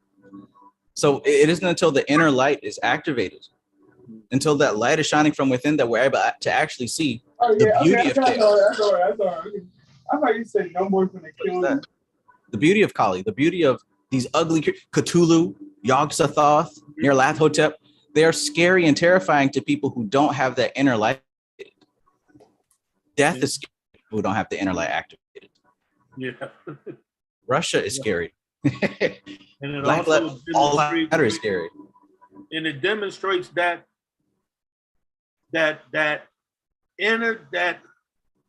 propulsion solar force that's needed to get you over of what's been keeping you and always thinking that everything is in the beauty of, because you know that, like I said, they have the Kali, the Kali Ma. You understand what I'm saying? So you know, Kali is also Parvati. Yes. So you know, those are in all these beautiful forms. It's not always groovy. It takes that energy of what we consider, and I had to get ugly out there. You know what I'm saying? That's why we use these terms. We don't even understand. See, this is the thing that we say, and it's not to be harping in on black and all that, but it's about saying that we already have the download. So we always have these sayings that we say that we're really saying some deep spiritual shit. But we always say, man, you know the vibe, my nigga. We just use it like that. But we're saying some profound deep shit that's already downloaded in us. So the whole thing, when we get to these points, we've been cut off from the usage of knowing this stuff at a particular point. See, those are the stages and degrees we go to, like, and I always have, and I use myself as an example because it's a particular timeline now. So me, I'm 49 now. You understand what I'm saying? I'm not a 49-year-old person that's the same as we would be in 1975. Of somebody who was 49 in 1975. That atmospheric frequency was different. So me coming in a slot of being born 1972, I got to experience all of the beginning stages of what became now. You understand what I'm saying? Like all of this, what we doing in here and on the computer, how our cell phones can have music. You ever see the memes? And it showed an old 1985 advertisement of like Radio Shack for it had like fucking 30 electronics on that thing that you can buy. So a nigga had a whole house full of mad electronic components just to play music. All of that is this now on the cell phone. So the future progress of something already exists in the beginning stage of what looks like a different component, but it's the very same component. So the whole thing, so what I'm saying about my bracket, I saw all of this come to fruition. You understand? Where to communicate as we communicated, you was either on the block and niggas would do what we call niggas be having ciphers. You know, that's what you call it. All basically, and a bunch of niggas is you either chilling on the park bench, you got a whole box of Dutch masters and shit, you about to roll up, all of that, and y'all gonna just sit out there and smoke. And niggas be out there talking about this. You know what I'm saying? Like, yo, you know what I mean? Before you had access to Bobby Hemmett. Niggas didn't have access to Bobby Hemmett. You know how I got access? I went to New York, and these niggas be on up there for real. I bought the whole DVD from, the VCR tape from Sadhana. Now you don't have to do that. You can go to YouTube and watch every video that he ever made. So the whole thing is, that's the same thing with this information that we get in. Trav said it earlier, and they spoke it themselves. The reason we are reading these books is because they did it willingly, willfully, and purposely. So we right now in the year 2022 will have access to this. So we can do what? Evolve into the next level of person. Yes. Yes. Understand. Spiritual, how you know, I said we homo erectus right now, as we want to do scientifically as a human species. We're supposed to go to spiritual erectus. Spiritualis. Homo spiritualis. Homo spiritualis is supposed to be the next evolutionary pattern, meaning that you're not evolving to anything. You're only going to be reliving a pattern that the Egyptians was living. That's why they was considered so deep. They got to a particular lifestyle that half the shit they was doing wasn't even some physical shit. That's why they put all of that stuff they find over there is trickery game, to be really honest with you. That's dummy shit. They leave all kind of furniture and shit all around here like that and thinking that they supposed to take this. Nigga, that's a clue. They letting you know, nigga, that's how we living on the other side. Shit. Right. Mm-hmm. Don't need this shit. I'm gonna bury it so you can think, because they already knew how society and tribes of people that became nations, that became classes, that became citizens, they were all gonna be discombobulated. But you only can put certain knowledge for people who are gonna be what? A spiritual adept naturally has that ability, and they act upon it with persistence and sincerity. But you gotta have what? After you do that, you gotta have longevity. So that's why Niranjananda had to teach us about these obstacles. So they drop, that's building right there, a nation. Because after disillusionment, the nigga said oversensitivity is the next one. So now you disillusioned and you sensitive. Oh God. You need a hug now because he feeling like, man, up there, Trav, he used to be talking about that deep shit, you know what I'm saying? Man, nigga was on the Goesha, he was talking about, you know what I'm saying, the demons and all of that. Now this nigga's on some fucking Buddha shit, man. Buddha shit. That's how, you know why I can talk? Because I didn't experience it. That's what I said, my time bracket, I didn't already live in 2022. This ain't no new shit. It's just done in a new way. Niggas been acting fucking cheesy and corny with this spiritual. This nigga, why you think, you know, you had different groups, Tribe Called Quest, De La Soul, then you had Brand Nubian, Poor Righteous Teachers. Then niggas all demonstrated inner energies that already exist in people that came out as crews, and the way you dress and the way you look and shit like that. That was all already in the Akash. Yes. Yeah, Or I'll say crazy. this, and to get to Akash, basically 30-second path, and now you go into your side. Because that's the astral plane. So what we say is the Akash is the astral plane. A little bit higher, most likely. A little bit higher, because you know, like I said, we know that the filter. Yeah. They got filters in between filters. Which is crazy. I didn't even realize layers. that. I was just studying that like there's layers between. So that's like the difference, I guess, between like an out-of-body experience and like an astral projection, is that out-of-body experience is like in that kind of realm between this reality and the astral reality. Trav did a beautiful video on that shit. It was a whole different style of video that he did. Which one is it? He was talking about that, the different levels, the spiritual realm, Akasha, the subtle realm, and the it was something like that, Trav. But it was actually a really good video, well put together. It looked awesome. You know what I'm saying? He put a lot of work into that. So you can actually go back and see it. So that's what I'm saying. He already lived in this time as well.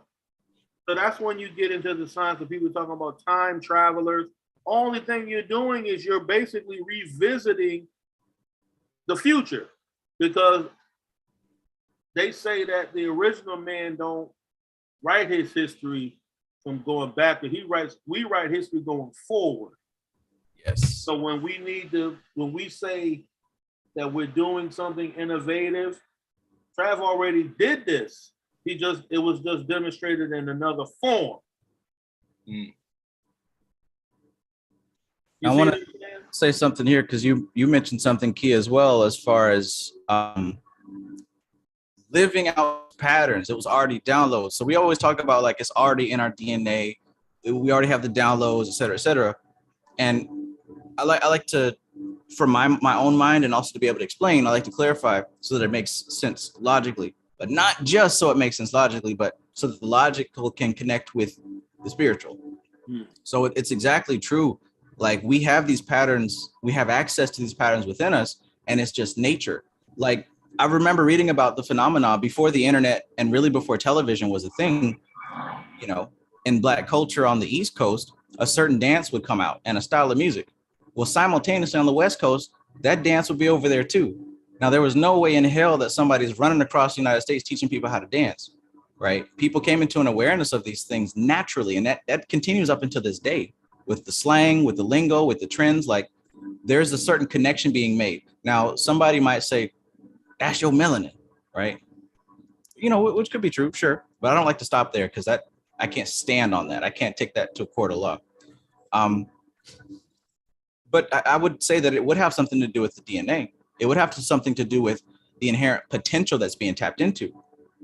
Because what the science tells us is that there is a subtle level where specific patterns are etched into the very fabric of existence. Now we can call that the Akashic records, right? The Akashic records exist beyond the physical plane, the etheric plane, the astral plane, the emotional plane, the mental plane, and it's up there in the causal realm, right? It exists there. Nothing's going to change here. It's the blueprint. It's the archetypal realm. It's the causal realm. That's what they call it, the causal realm. This is happening in the upper triad of the tree, Kether, Chokmah, Binah, right? Kether is the reflection of God, the vision of God face to face, looking at God, looking at God. Look at Michael, look at me. Well, y'all don't know that joke, but looking at God, God looks at you back and forth. Binah is recording all of that. Binah is recording, okay, God's looking at himself and this is what he looks like. Then he's changed again. She's recording all these patterns, right? When he looked at himself, he saw a circle. This time he saw a triangle. This time he saw the moon shape. Anyway, those are like standing waves. They never change. They exist and they uphold existence. These are what archangels are. Rather, these are what the God names represent. The archangels are a lower level of this. But anyways, this is the unmanifest dimension and it does not change. Now, guess what? The manifest dimension patterns itself after the archetypal realm. You're always going to have a Shango person. You're always going to have a Travis Magus type person. You're always going to have an MC Maestro type person. There's always going to be these characters that exist because we represent the very structures that uphold existence. And when I say we, I mean the soul. Now, the ego does play a part, right? You're always going to have certain types of people. But anyway, in the manifest dimension, certain people are going to manifest more of a certain pattern than others. That's only because the deeper we go into the physical aspect of manifestation, we become more and more into these patterns. So when we're expressing a particular type of pattern, we become attached to it and we forget that all of that exists within us, all of that. So as soon as this person might exist on the East Coast, but he also exists on the West Coast. So whatever inherent potential is in that particular vibration, this person is going to unlock that potential at the right time, basically, right? When the conditions are right, when the environment is right, this personality is going to develop into an expression of that source vibration. And likewise for every other person that has manifested. But here's the thing. You talk about twin flames and soul groups and all that other stuff. My favorite dominatrix, Bara, likes to call them the love and gaslight community because it's always so fluffy and shit. They talk about the twin flames and all this stuff. Anyways, what we're really looking at is these patterns don't exist individually, right? They have to come as a group. So if the triangle man exists, somewhere in his circle, the circle man exists. Somewhere in his circle, the star man exists. We're gonna find this around the world. So on the East Coast, they might come up with the doo-wop shuffle, but on the West Coast, their equivalents are gonna come up with the crew-wop shuffle. It's gonna look the same, probably got a similar name. That's just how nature does. The 100th monkey effect. It didn't start down here. It only manifested down here. Check. Yeah. Right. That's beautiful, Trav, and that's exactly right. That's why you have the culture of the Mayans reflecting the same culture as the Aztecs, and then reflecting the same culture as African, and then as the same culture as the Dravidians, because of what you just now said. And then what also plays a major part in that as well is what is the subtle alignment of planetary energy that also pours into the existence of the conscious.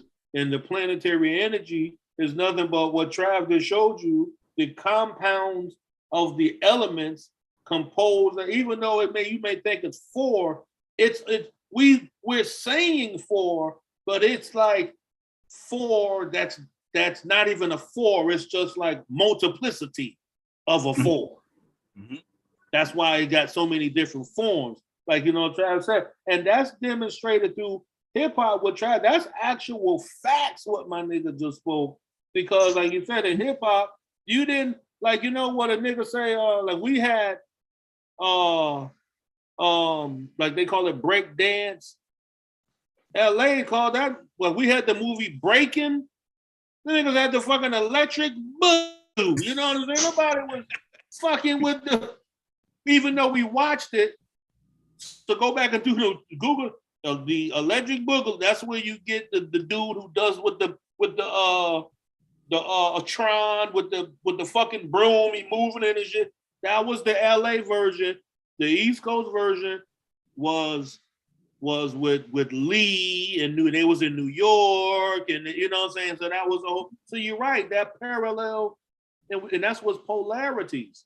So the same thing when people talk about twin flames and all of this, only thing they're doing is unconsciously is that subtly they have perceived the subtle energy of their own inner desire that they have now projected into through the projecting of that person of what they like, and they're saying that's my twin flame, when they really just seeing the elemental compounds of what they desire based off all them fancy Sanskrit words that I said earlier. All sewn into you. So since you say that, Shako, I'd like to hurt someone else's feelings now. Don't hurt feelings, Trav. Don't be nice. Do it. Don't listen to him. Could this also explain this cultural appropriation? When we see somebody doing something that someone else did first, and now we get butt hurt because now they're dancing a certain way, or wearing their hair a certain way, or dressing a certain, or talking a certain way. That's ours. You can't take ours. Y'all don't leave us with nothing. How is that hurting you? Leave Becky alone. Leave Tyler alone. They're trying to evolve too. It's demonstrated and it's on purpose. Those are demonstrated energies so you could level up your own self to figure out if you feel some kind of way, you're supposed to sit back and be now you turn to God, because God is really silent. He like this. He and she is like this. Analyzing self. That's what she was doing. She was really analyzing self. And he's contemplating his own inner nature. Why did that? Why? Because I just watched the Yagazuki boys do some fly ass breakdance shit, and the dude rapping the whole time like fucking trap music in Chinese. Mm-hmm. Somebody is, man, that niggas is culture vultures. When they all come from the same essence, just demonstrated through a fucking Mongolian. You know what I'm saying? Mm-hmm. Yeah. But that goes back to the obstacle. As far as we know, that could have been Tupac last time. I guarantee you, if you go wherever, like go to Asia somewhere, there's a Asian Tupac right now with thug life, all that shit, all on his stomach, bald head. Come on, They man. have them what's good? in northern China where they have all the gangs. What's good with everybody? Y'all, can y'all hear me? Yeah. Yeah. Good. Hey, Oh, man, y'all Snuff doing all Dog, man. right? Peace. Please, y'all doing all right? Yeah, man. Chilling. Yeah. Yes. I didn't want to stop y'all, but I was gonna say, man, that what y'all saying, man, that was demonstrated a long time ago too. When you look at these ancient, like monolithic statues, and they all had that little handbag thing. Yeah. You know what I'm saying? It And was they aliens. on islands, like islands in the middle of the goddamn ocean. And they all had, they would have a different, like, you know, they all would have the hands in the same place, and they all would be carrying this little thing that people don't even know what the fuck it was. They just call it a purse. Yeah. But every single one of these civilizations displayed that thing. So, man, that's what we are, 100%. Yeah. But that was your juju bag. You had, if you was a shaman, you had so much mushrooms that you had to carry around. You didn't just have one, you had to have at least 170. Because you know they was all kind of, you know what I'm saying? Right. And isn't that pattern still reflecting, right? Definitely. A businessman of the street, right? You got to have your bag, right? Same You gotta have shit, your yeah. bag. Hell yeah, same shit. By the way, at the cultural appropriation point, I think I lost about 13 viewers. No, man. Oh wow. That's how you know it's real. Damn. You just hit him with And the you barrier said of it dog. too, that you was saying you was You're gonna gonna be hurt nice. certain things. You can see the dip in the chart, like, yeah. Maestro told you not to be nice. But then at that point though, it's just like you're holding. I was just having a conversation with this about my friend yesterday, you know, and he's Mexican. Again, not like it matters, but we're explaining how we still feel like we're in the confines of that, you know, through family, tradition, and culture. Yeah. But ultimately realizing that you're just a soul at the end of this. It's really not like it. This is the body that you just happen to get this time, and for whatever reason you chose. We all happen to get a black body, you know, and we got to figure out why we chose that, you know what I mean? But like to it's so crazy to say the whole thing, Sean, go, I am God and all that stuff. And then you look at a white girl and you get upset that she has dreads on, you know, it's like, you got to find that middle ground, you know, because she's God too. Reflective of, I guess, this whole process of top down. Imagine having, as what Trav showed us with that little diagram, that's the separated gunas, separated tattvas. Everything's in its place. It's in a sophic nature, but it's at the top. Mm-hmm. Imagine if you replace that top structure with some tamasic elements jumbled up, gunas jumbled up, and that's supposed to be what creates your whole reality. Mm. So all the vague spirit terms, and that's your kether, that's your framework. Your whole life's about to look trashy. And you know something, that when we spoke earlier about the ugly faces of the deity, those are tamasic. Those are the tamasic forms of the deity. Like you have, Brahma. Hold on, Brahma is the sattvic state. Yeah. Vishnu is the rajasic state. Shiva is the tamasic state. So when you look, but it's not just Shiva. Shiva also has that ugly face too. I can never pronounce the name that he turned, that his ugly form is the same as Kalima, because you know they always have Mahakala. Huh? And Mahakala. Mahakala. So then there's a other longer version of that name as well. That that's his, as they say, destructive form. It's really not a destructive. Like I said, it's the transformational form. It's what's going to. It's like a tornado tearing up everything. And sometimes, like I look back at nature. I looked at nature and I learned this from bad storms here in Florida, that the storms are actually creates life. There's life in destruction. Right. When it tears up this Florida and people will be like, oh my God, it went through there. Watch a couple years from now, some of the most beautiful grass growing and animals is doing. It creates like so. California wildfires like that. Yeah, too. that's what I was that's about why to say. they control Fires, yeah. burns. The Hell yeah. audacity of humanity. How dare we take a natural disaster personally? Oh, it's so terrible. Shut up. You don't know enough to make a judgment. What if this is something that Climate is change. And that is Climate nothing but change, the mundane Climate change. lowest of Tamazic. Like that's just a Rajazic Tamazic mind state for a person to gripe about a natural occurrence of nature. nothing to do Not with even just right. Think you can control it, man. Talking about climate change and all of these things and any of that aspect. That's like you too. said. That's why I never got into that. Man and mankind cannot create anything new. Hell no. Mhm. Even He today, cannot. I don't care if he manipulates the weather system. It's you may think he's doing it in a big area because it sounds big, manipulating weather, but they're not doing that. They're doing that shit back on the sides. They're not making weather changes over the whole state of Florida, man. no. Right. Them And I wasn't should speaking- I just be wasn't- football-sized weather changes. They can just manipulate some shit, move it, Right. and then it'll cause some An rain action. that was already built up anyway. So now it then cause a disturbance in those of eons and ions to now rain a lot 10 miles from here. They're Don't it not sound fucking scary? They can't change nature. Right. It's already there. It's already gonna happen, right? You in can't our early change nature. evolution, I actually found out today that what differentiated what we call today as humans, Homo sapiens, from the other human species that existed at the time was literally our ability to recognize patterns. At that specific area where they were referencing was like Kenya or something. There's drastic, like it turns to tropical weather, then the next day is volcanoes and shit. But in that rapid flux, the ones who survived saw the pattern and said, okay, I can't do anything. Let me just adapt, survive.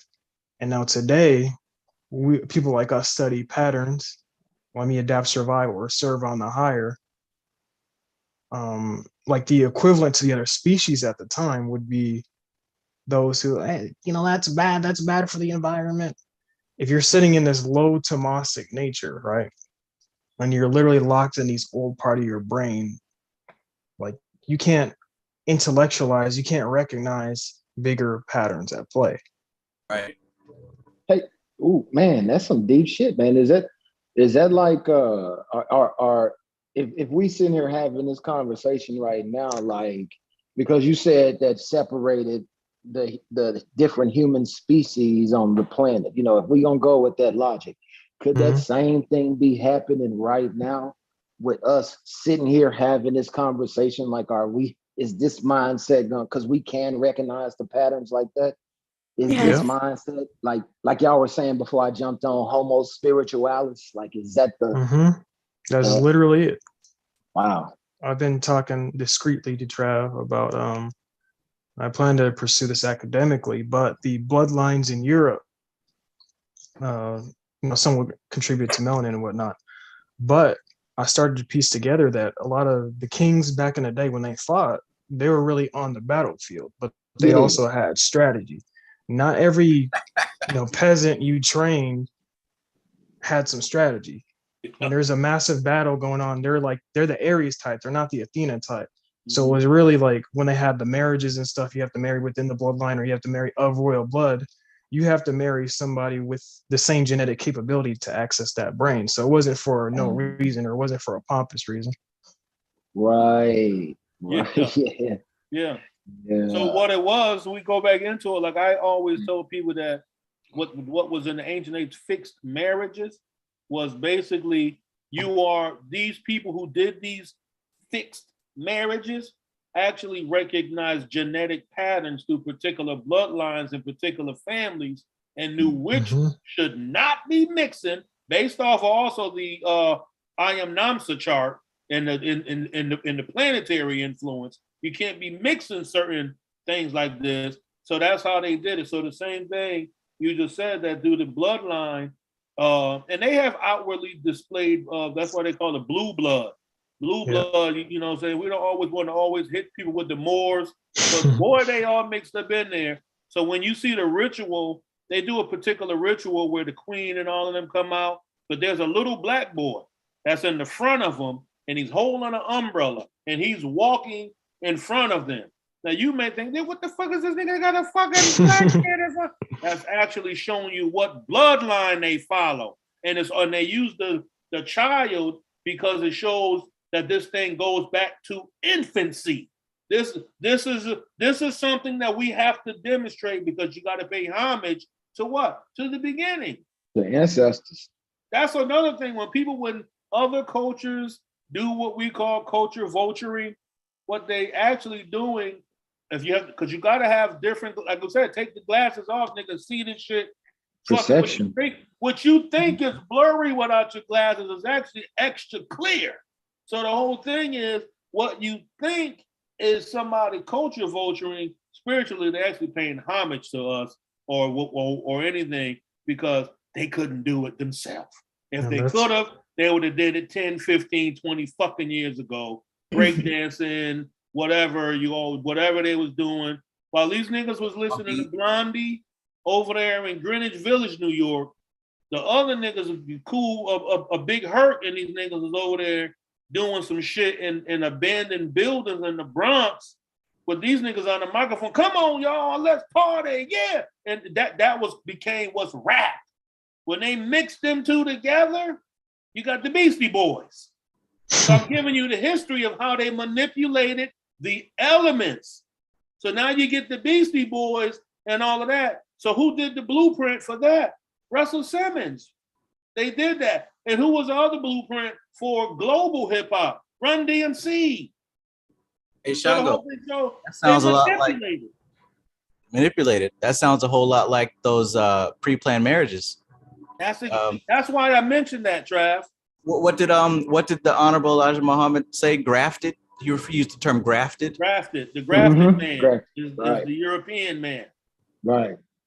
And if anybody knows plants, like how to plant, that's how you get some of these good strands of cannabis, because they grafted. Yep. You can you can have one.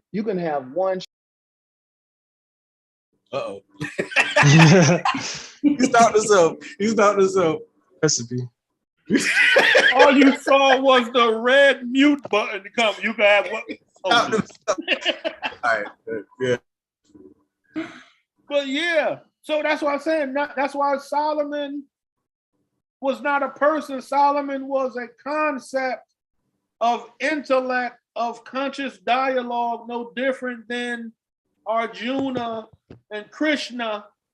You know what I'm saying? It wasn't necessarily real people. We had to human form these people so you can understand the energy of demonstration. So when Solomon said nothing new under the sun, the nigga ain't that new on there. Don't think you got some new shit. Ever. Tony ain't new. You know what I'm saying? Like, they're making songs like, you know what I'm saying? Like they and I'm using it as an example because I'm using it on the mundane, because we hear it. We can use it as examples. There ain't nothing new about that thing. Yeah, that's why I like the I idea. don't think you can change, but all they've done is monetize the concept of it. So now you can hear it out. Well, they monetize the concept. They're not like Trav said, organizing it into a particular form of better usage and paying homage. They're not saying that there's deity existing in here. The chemical makeup that makes it great is communicating a particular mantra as you slip in and slide it. Nobody don't know about that. You know what I'm saying? So you want, that's what I say, you thinking it's feeling good, it's only feeling good because on a subtle level, you're experiencing the vibratic force of the mantra that you're creating by physically being in that motion. I think that's why the semantics matters so much, you know, like the idea of a download is, I think, is so much better than I had an idea. Yeah. It keeps you in that reality of like, no, I am receiving.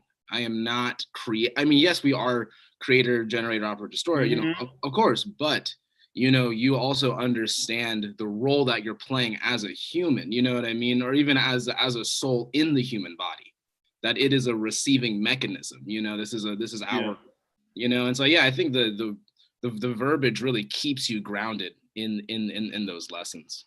Yeah, so it's in the Bible represented as they say Jesus has the hair of wool, but the feet of hooves.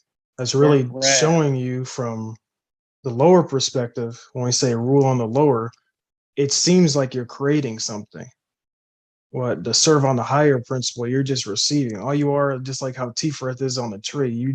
You're at the culmination point, and then it comes back out as this complexity. And what they were talking about was carbon, woolly hair, and burnt brass, both elements of carbon.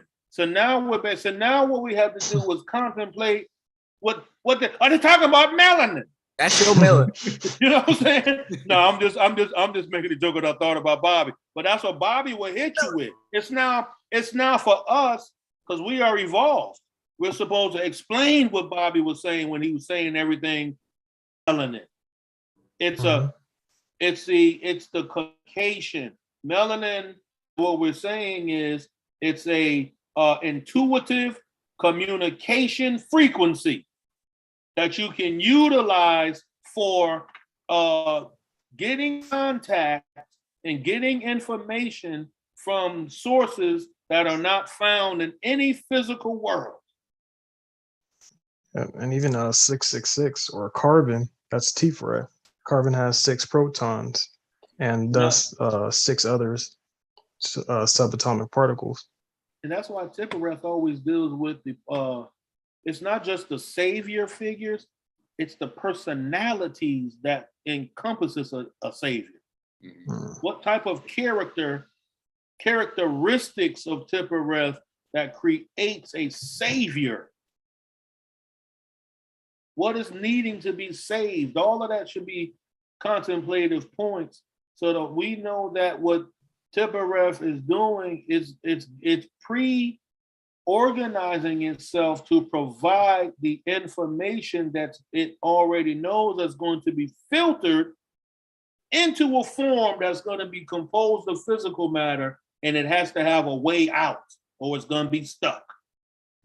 Okay, so that also brings the point of another very important aspect of Tiferet, which is the transformer, or as we know, the sacrificial lamb, right? Tiferet is that point where energy or consciousness finally reaches that hardcore transformation into energy, into matter. That's when that flip happens. So it literally has to give up its freedom to become something limited. That's the sacrifice of the cross. And that's why you have to go under to go over. Because you have to go, because the representation of Malkuth to back to Yesod is not an ascension, it's a descension. Then you're curving back upward. That's why they use the underworld and as a correspondence to the 30-second path. Wow, and that's a pretty good accurate representation of an energy wave. And going under is going inner. So when a frequency wave goes down and up, that down is actually going inward. Wow. If it's going down, that means it's occupying a space that it previously occupied. So now it goes back up to occupy space and it goes back down. So that's the inward to go back upward. If you want to use that in and out, over, under, as above, so below, so below. It's all the same things. So the whole Vedic system, the whole Kabbalah that we're studying, these are inner systems for outward and inward change. So the whole thing, like similar to like shadow work, right? Like if you're having like issues with ego and like your ego wants to portray that it knows everything or whatever. Part of actually disintegrating that is to be humble. And that's submitting. That's some, you know, like going under to go over. Like you can't go over if you can't go under. Yeah. You'll pretend like you're going over, but then the shit just collapse. Yeah. And you know how you take a wrong framework. route, you driving somewhere, and you be like, God damn, I knew I should have took the other street, man. You get to a traffic jam. That's that same kind of thing. You know, that's why, like I said, we have a default code. The default code is there, especially for us in the Western society, because as well as not having access just means that you didn't know how to get to that information. So the information that we're getting now, and that's why they'll start charging you $30, $40, $1,000 for a book. They're not gonna do that. They do that. That's the books are the same commodity as gold. The price of gold and silver. Why do you think it was always in history they're burning books? The Vatican got all those books because there's value in that shit. The motherfuckers got the actual Upanishad scrolls of this type of shit somewhere. You know what I mean? That you can't just go and touch it because it's too valuable. They'll let you touch a golden rock big as a football field before they let you touch some of these old ancient writings, because first of all, no, there's a frequency that they didn't do.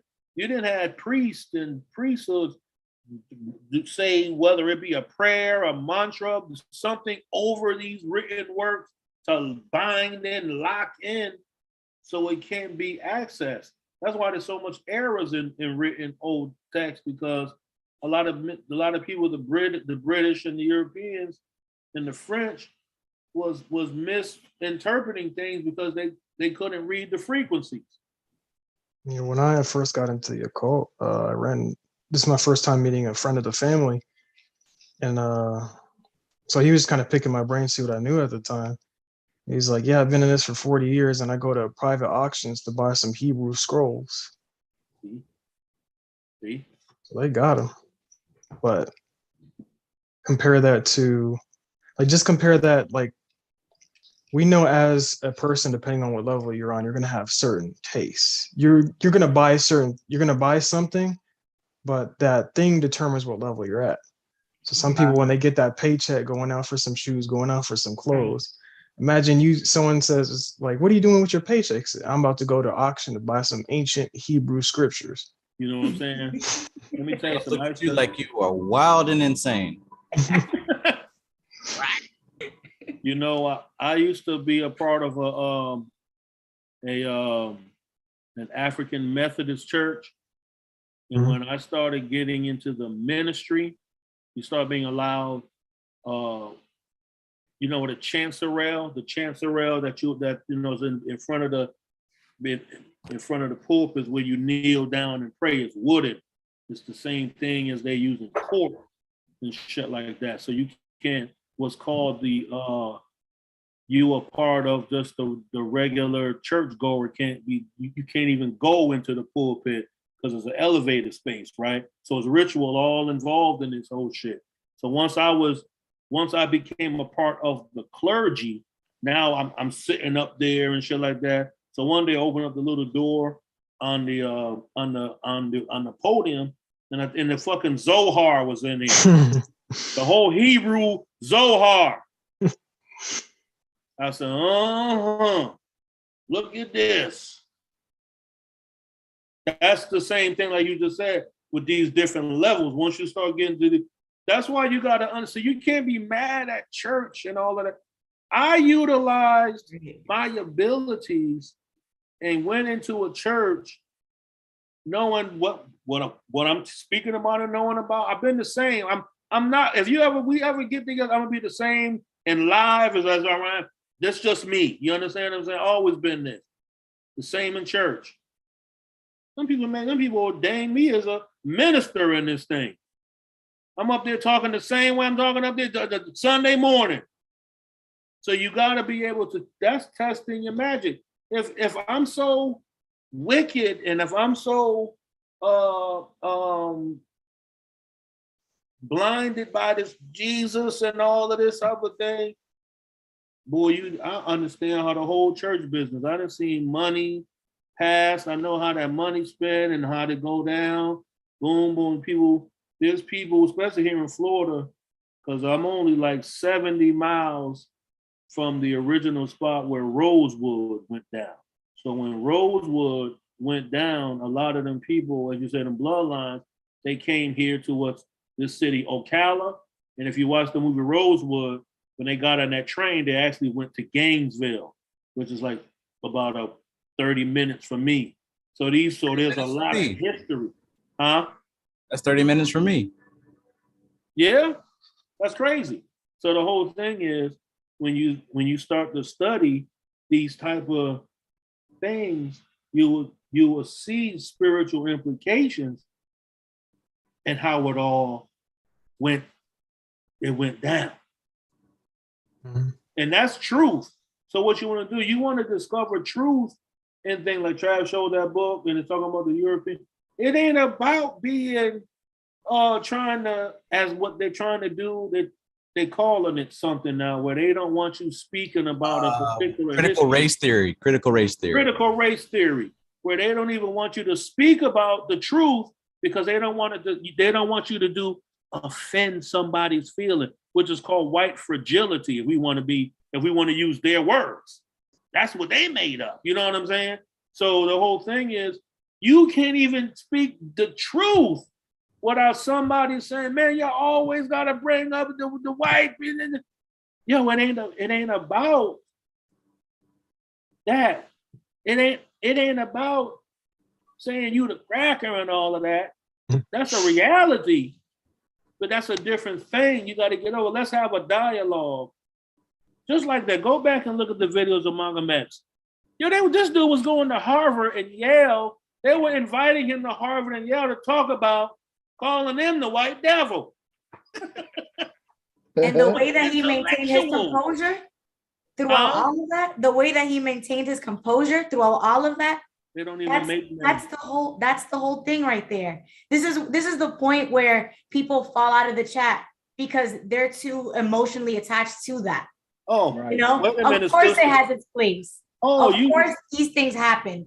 But at the same time, if you want to elevate on something, it doesn't have to negate it.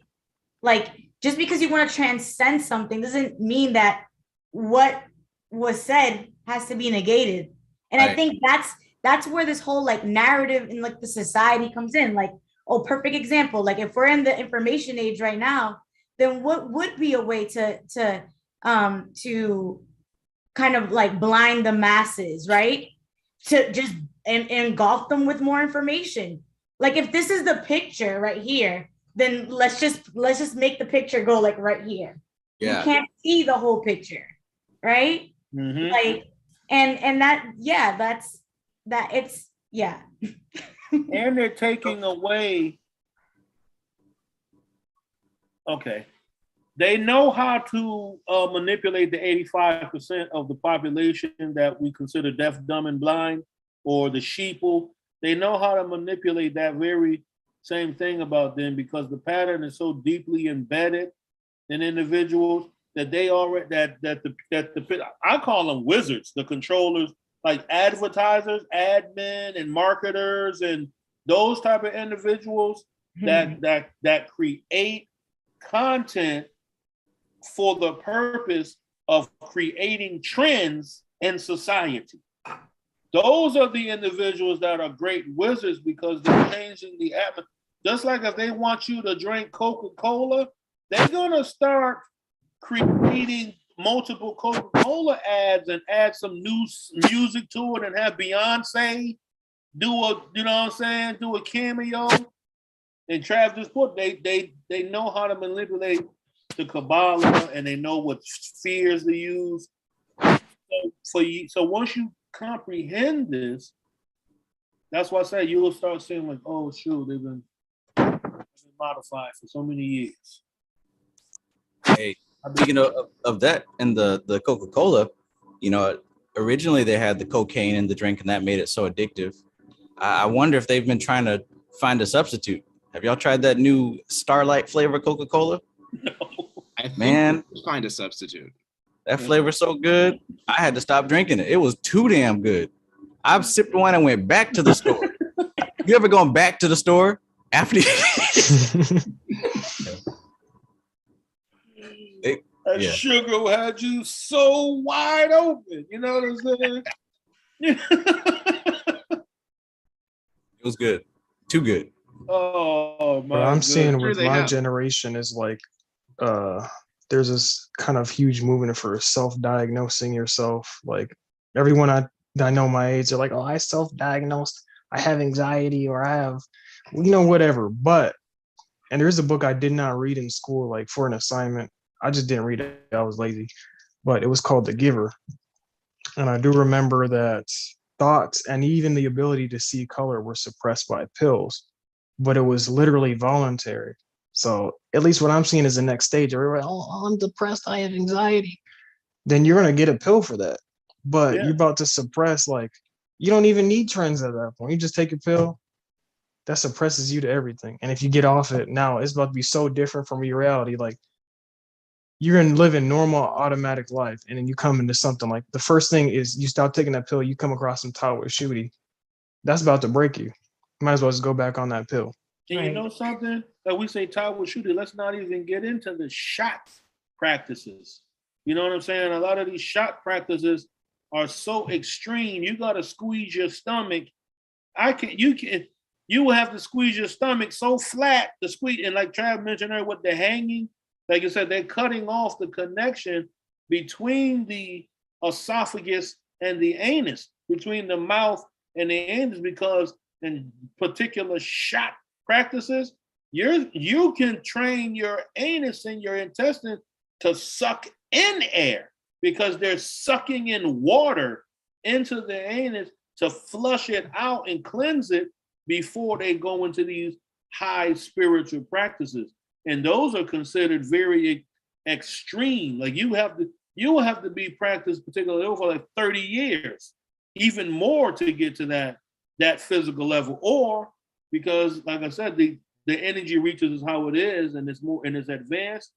If you practice intently, sincerely, hard, you may be able to obtain instant samadhi, because that is a possibility from what I'm learning from the Shastras and the Vedas and the Upanishads and stuff, that you can. So that's why I say this is always encouragement, because the cheat code is there, but you have to be so dedicated. If you want what's called instant gratification, which is really not instant, if you wanted to obtain, and this also has to be done with grace. It's also grace. Alyssa said, when you're learning, it's also about your inner humility and your sincerity and knowing how to bow. Because to be a practitioner or a sadhaka, basically you're a servant, you're bowing, because that's also a definition of those terms, meaning that you are bowing your ego unto that which is greater than you, because you are nothing but the creative source manifested through physical form for the creative source's purpose. Whatever that purpose is, you can join with it, but you're going to become unconscious of the self that you thought you was. So that's renunciation. Once you get into the whole renunciation thing, it also will create, that's why you got to be powerful, because it can create a feeling of longing for things that you once desired, because you start, not that you verbally renouncing anything, you will actually start automatically shunning or just living without things that you thought was so important and you couldn't be without it. You're going to automatically start slowly you backing away those things, and they may even be repulsive to you. But you also have to be aware of that, because that can be an obstacle, because you shouldn't be anything to the change, not repulsed, not aware of it. It should just be natural. That sounds like the early 90s when hip hop turned to gangster rap. Mm-hmm. And why do you think they stopped saying master of ceremony? They had to change. It's a frequency change. It became, once like I said, okay, here's a history of the European, right? From a particular perspective of the ancients. In a particular part of in Islam, when you go make your pilgrimage, which is called your Hajj, when you go to Mecca, there's a particular part over there where you're gonna throw stones that was called the white stone. And it's just a white pillar stone, white pillar stones.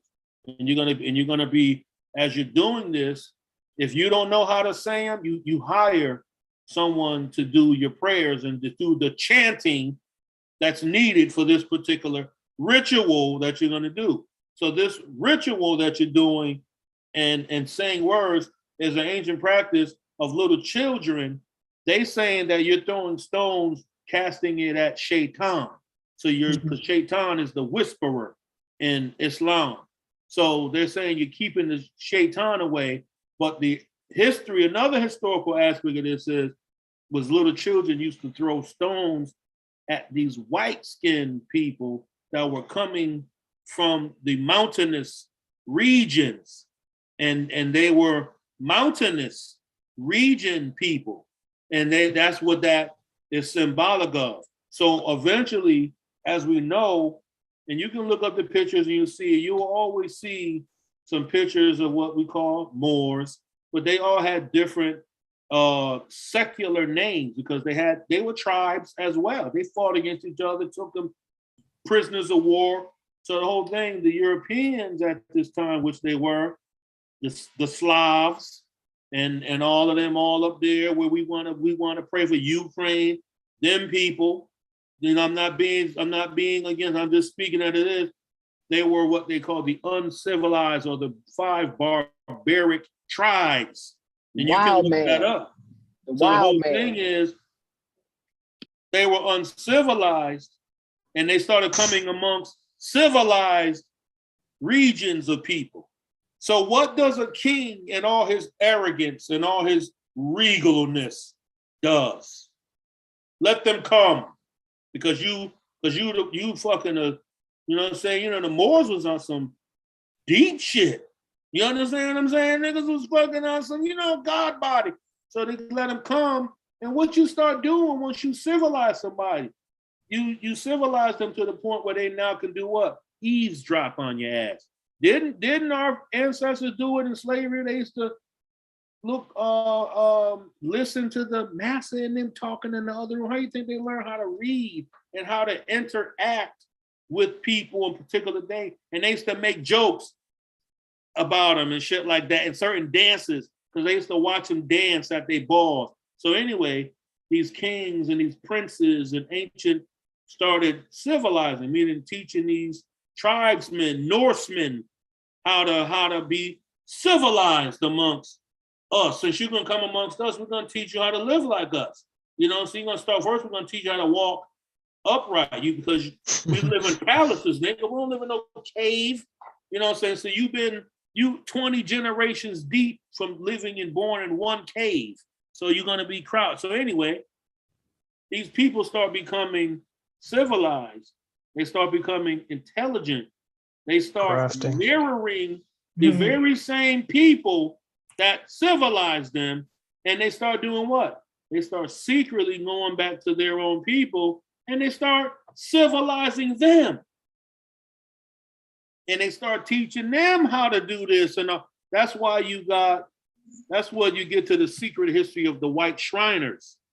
When you see them on what they got, their Shriner hat, and it says Assalamu alaikum on the front of it, and they have their little thing. They only got a particular amount of degrees because they don't travel 360 degrees. They only go like maybe 120 degrees.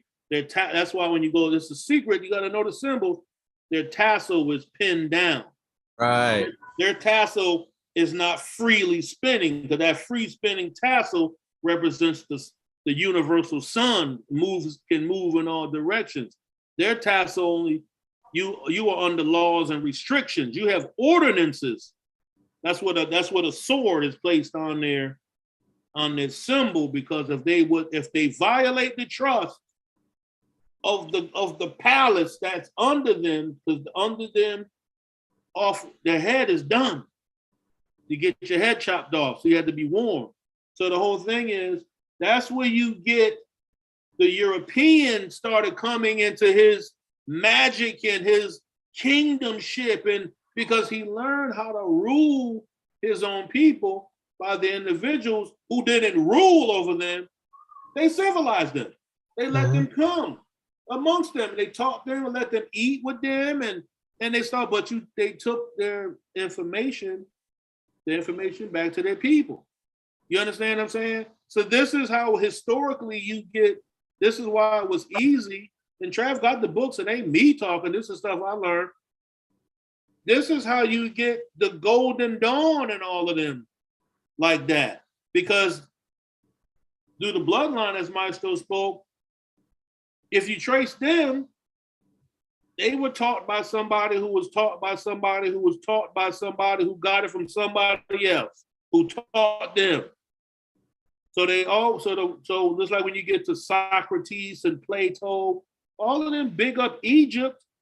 If you study deeper, you'll find they'll tell you who their teacher was or what particular school that they learned in.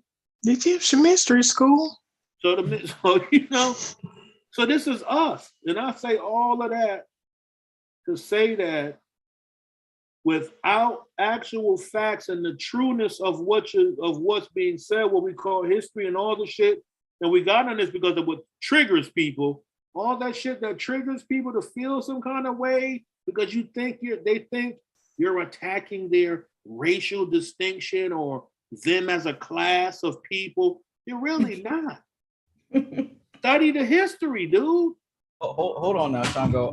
I just looked at my numbers, and they just now reached back up to when they dipped off. Let's change the subject, or else we're gonna lose those 13 people again. Okay, we're going away.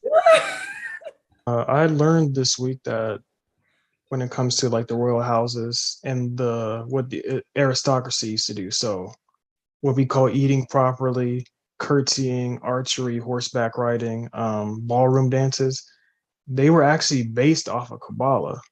Like all these little movements that we deem as unnecessary were actually physical representations of what they observed of the solar system at the time.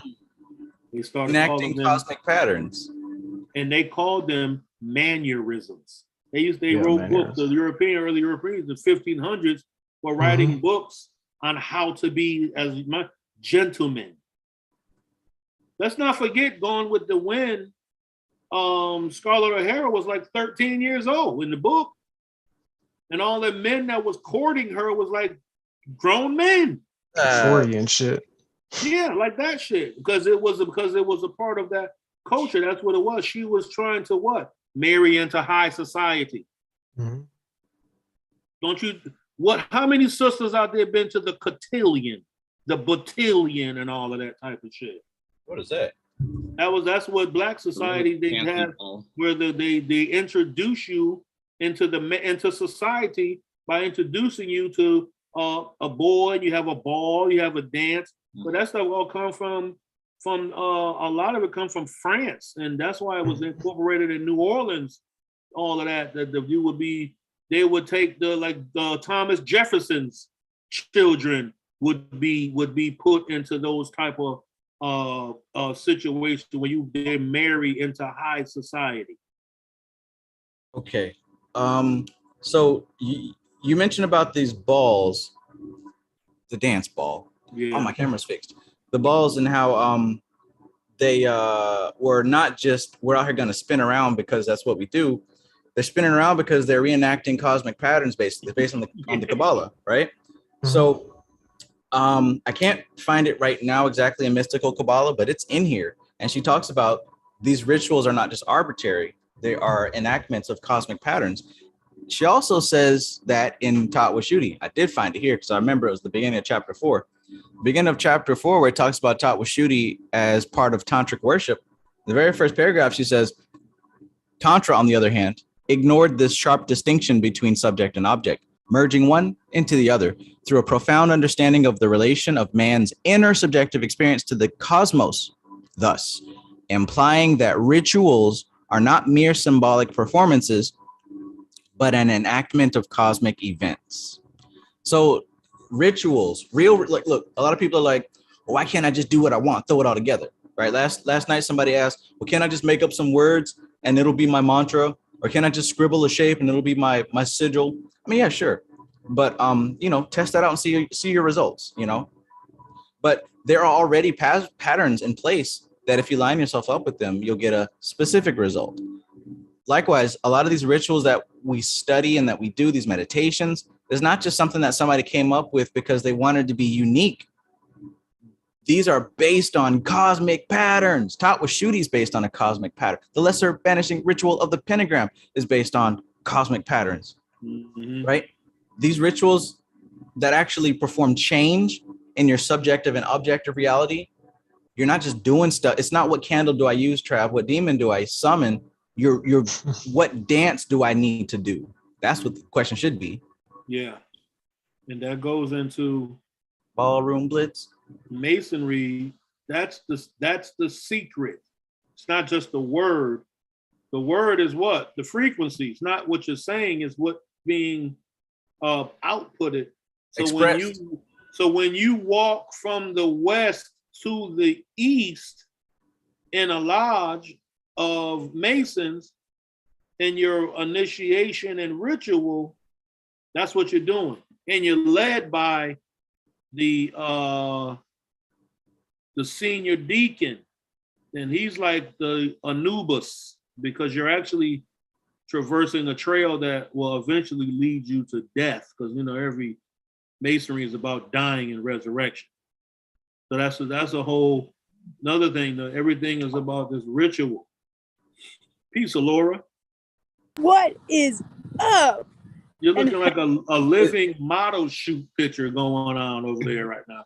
You got the hazy sunshine on you. Kabbalah.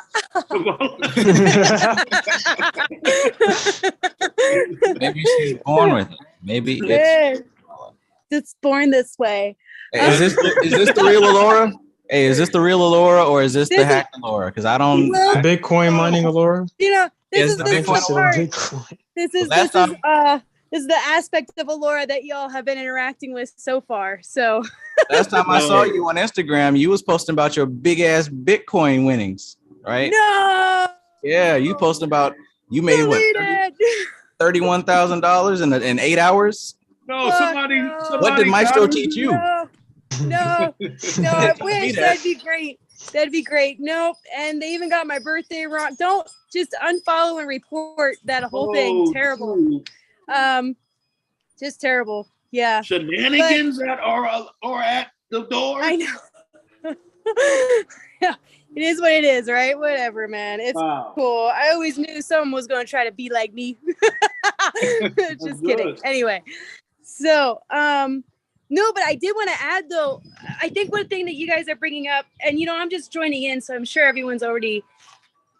I don't know if y'all already covered this or not, but one thing that really hit me when it came to practicing rituals that were already done was something that everyone I heard kind of touch on, and that's the research that had been done on the expression of existence. Because I think you can come up with your own mantra and you can do that. And we talk about intention, but there's a lot of things that I've personally done with intention that haven't necessarily worked out as well as these other rituals.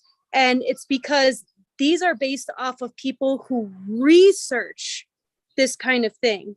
You can have an intention where it's like, okay, I'm going to connect to Saturn, right? And so I'm going to perform this mantra and this thing that I make up, this ritual that I make up for Saturn, and that's going to give me some fuel, right? Some fuel for my intent, some fuel for my fire.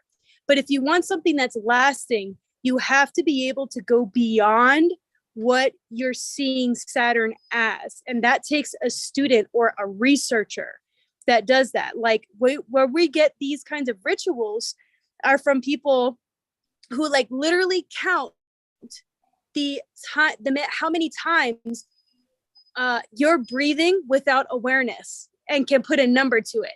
They'll be like, for throughout a day, you're not aware of 23,600 breaths, you know, because these people are researchers. And so this is how we kind of get our information, and why it's so important to kind of also be aware of what rituals you're paying attention to. Because I've also done money rituals that have been published and said to have been true and blah, blah, blah.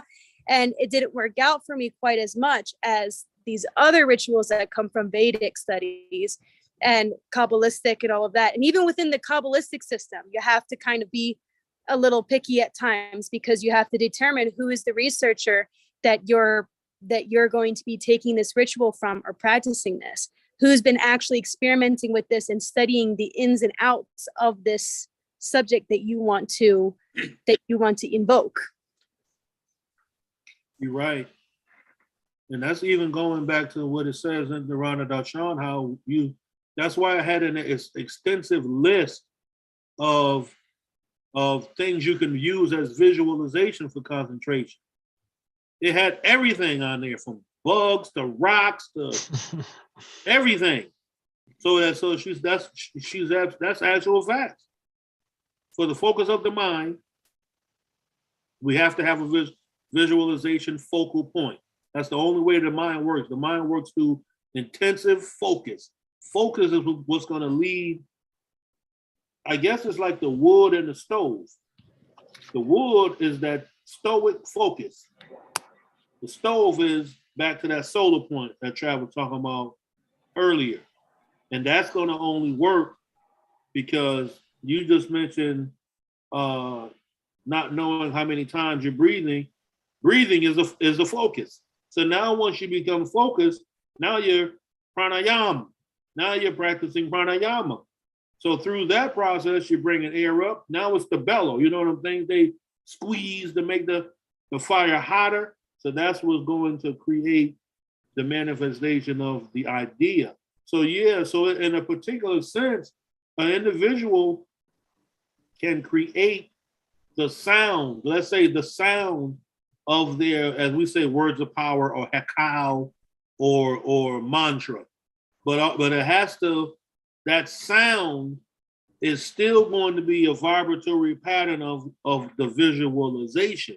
And it has to, and we know that it will have to be a particular match so that it vibrates for the change within ourselves through that mind and sound connection.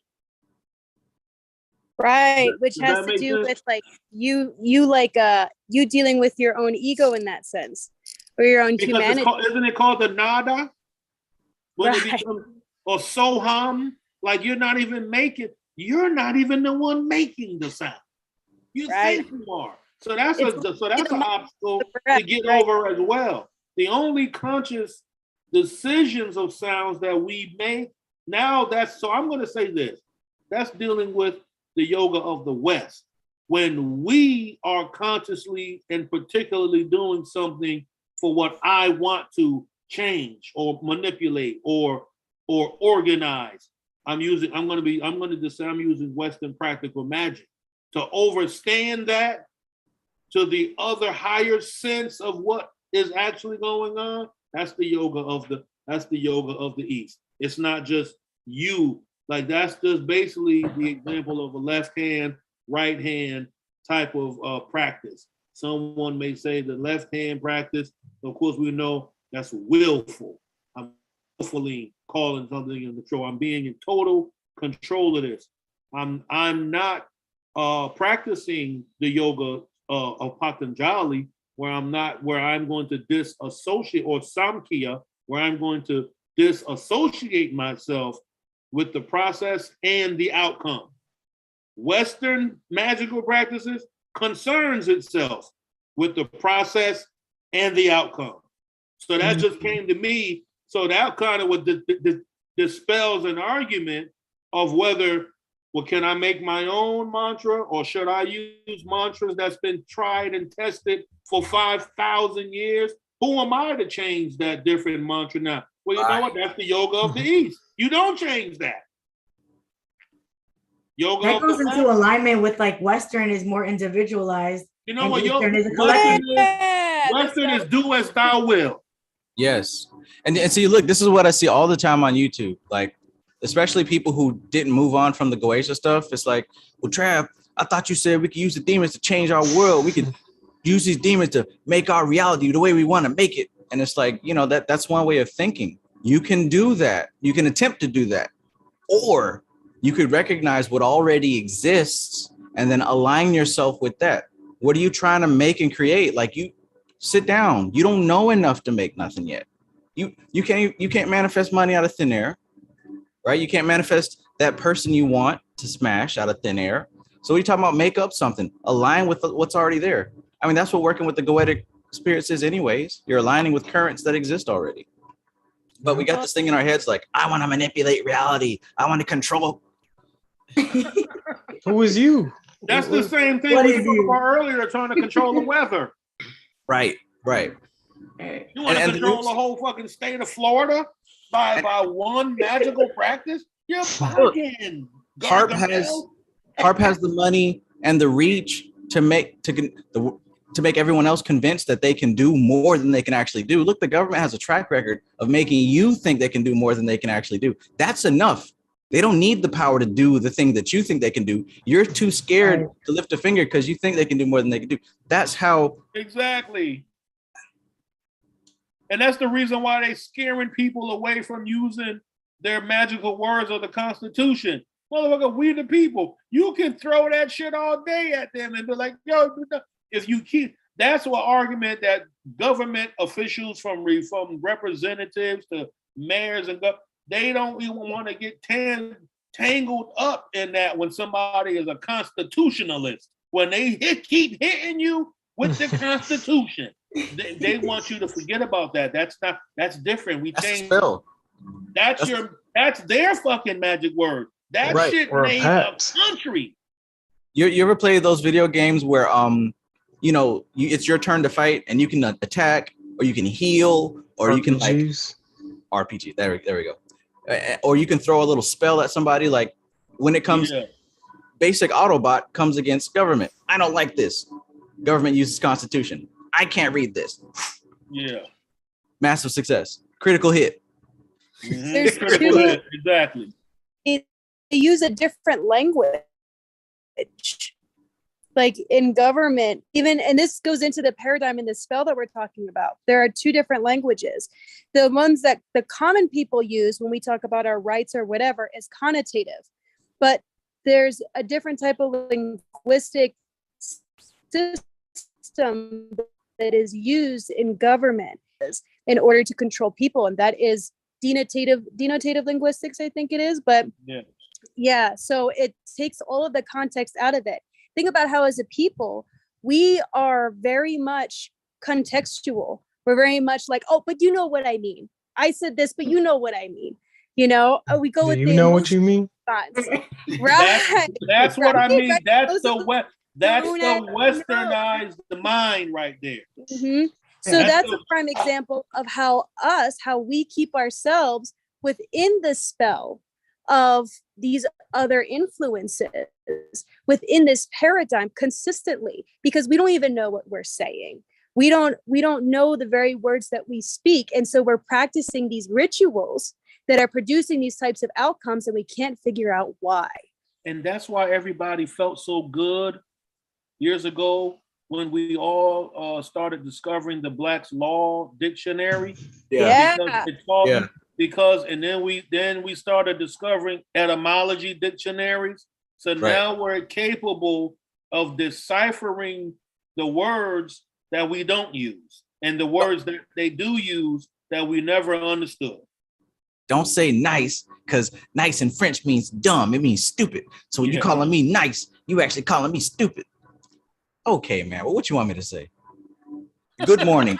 Don't say morning because morning means you're mourning for the dead. The dead. Or falling in love. Or falling in love. You're supposed to rise in love. Or overstand. Overstand. That's the modified. That's the modification of the mind. And we just be sick with it, man. That's how we get swept up. It turned from global warming to climate change real fast. Global climate change. When they don't say, because they could have said this. You know, we've recognized that the Earth goes through patterns of warm and cold.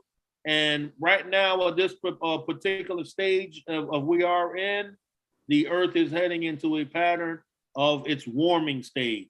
So that's why that now that the polar caps and stuff is melting, they're finding civilizations and bones of people. Because you know why? Because there was not always ice there. That's the most common sense thing, but they keep adding extra seasoning to it.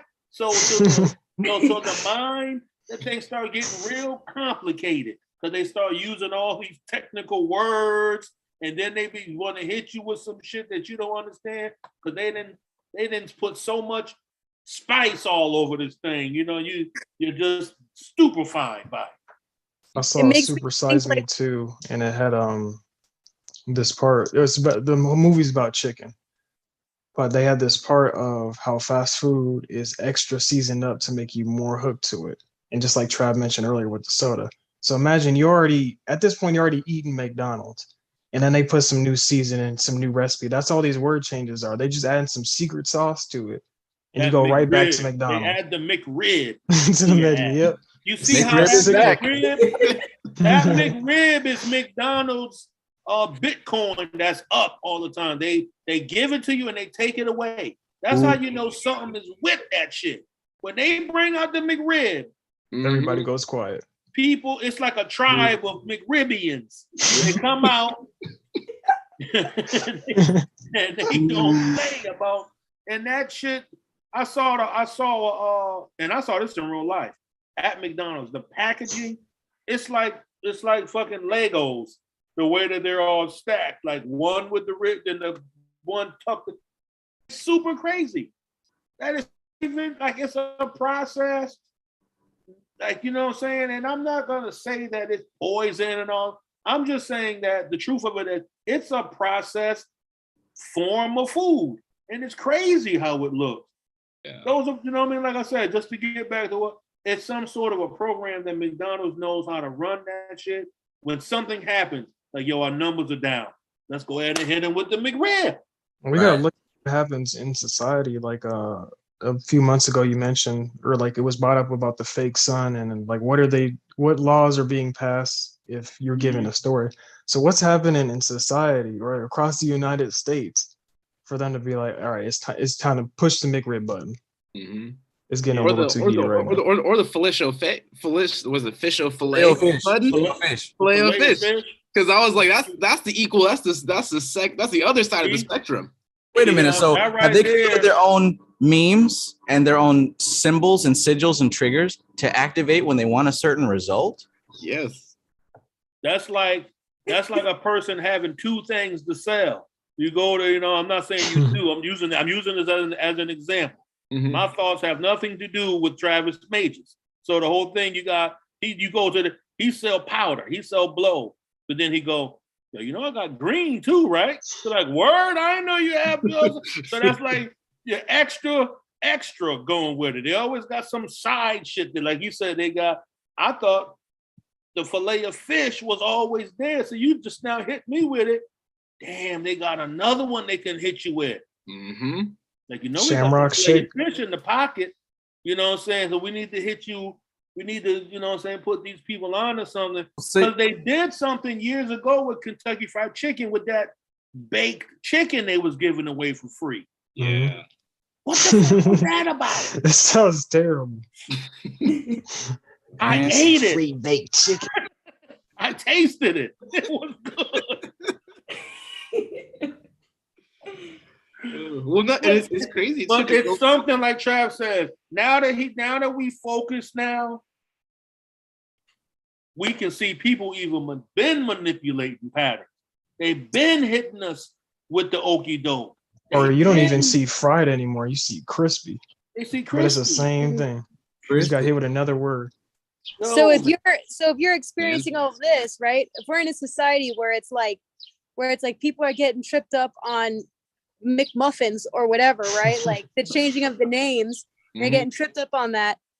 What makes you think then that you can create your own mantra and that it's going to work the same way as the original recipe did? And Laura, you know what? Melissa said something too. This makes you also say how Melissa said you got to be so humble, even in your advanced mind, because people are duped by the McRib. They are, and we're not.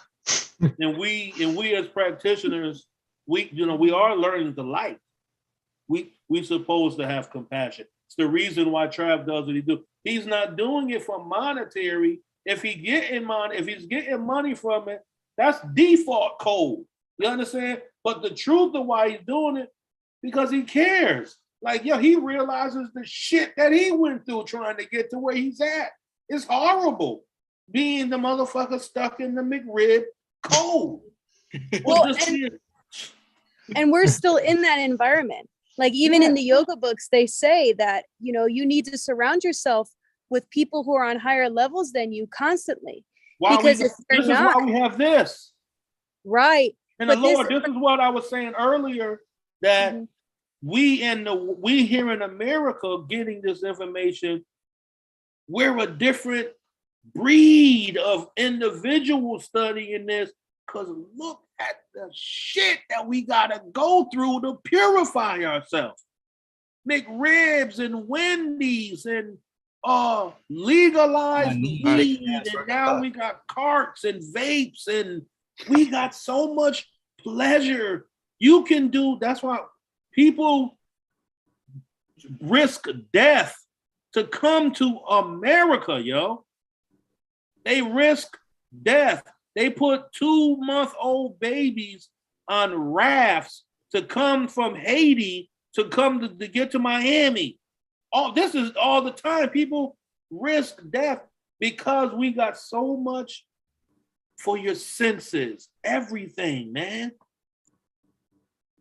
And so and I think for the higher occult, or, for those of us who are really breaking into this, we are tapping into something different, right? Obviously, this is something that we've all practiced for quite a while, but at the same time, we're still surrounded by it. So we're still coming from that mentality. So even though I may not be tempted by a McRib, it doesn't mean that I don't have something within my behavior that was programmed before that makes me more rajasic or tamasic in my actions that then portrays itself in another way. I may be a sucker for crystals, I'm about to say, it's always something else. We got essential oils. You hear that? That's why I always say, like a heroin addict and a gambler and somebody else has a different addiction, they're not so different. Not so different. Right. You know how many same parts of the brain are being activated, and the same process is happening in external stimulus that we cannot say no to. How many of us right now in our spiritual beauty don't buy something and it makes us feel so happy that we got it? Yo, I just bought pizza last night and it was so delicious. Good. It was so good. You see what I'm saying? So we can't. So this is what's humbling, yo. We can't fool ourselves into thinking that we didn't made it, yo. No. Nigga, this is motherfucking ragtag. What they call it, the little rascals, motherfucker. This what niggas is struggling trying to make. So we can speak about it, even laugh about it, but never are we disrespecting those who jump ship because they're trying to save their life by any means necessary. It's no different than, and I'm gonna use this as an example. People was jumping off the World Trade Center trying to get out of that thing when the fire. The desperation, you already know you are not gonna make it. But the desperation of fire right there, you jumped out the window. That's the same thing that people do when it's called, it's called disillusionment, as we just read in Dharana, that people become so disillusioned that it creates this inner sadness, and we're hardwired here in the West. We can go so sad that a motherfucker will kill themselves. You understand what I'm saying? This is, and it's easy for Americans. You don't really hear about, well, maybe we don't hear about it because it's American and news ain't got no purpose for it. But I don't hear about suicides in other countries like that, like here in America. I'm not saying that it don't exist, but boy, you don't hear no high numbers of that shit. Here in America, you got 9-year-olds, 11-year-olds, from up to 80-year-old people killing themselves because life, well, what they consider to be a life, has gotten so pressurized, so heavy, Tomasic, that they can't even get to the level of becoming, as I said earlier, solution orientated. You say that to them, that'll drive them into even deeper. That might be the words to make them kill themselves. Yeah. Like you need to become solution orientated. Some motherfuckers go home and take all the Tylenol with codeine. Yeah, they for sure took action. You know. You see what I'm saying? All because they become so, as we say the words, toxic, that at that moment they can't even see a way of coming up out of that shit, not knowing that there is a default code for coming out. Pro tip. So for those of you who may be dealing with someone who is depressed, first of all, understand it's not your job to make them undepressed. That is not your job. That is not your job. One more time, it's not your job. And of course, you can do what you can, be a positive influence in their life, but you're not going to heal them. It always is very rough when I get someone in my inbox who's depressed and they feel like they're ready to kill themselves. Mm-hmm. It sucks because I know I can't do anything for you. I know that. So instead of trying to be like, oh, you just got to believe in yourself, you just got to be positive. Those words work for people who aren't over that ledge yet. They work for people who were already doing okay, but they fell a little bit. Positivity helps people get back on track. But for somebody who's off track, they have a different kind of karma. It's not your job. I went through a phase of beating myself up because I had a friend who I was talking to who got involved with, probably shouldn't have, because I was trying so hard to save them. And the best thing you can do with someone who's depressed is to at least help them change their state for the time being, right? If that means they're in the corner and they're just like, fuck it all, this is over with, analyze what they're doing, right? From a psychological perspective, they're dwelling in those emotions and it's getting heavier. Those thoughts are getting heavy. So all that little love and gaslight shit that you're trying to do, it doesn't even shine a light into that darkness. The best thing to do for your friend who is depressed and at the edge of the rope is to get them to change their state. To get them to take a shower, right? Get them to take a walk outside. Get them to do something that shifts their body. Because when the body shifts, the emotions shift, the mind shift. That's going to be your best bet. I'm going to just throw this in. You right, you shift the focus. You shift the focus. That's what get them a glass of water, a bottle of water, something that they now have to physically do to take them away from, so the thinking. Right. Because what it is there's so the ahamkara, as we know, the four functions of the mind, they're spinning out of control. Forget about a mountain lake pristine and not moving. That shit is fucking Cthulhu coming out of that motherfucker. Right. So just your job when you have someone who is on the edge like that. Like I said, it's not your job to undepress somebody. Don't take that mantle upon yourself. You are going to hurt yourself doing that. You see how hard it is to talk to your family and your friends about, oh, that's the devil. What? Meditation is the devil. See how hard that is? Don't take it upon yourself to heal your depressed friend. If anything else, get them to move. Get them to move. It's the best you can do. What you're bringing up is, and outside of Vedic talk, this is a de-escalation technique. So if someone is in that mode and there's no talking to them. So right, Trav is right. Recognize your role. Your role is to not be there and be like, oh, let me. No, give them specific simple directions. And like Shango said, glass of water or something that gets them back into their body, because they are not in a rational state. They are in a completely different vision of reality. It's the same thing that you do if someone is experiencing extreme rage. You don't go in there and be like, what's wrong? Because they can't talk to you. They can't talk to you. Give them simple direction. Go there, glass of water, sit down. I mean, and it sounds rough, but it works because this person is disassociated. So you need to bring them back into their body, and then eventually they will start to talk back to you. That's when you know that they are de-escalating. But the whole thing is a cycle. So even if they start to talk to you kind of normally, you don't go right into, how are you right now? Because guess what that's going to do? Wham! Bring it all the way back up. Because look, we're talking about trance states, right? Since you want to get technical with it now, you bringing out the real names for it. I'm trying to keep it simple, right? Because we are not all studying. Bringing up ahamkara and stuff. Come on. Give it to us. Psychology. But since you want to get to that point, also remember that what we're dealing with is trance states. Yeah. Whether the person is depressed or angry or whatever, they've entered a trance state. So just like what Laura said, we're not on the same level. You're not going to say something and they're going to respond. So you got to move and shift that trance state. Don't try to get fancy. Simply get the body to move, or like what Shango said, get them to drink water, ingest something, do something to shift that body, because that's going to be your most certain way to shift them into a different kind of trance. Yeah. Another thing, if you can, oh, sorry.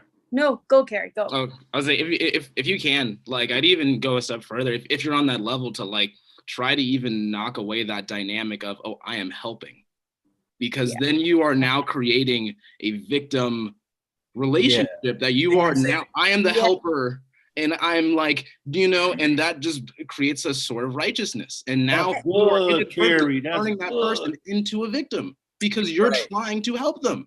That's kind of what I meant earlier.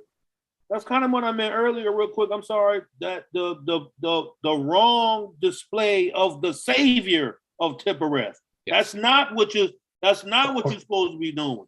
The false prophet. The false prophet. Yeah. I gotta go, but I just wanted to say that. That's a parallel. Bye, Kari. Sorry. Thanks for popping in. Guys, yeah, if we're still going, I'll definitely try to hop back on, but I just gotta take care of some errands. So, all right. Peace out. Bye. But he brought up a really good point of not bringing up because the other thing too is that you have to kind of assess, is this someone's typical behavior in order to gain attention? Now that sounds like really fucking shitty for me to say that. How dare you? But you know what? A lot of people would rather have any type of attention. So a lot of people go to these states of rage or depression because that's the only time that they ever received any type of attention that was remotely caring in their lives, especially if they came from an extremely traumatic childhood. So you want to make sure that your role is not enabling that behavior to go further, which as Justice Kyrie said, do not assign yourself as the helper. You are not the therapist. You're the friend that's bringing them back into their body. And then it's like, all right, man. So when you're ready to talk as a friend, we can. But as of right now, like, I ain't like this isn't going to work if we're going to have a conversation. I need you to come back and be a little bit more, chill. And you got to really analyze, like, when does this person do, and then maybe a role that you can take if this person is very like common in your life is to see, like, when does this stuff start to act up? Is it when I'm talking to another friend that all of a sudden they go through some type of event and have to make it a crisis scene? Is it, when I'm learning something new? Is there something that is evoking this behavior, that is evoking this type of disassociation? Is there a point, not in this moment, but in another moment, that maybe we can have a conversation about that so we can reestablish our relationship and how that's going to go? Damn, you know what that made me just think of, y'all? MK Ultra. The opposite spectrum of like a depressed person would be the aggressive killer type of person. Not really the person who's aggressive killer, but and I really don't want to. I mean, I'm trying to say this right. You know what I mean? I don't want to, but I'm saying like if you ever experience being around or knowing someone that'll put that fire on you, you know what I'm saying? Like those are real people out there. Real people. We hear about them in rap music all the time. Niggas wouldn't put that, you know what I'm saying, gun on you. Them kind of people are the opposite of that type of depressed person. So you have to be really careful of how you dialogue with that kind of individual as well, because what you say can, like you said, with the depressed person, it'll trigger a horrible reaction. You know what I'm saying? So the whole thing is, I just thought of that because it's not just only depressed people. There's people out there who are dangerous human beings that you'll never know. Quiet people, you know what I'm saying? The dude on the block, the dude who can be a whole gang of people, or girls too, women too. Pull a knife on you quick. So that's the whole thing you gotta be. You have to know how to gauge the atmosphere of an individual's mood system. Everybody has a particular mood system that they have, especially sports players. Because you're not even having this aggression. Sports brings out aggression. So some people like that, you got to know how to really read the signs of their atmosphere as well. I think the more that you do your inner work, the more that you can see it in other people, the more that you can gauge it in other people. Do you ever see that as an obstacle? Like, you know what I'm saying? Or like having a superpower, but that's not a good one because you keep seeing it in other people. You don't really want to all the time. You stop seeing people. You start seeing what they're composed of, right? Yeah. So y'all go through that too, be honest. Yeah. I've lost many friendships because I'm not enabling. You got frustrated. You get frustrated by even experiencing that stuff, and it feels cheesy sometimes, man. Yes. I'm asking you sincerely because I be really going through an inner battle, but I'll be like, damn, am I judgmental? Right. Like, I don't, that's a superpower. I really don't want that. We need to give a do-over or something. You know what I mean? Like I just started messing with Fortnite, Trav. So you start out with this hammer thing. You know what I'm saying? That's not really effective. You know what I'm saying? Give me the guns that are later. You know what I'm saying? That's kind of the same thing that I started really, like you said, Melissa, experiencing out. So you just blew me away because I don't like it, man. You know, I feel like the way that I like neutralize like that, like self-talk about, am I being too judgmental, is let's just have a conversation. Let's communicate. And sometimes people don't want to communicate about the things that you see in them that they don't want to see themselves. Yeah, I run into that a lot. I accidentally so much trigger a lot of people. Like, and I'll just say it because I'll just be like, like, oh man, like I had a moment where this guy, he's excessively funny. He's really funny, but he does that to cover up his emotions. And so he kept pointing to his chest, and every time it'd be around his chest, he would talk about something violent. And I'd say, wow, that's interesting. Have you noticed that every time you point to your chest that you bring up something violent? And he goes, yeah, whatever. I was like, elicitation real quick. Let's study our elicitation techniques, Alora. Elicitation. You got to be gentle when you're removing the trauma. You can't just grab it and pull it up. You don't want somebody to do you. You got to sweetly pull it out. I'm the same way, Alora. I see you touching your chest every time you say something painful. What, you got some trauma there? Let's talk about it. No. Give me that shit, dude. You don't even want that. They turn into a wild jaguar. You don't need that. Elicitation techniques. Let's talk about elicitation. Yeah. Now, my defense, I got to bring it up. It was in a therapeutic setting. Like, it was in a system where you're supposed to be bringing up emotions. So it wasn't like totally like just in a random conversation, but even within the environment that was set up for it, it was like, oh, I'm sorry, man. We'll just take it. Chest toucher. Chest toucher. We meet again, huh? You touching your chest again? Yeah. Talk about it. And we all know through NLP and body language, we already know what that means when somebody touches their chest. You know what I'm saying? That was supposed to be a marker for you to read, like, oh. Yeah. Right. He wasn't supposed to say, see, you're touching your chest. What? Ah!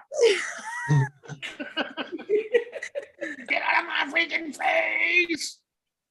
Yeah, it's a whole thing. Oh my God, man. I think, and I've been going out a lot more, and it's you're right. You do see what people are composed of and what you're composed of as well, like how you relate to these different situations, these different people, which I've, instead of a judge, because definitely the judgmental thing comes in, right? Because you start to be like, oh, I see you. Like, I see all of what you are, and you have to like dial that down and be like, whoa. Peasant. Yeah, like don't. Worm. Ape. Muggle. Yeah.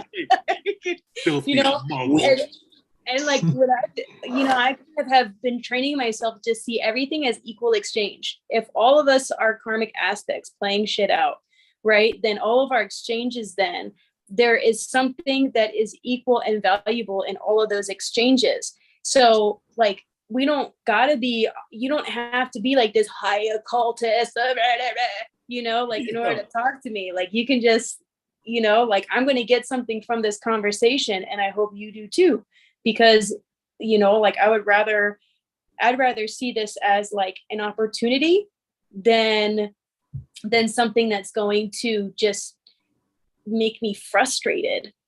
Like, why am I seeking that frustration? Absolutely.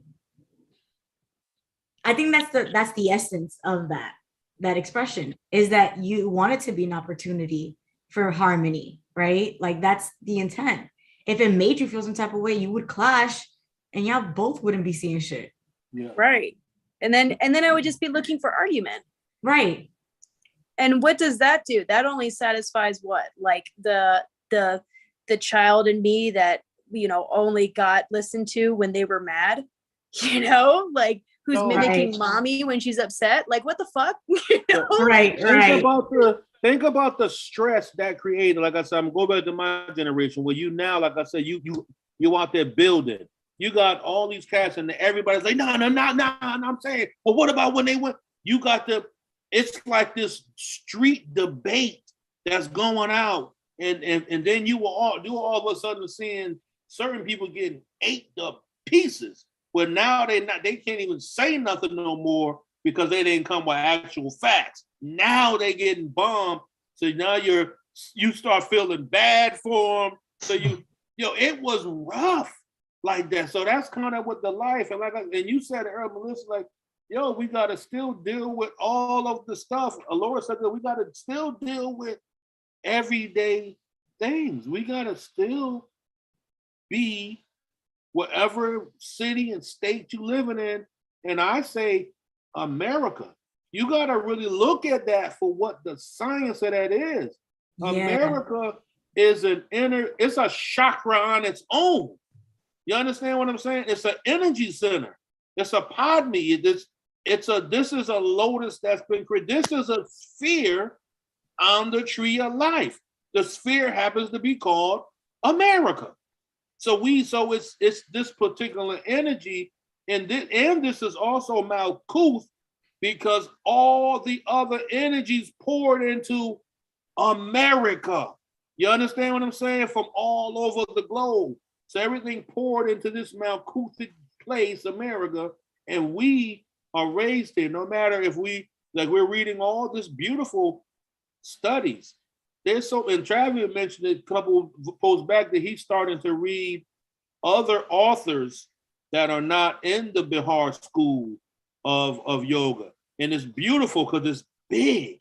So the whole thing is we're going to, because our filter, so now seeing yourself as a sphere on the tree of life, because you are a sphere and a path, you filter in this information however you've been modified. Now we know the componentry and techniques and process of how that happens, but we still filter it in how we individually been modified. So we're all fighting our own individual warfare of maintaining the purest operating system of ourselves. You see what I'm saying? And we go through everything. People in relationships with their partners don't even practice none of the shit that you're practicing, which can be a heavy weight on somebody, because if you a man and you have a woman, you want her to be Shakti. Don't you want to do all of this beautiful stuff that you read about and practice? Some people don't have that in their life, and with sisters too, in relationship with brothers that ain't reflecting his pure Shiva energy. So it's an unbalance. But at the same time, that individual is true to their sankap. They're true to their sadhana, their sadhaka. But it's still from a different perspective, because it's a resistance in their path. So just think. So that's why, like how I spoke about the disillusionment. That's a part of it. That's all a part of why people become disillusioned, or they start to lose that fire, because during the process of learning, they weren't doing anything to keep the fire. It feels like a campfire. You just don't put fucking logs and set it on fire and think that shit gonna burn all night like that because it's just good like that. No, you got to. And I done been camping a lot and built a lot of fire, so I know fire is a deep energy. When you out there, you got to keep fucking with it. You know what I'm saying? You got to keep turning it, make sure that it's boom, put more stuff on there to keep it a real. Now it'll burn all night, but it may not burn at the level you need it. So you got to take care of it. That's the same thing with Trav found a way to keep himself fueled as he traversed his path. That's the main thing. That's why he was saying, and you had the full, what was it? Another one was maintain your frame. So you used to hit that a lot.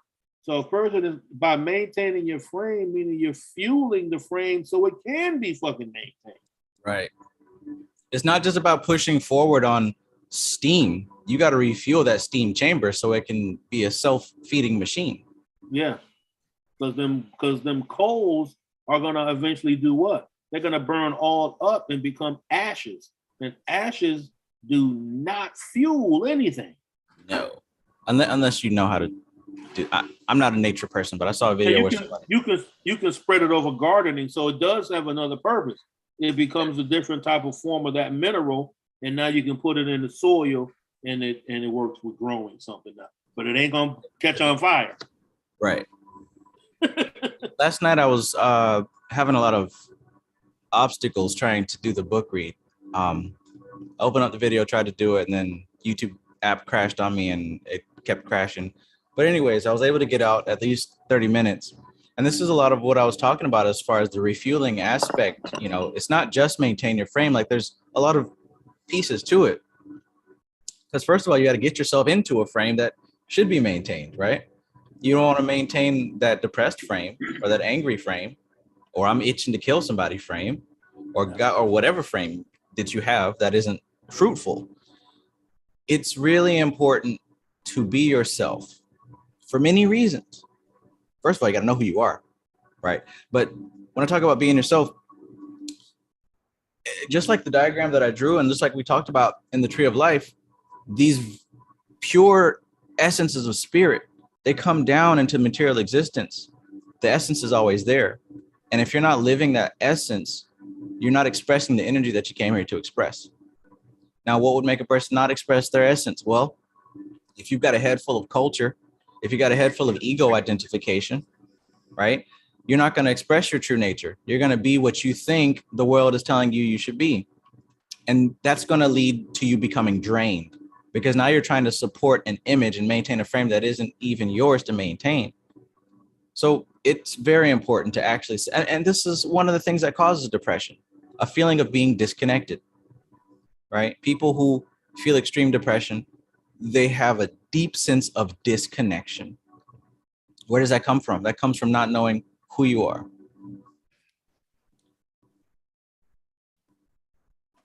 very important to feed yourself. Yeah. Everything should be through a conscious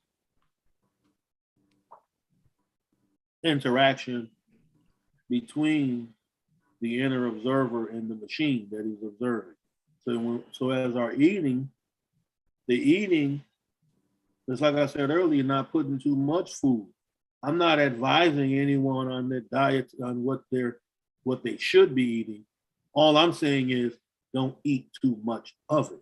Become lighter. Don't let your stomach be heavy. And I'm speaking to my own self, realizing that could slow your process down by eating too much, and it takes a long time for that food to digest. So if you only have a particular allotted amount of time to do certain practices, if you have other things to allot time to.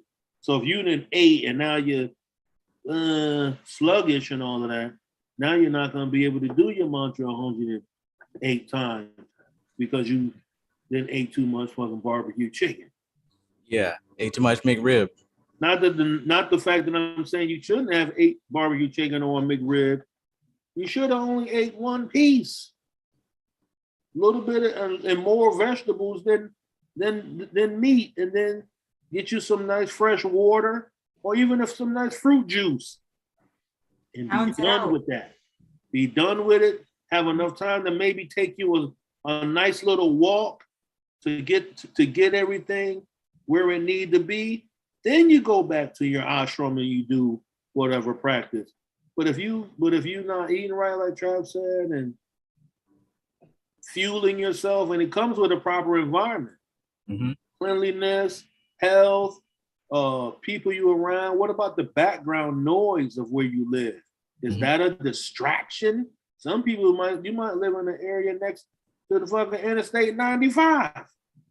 All you hear is traffic every day, all day.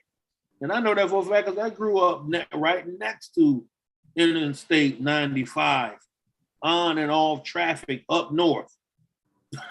All you hear is fucking rumbling in your whole house from fucking trucks all day, all night.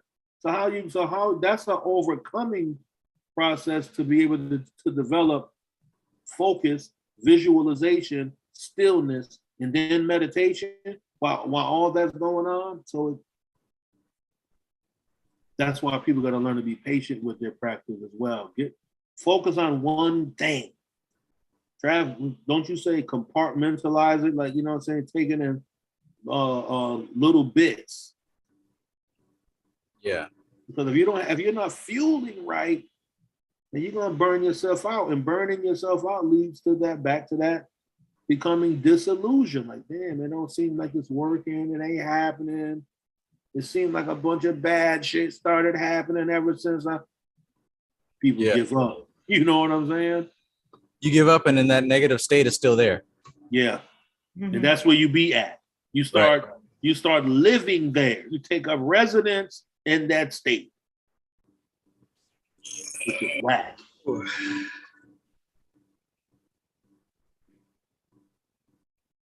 I don't want nobody to be stuck in that state because it makes you feel real pitiful.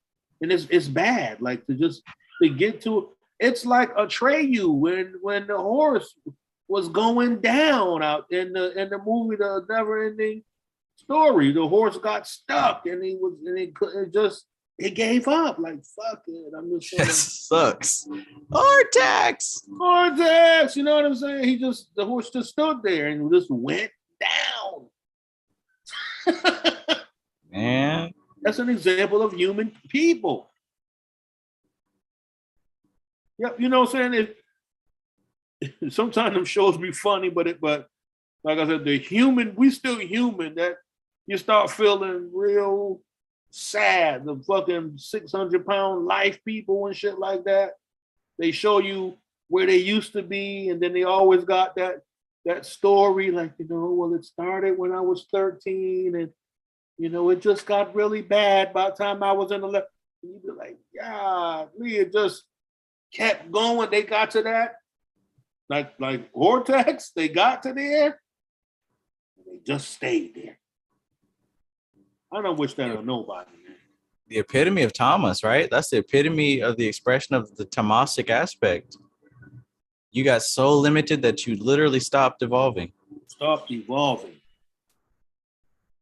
Man, that's rough. You know what I learned about today when you said evolving? I saw something about this jellyfish that don't never die, right? You know what it does?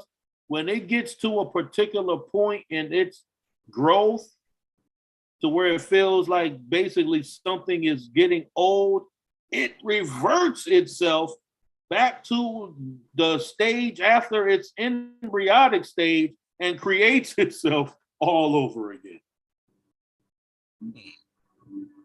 So you know scientists, because this was something I read, you know what scientists are doing. They're trying to extract the essence of this here so they can figure out how can we, as we said earlier, because that's the physical representation of what Trav showed you on his chart of the elements all, mixed up above the wave of demonstration. Well, below that wave is the physical demonstration of these scientists trying to extract whatever the essence of that spark that makes it do that, they want to find it. When you look at science from this occult perspective, like they just look so insane.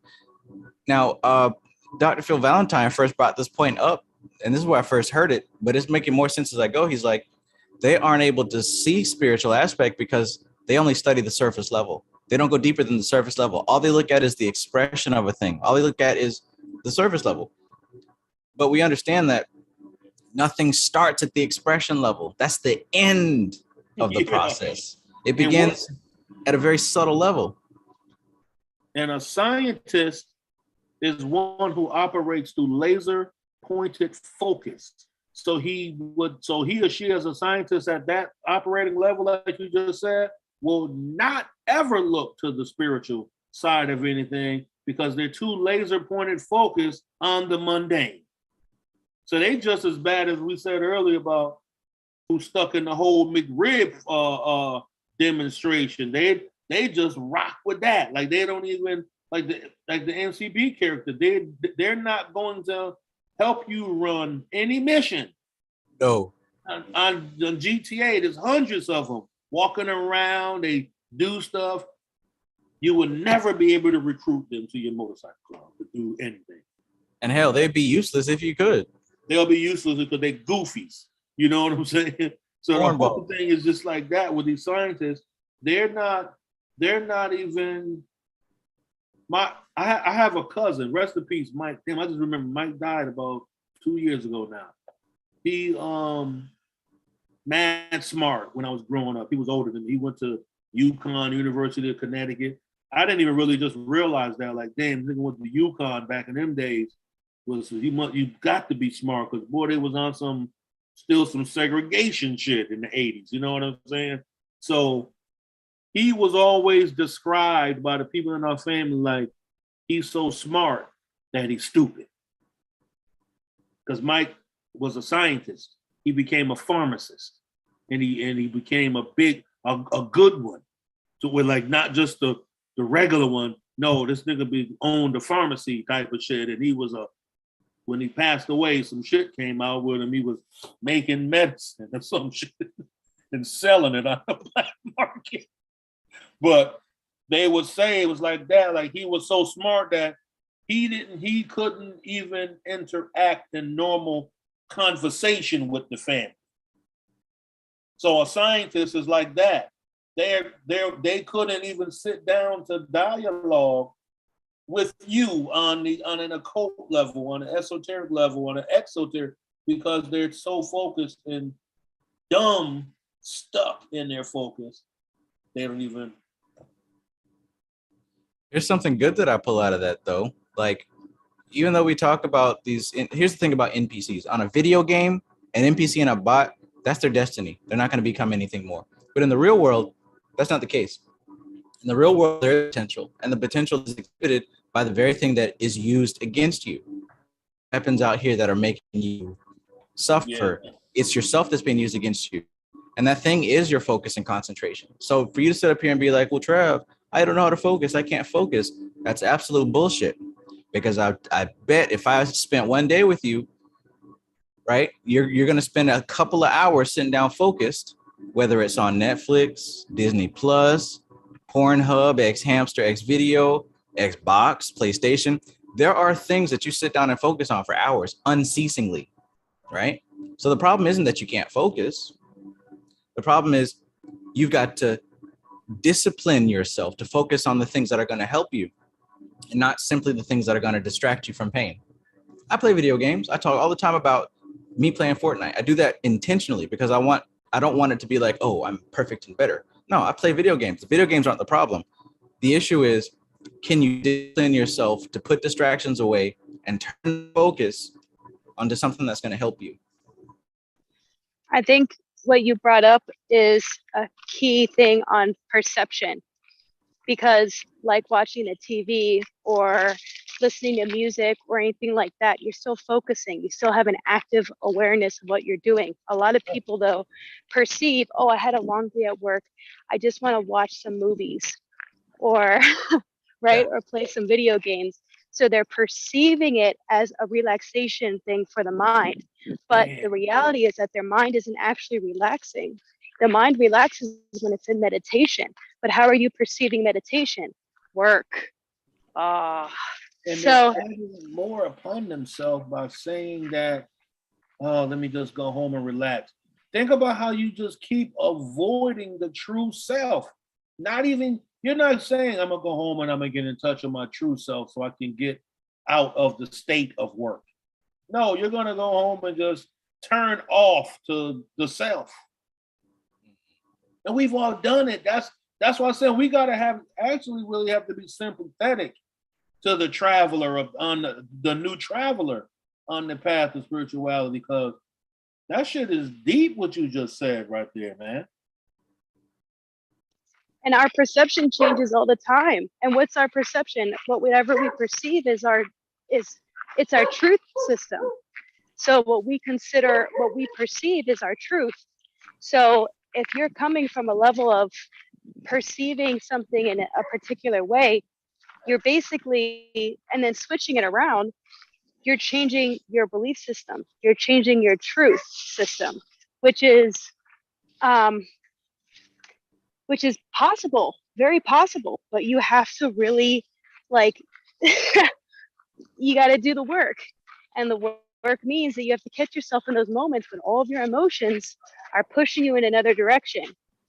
You have to say okay, no, there's more to this picture or whatever. And all of us have been on that path. All of us are still on that path. I don't think anyone alive has ever been just born perfect without any distractions and have been able to focus their minds, on meditation 100% all the time.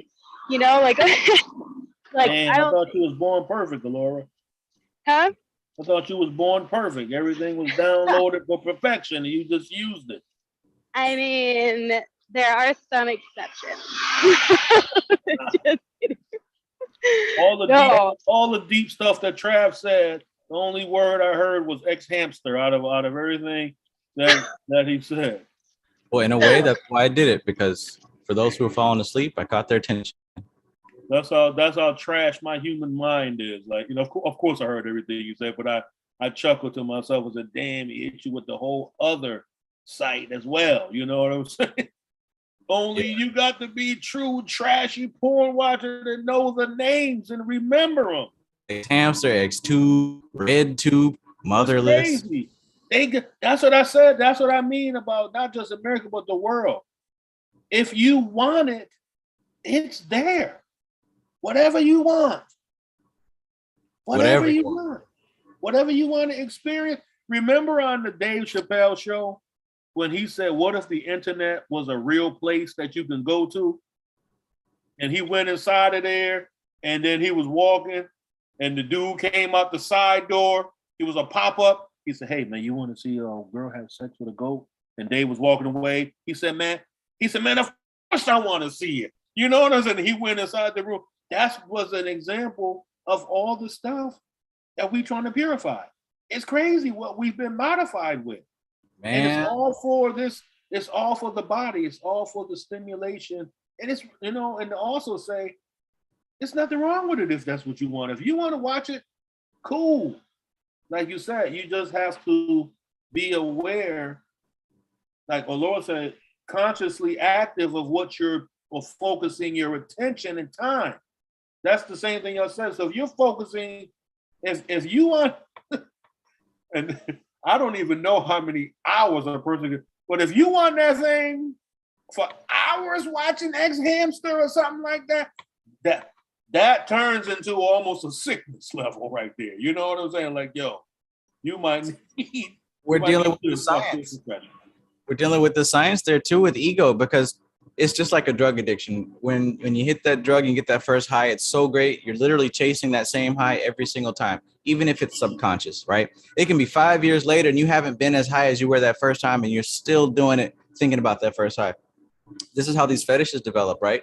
You get off to something and it causes some cognitive dissonance, or maybe it reminds you of something in childhood, and you keep looking for it and doing it.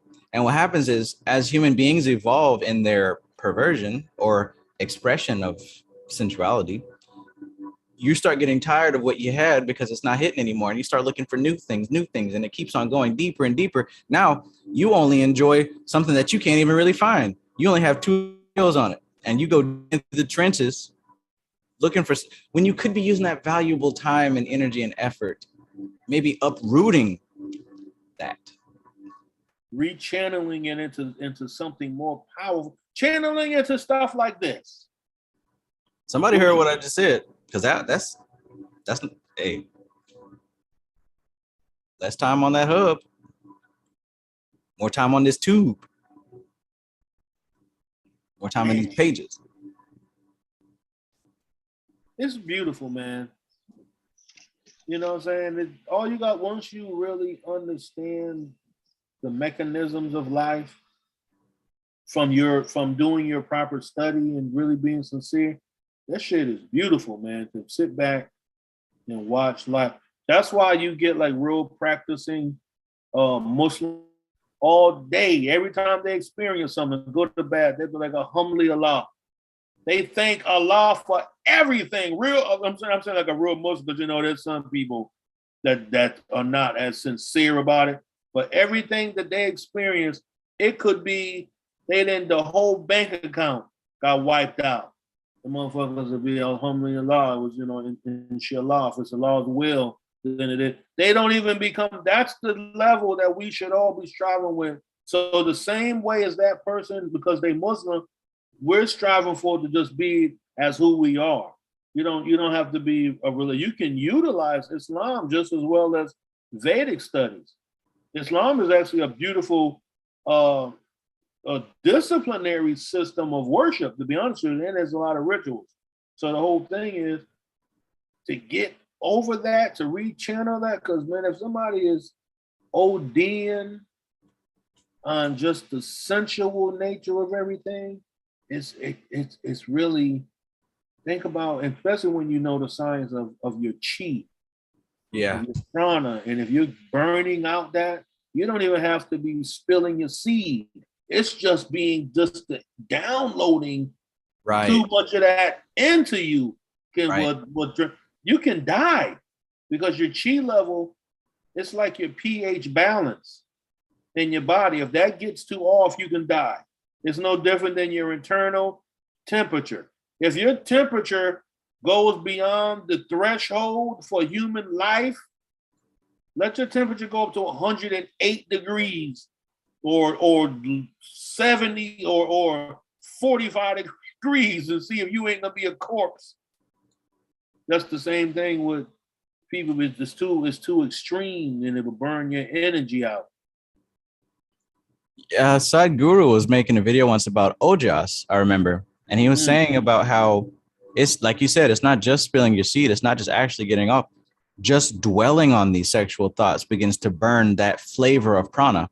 It's fuel for those type of thoughts. So you're draining ojas just by dwelling in that sexual mind state for an exorbitant amount of time.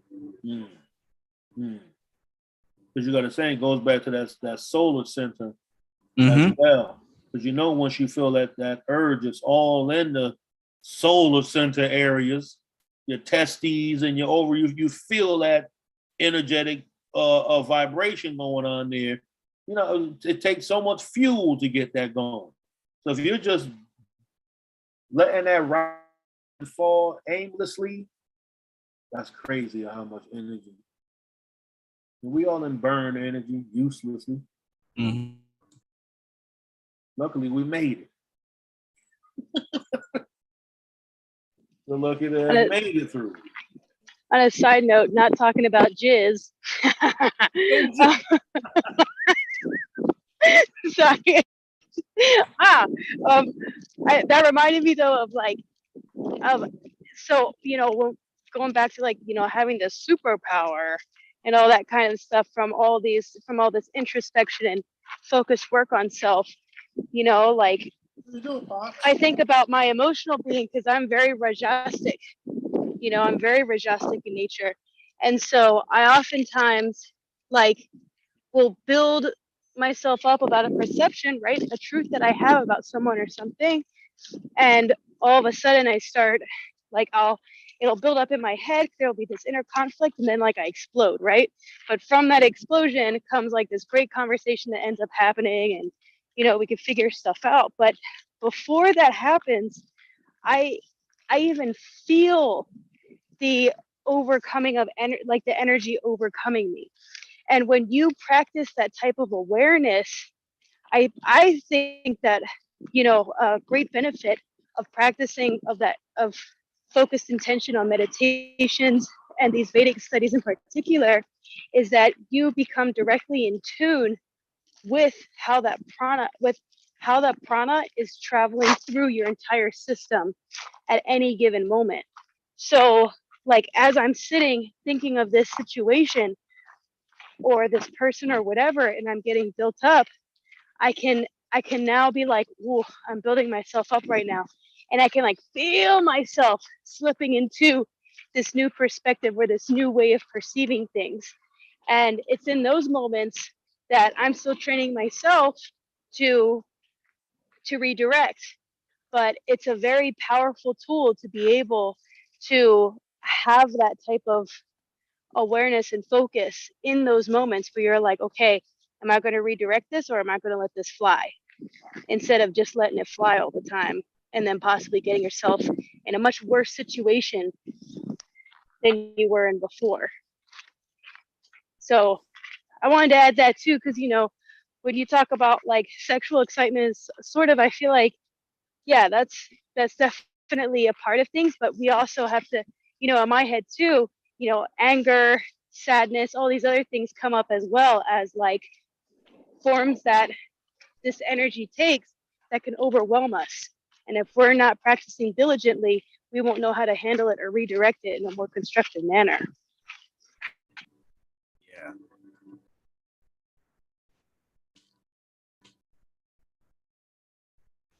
I'd like to stress something that was also said and taught with Shooty. She talks about how it's not that any of these actions are impure. These actions in themselves are not impure. That's not where the sin comes in.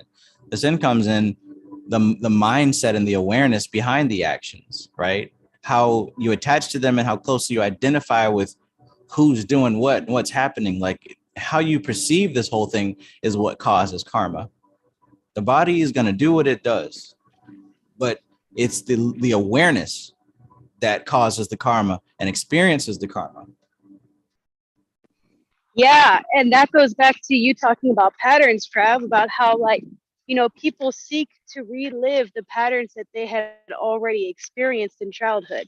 Mm-hmm. You know, like a lot of my perceptions and a lot of my outbursts are because I am perceiving that I am acting out a trauma right now that happened in my childhood, or like, oh, this situation reminds me of this, you know, when I was a kid, and I don't want to experience this anymore.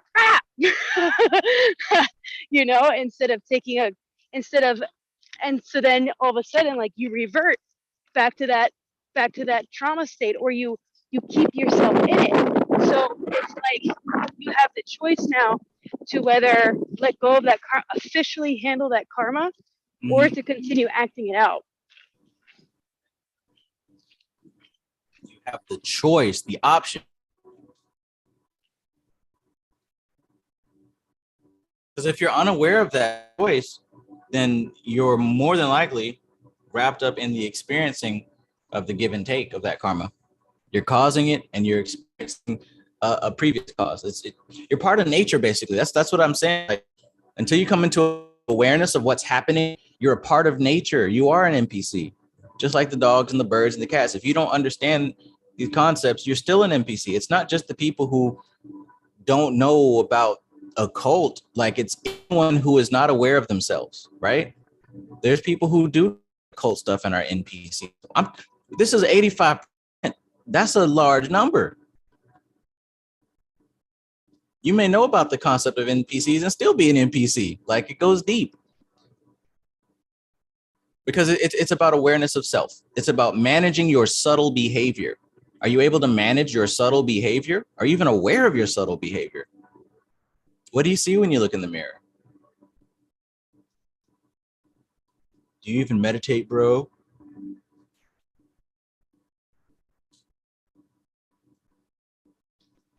Man, and that's where I have to give my thanks to you, Trav, because especially with these, was it the Yoga Drishti series? The first two books that we covered were already dealing with what you just said about self-observation.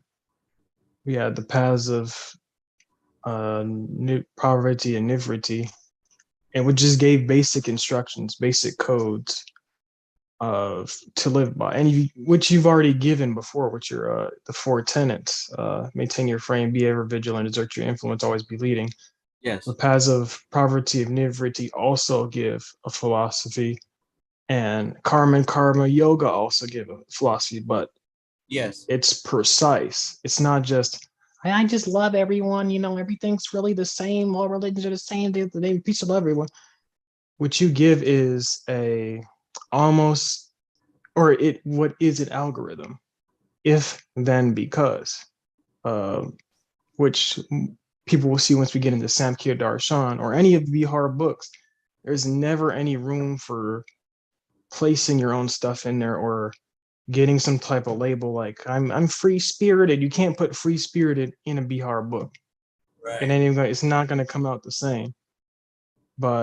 And I started reading, or I'm still reading, like going back and forth and comparing it to Dharana Darshan, one of Satyananda's books. And he gives that people aren't really meant to do yoga, but even if they get to that point, okay, I'm gonna do some yoga, they have to spend some time adhering to a philosophy.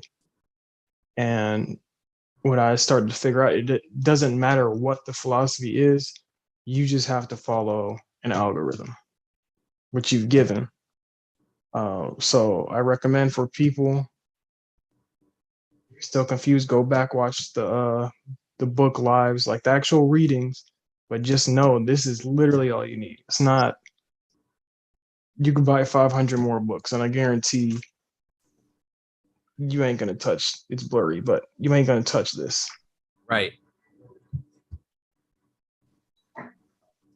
Not. I try to let them know like this isn't your run-of-the-mill stuff. We're not just talking about cool, dark magic. Like, this is the answer. And don't take my word for it. Read it yourself and practice it. You're going to see, like, the buck stops here. Why? Right? Why? Because, at least in my opinion, there's greater depths to dive. There's greater heights to soar and ascend to. Y'all staying in Malkuth. You're not astral project, lucid, the Malkuth stuff. So let's get this Malkuth stuff settled so that we can actually do the work. Like the time for talking about, did y'all know that the Egyptians was black and the devil is really like that was done 30 years ago. This is what we're talking about now. This is where we at now. So let go of that reptilian demiurge, Illuminati, Freemason, all that other stuff. Let that go. What are you doing? Don't worry, bro. That's just my practice. You can't tell me what to do. This is my practice. Okay, well, hey, more power to you. I hope you make it wherever you're trying to go.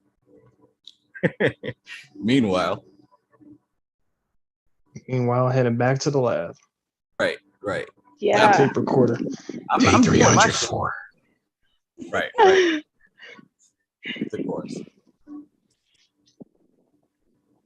And you know, like understanding your own patterns, like it is an algorithm and you're living within an algorithm. So what algorithm are you living in? See, all the other stuff, like, you know, like, so let's see, for 2 days, it's been finals and all that because I'm finishing up my massage school. Oh, thank God. So, you know, like it's been like hardcore studying, final exams, stupid stuff.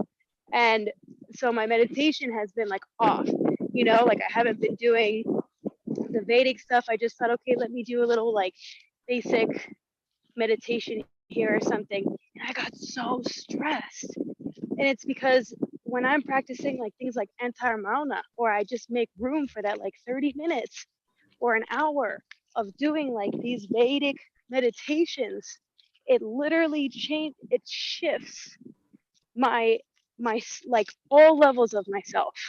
So then I can truly analyze and like just kind of become aware of like where I'm at and how precious all of this is. It takes you to a whole other level where you like don't even need a ritual. Like you are the ritual. You are the ritual. You don't need any tools. You don't need nothing because you're all of it in one. All you got to do is get to those subtle levels and you'll be able to see that, oh yeah, I am all the de-escalation. I am all of what I've ever wanted. Like I have everything I need, literally. I just need to get to those levels to see that, to feel it, to experience it. And these books don't leave any room for exceptions. Like these are literal manuals. These are literal manuals. Literally. I don't think the Bihar School of Yoga has that good information, man. It doesn't teach me how to fly, so I can't even keep messing with this Bihar stuff. You know what though? They do, don't they? Like actually. But you'd have to, and that's the thing, Bihar isn't the only school. Like there are other schools, there are other yogis besides the ones that we're reading that have the same information. I think that what gets a lot of people discouraged, maybe a discouragement, is that like with rituals, like how we were talking about earlier, so many people are focused on the outcome. It keeps you focused on that outcome instead of in the present moment. But as you know, they say in the Agori books, right? Like if you want to actually deal with your karma and release yourself of some karma, it's going to be uncomfortable. And when you start picking up these practices, you're setting yourself up for the events to take place that then give you that clarity and focus. So then that outcome may not actually be the outcome that you were wanting. But that's uncomfortable. Right. Some people are like, nah, I'd rather just have the money. I just want the money. Worse like, yet, okay. They get the knowledge, but then still fluff it up. I'm gonna take this yoga, and now I am the divine demon lord. Call me by that only. I'm the ultimate yogi. Come to me. To see this Travis Mays guy, he's not about it. He has these little kid books, man. Mantra and Yantra. What is this? All you need is one demon mantra. Demon mantra. And then it's something out of the Sri Soundarya Lahiri. Yeah. Yeah, exactly. Worship the goddess's feet. I mean, but to be honest, that's the one that I picked, and it came through. So, hey, that's part of Loka number 3. You see my comments, Alora? Yep. Loka number 3. Yoko number 3. I got 99 going. It's like ultimate bliss. Here we go. Oh, you on 99, huh? Okay. I am, man. But I'll tell you what, like it does it's some powerful shit if you put in that work, because the karma aspect, like, so like my big karma, right, is really getting over this childhood shit in all its levels. And so it comes up and purges itself, you know, and the more I do this work, the more it purges itself. These events set themselves up where I become aware that I'm acting out a certain archetype or a type of perception that's no longer serving me in a situation. And so I deal with that, you know, when that event comes up. And man, that shit is so uncomfortable, but it's so blessed at the same time. Like, it's, you can feel the tension leaving your system, but you got to go through that muck. And these mantras are super powerful for that. I think a lot of people too are like, oh, if I listen to the Shiva mantra, everything in my life is going to be awesome all the time. It's like, no, when that first happens, you might have some awesome situations occur, but as soon as you gain that focus and become diligent with it, shit's going to get uncomfortable. It has to. Yeah, it has to. Yeah, it has to. Especially because you're trying to change your alignment. Let's talk about what changing alignment actually means. Right. It's uncomfortable. Like you build this world, and in order for you to like get past this, you have to destroy it. Yeah. Uh-oh.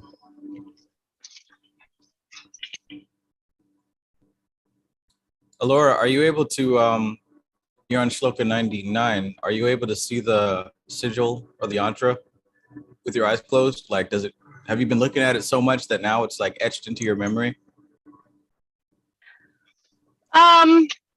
Parts of it in the like not as clearly. Like, I do see it. I have it on my phone, and then I have like some pictures of it around, and so I do like look at it pretty often, but it's still sort of like in the middle part where they have the actual inscription, it's blurry. Like, I can tell, like I can see it, but it's not like crystal clear, you know what I mean? Okay. What I did was of course I drew it myself, and I did some research. There are websites that have that sigil blown up in a bigger picture that you can download. And just started doing some research, and I found that the Sanskrit letter in there is actually a Sanskrit letter. For Shloka 3, it was clean. That's how I came into clean. So I started doing clean mantras in conjunction with Shloka 3. But I just went on my own tangent research. That might help you to, start to focus on memorizing that yantra. So along with doing the mantra, you can see the yantra in your mind's eye and the two connect. Because we got to think the mantra itself and the yantra itself, as we're learning from this book, are two doorways leading to a certain type of vibration. So if you attack it from both angles like that, you're definitely going to hit the sweet spot. Yeah, that's a great idea. I most recently started incorporating, Yoga Nidra with it. And whoa, that was really, really powerful for an effect. I was not expecting that, but Yoga Nidra and that Shloka 99 was like, I had like a real bliss moment, like just like a whoa, everything's fucking great kind of moment. So that was really, really interesting. And what I've also been experimenting with, just as usual, is doing the meditation or the breathing mantras. So like with the Soham, and have been doing the shlokas with the Soham breathing meditations. But it wasn't, maybe I just haven't found the sweet spot yet with that type of practice, but I definitely, but the Yoga Nidra, that combination works really well with that. So I'll have to now incorporate the yantra more into that. Like, I don't know, maybe like put it on my wall or something like that. That's what I did. I drew it, put it on my wall. I actually found that the sigil used, the Sanskrit word, there's actually two variations of it. So I drew both of them, and I memorized both of them. I'm glad that Laura brought up the Yoga Nidra, because what I'm reading from Satyananda is that, at least for the normal person, if we were to even do a lot of these practices. Like Kundalini Tantra is not everybody's jam. Japa Japa is not everybody's jam. Regular Japa is not everybody's jam. There are at least a handful of practices that everybody can literally pick and choose from. That goes according to them, but it's up to them to kind of make it useful and also stay dedicated. Instead of doing 500 meditations and then for 1 week and then next week, I'll do it later and then forget about it. So it looks like what Satyananda and Niranjanananda did was give us an entire toolkit and showed us how to use the tools and said, do your thing. So you know, this, not you, but you out there have 2 thick ass books, Dharana Darshan and Kundalini Tantra, and you're still talking about, can I make my own up? I mean, you can, but do they help me open my third eye? Well, this one opened up my Kundalini. Why not just get what was already laid out? Mm-hmm. Tell me what Kundalini is, right? Oh, well, it's the fire that keeps your body. I mean, read the book and do the exercises. Just do it. Yeah, and I've really been having a really great time with experimenting within that toolkit, because there are going to be certain events or experiences that certain meditations can be used for during those times. So like it really is a combining of these tools or of these meditations and yantras and mantras. Like, you know, when I first started, I was kind of just like going all over the place. I was like, oh yeah, Lakshmi mantra with, we're gonna do, you know, the chakra shuddhi meditation, and then we're gonna, you know, throw in some Shiva mantra. And, you know, like that gave an effect. But I started recently experiencing much more profound outcomes with like maybe a specific mantra and then doing a specific meditation, and just like keeping it to those 2 combinations until I get a certain, you know, like until something powerful happens, and then it's like, okay, cool, that's a match for this time right now in my life. Doesn't mean that that's going to be like a consistent thing throughout my entire life or anything like that, but for the experiences that I'm having now and what I'm going through, these 2 are a combination. Okay, now let's see what happens when I add in my Soham or something like that. So like I've been having a really good time with just like changing up these combinations and checking out like what works and what doesn't work, because they're all universal. But if you're looking to have one of these experiences where it's like the Kundalini rises or something like that, that's a specific combination. Like that specific combination and discipline that you're going to have to pick up and practice. Specific combination. And that too, I'm realizing, has to do as well with the gunas, because this is where you also have to check out your own constitution. Like I was saying earlier, I'm predominantly Raja. Like I have a lot of Raja. And so that affects my disciplines and like the way how I do my meditations and mantras. So there's going to be a combination that works for me that might be different for someone else who say has like a predominant like tamasic nature or a predominant sattvic nature. Like that shit's going to change in its effects. So you might be able to do like, you know, a certain type of breathing meditation and mantra, whereas for me, I'm just going to have to keep them kind of separately paced or something. You know, they may still be within the same discipline, but they might have to be at different times. Really no, I mean, you got to study the work. I'm realizing like how in depth, you know, these books are and this study is, with like, oh shit, man, I got to really fucking, if we're going to all levels, we got to study all levels. Yes.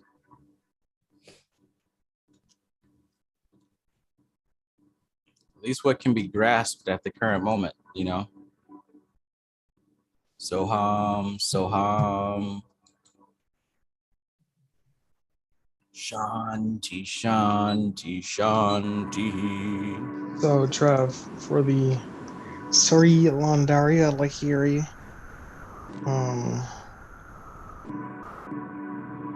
you did like the full length of days they provided? I made it for the. Okay, so that one has two different results for two different time periods. One, I believe, was like 3 weeks. The other was for like 3 months or something like that. I made it like in between. So I accomplished the first one, but I didn't quite make it all the way to the second one. Let me see exactly what it says. Hari Om. Open that morning. Yep. Hari Om Tat Sat. Open your eyes. Okay, so yeah, for the first one it was 15 days, and then the other one was 54 days. So I made it about a month and some change. About a month and some change. But I'll be doggone if that mantra is not still stuck in my head. There's a YouTube channel that I use. I shared it with Laura. Basically, it's got a green background. Yeah. Okay, yeah. Basically, I just put that thing on repeat two times the speed, and I had it on all day, every day. Had it on my headset, playing in the room while I was asleep. Yeah.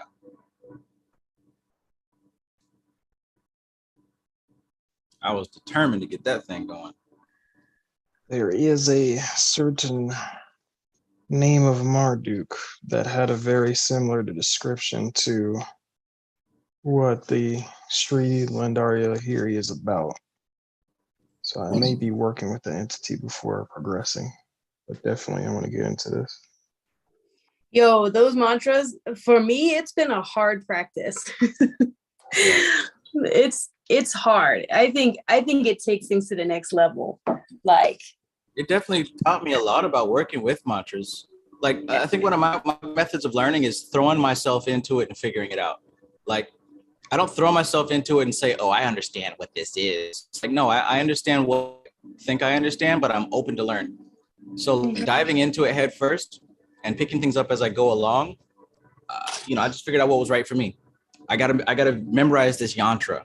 I gotta memorize the mantra itself.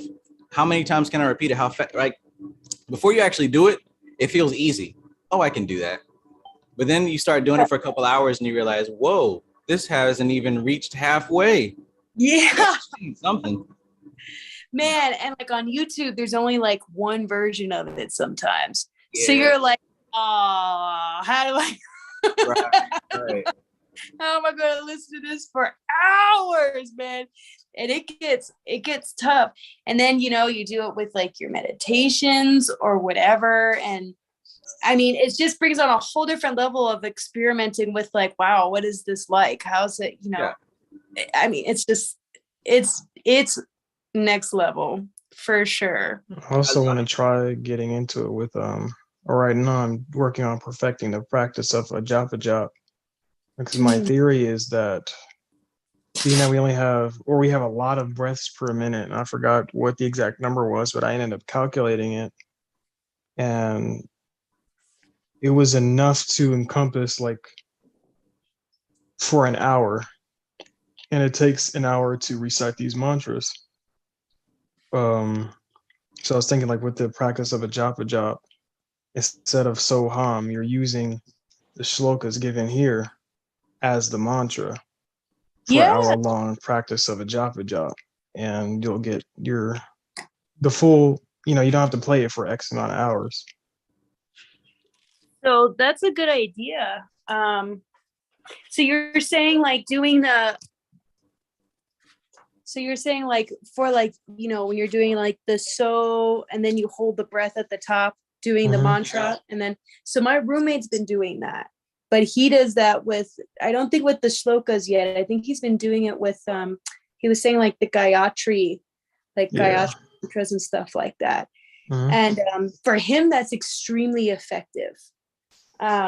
I haven't tried that, but They I think that's gave that in a few books, and they said that Soham is kind of like the basic practice mantra, but they've quoted people using whatever, their guru mantra or a Gayatri mantra. I was like, maybe I could get this sloka. Yeah, I mean, they're long. The shlokas are long. So you have to be like, You're coming in. What if speaking in tongues came from mantras and they just didn't know what to call the mantra itself? What language is that? Speaking in tongues. Coming in Honda Labosha. Really? I was thinking about like the Pentecostals when they have that spiritual enlightenment and they start talking about their tongues like that. They just naturally they go to like, the exercise itself. Ugh.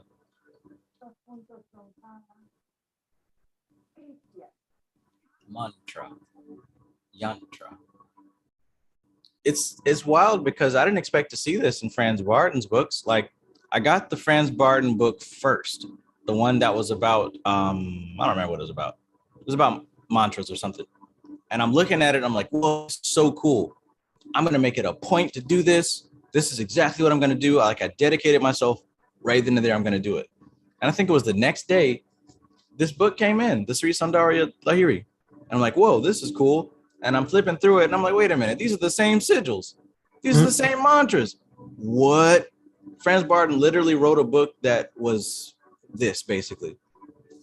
But I had already made up my mind. So I was like, well, I guess everything works out perfectly. So I kind of put the Franz Barton book down and picked up the good Swami Satchisangananda Saraswati's book. Pretty cool how that worked out. Just one. Been searching for it. I'm gonna find it. Oh, Sister Shooty. Sister Shooty. They had like a really good picture, and I'm not sure if it was this one. Oh,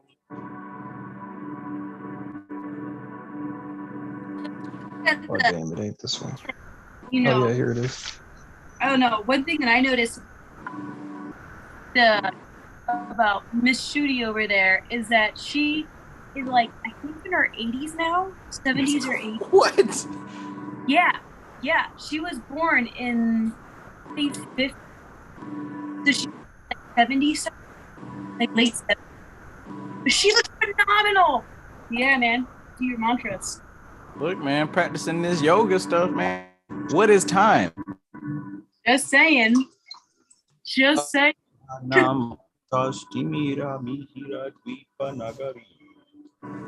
better do that yoga, do that prana breathing, and stop worrying about what time it is and what day it is and how old you are. I challenge you to forget your age. That's still dangerous too, because I haven't met a real, like, an actual fake guru. Teaches some internet kundalini, internet mantras. Oh boy.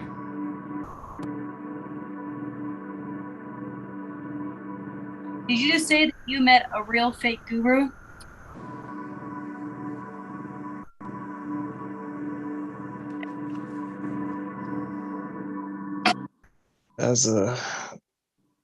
And I respect the game. That's all I could say.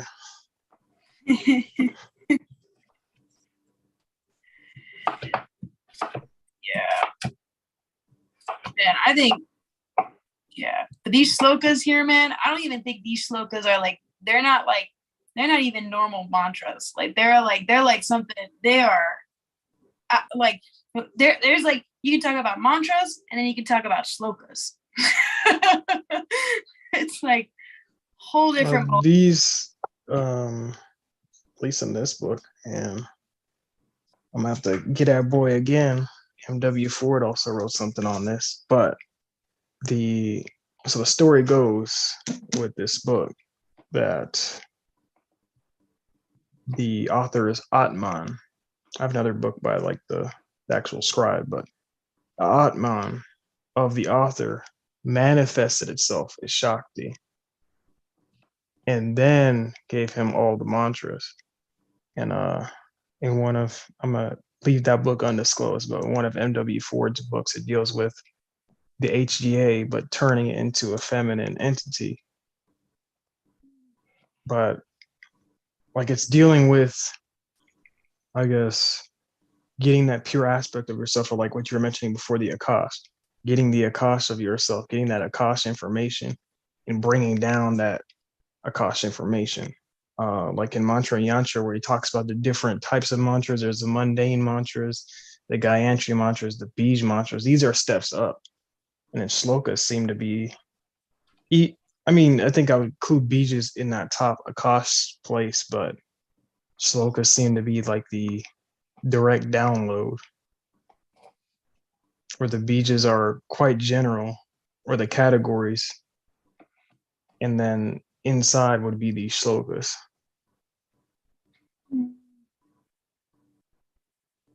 Yeah. Suffice to say, homeboy went into deep.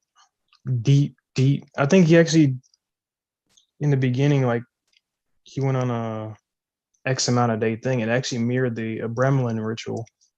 This man went on some deep stuff to get to these higher planes and then bring these mantras down. As one would have to. Mm-hmm.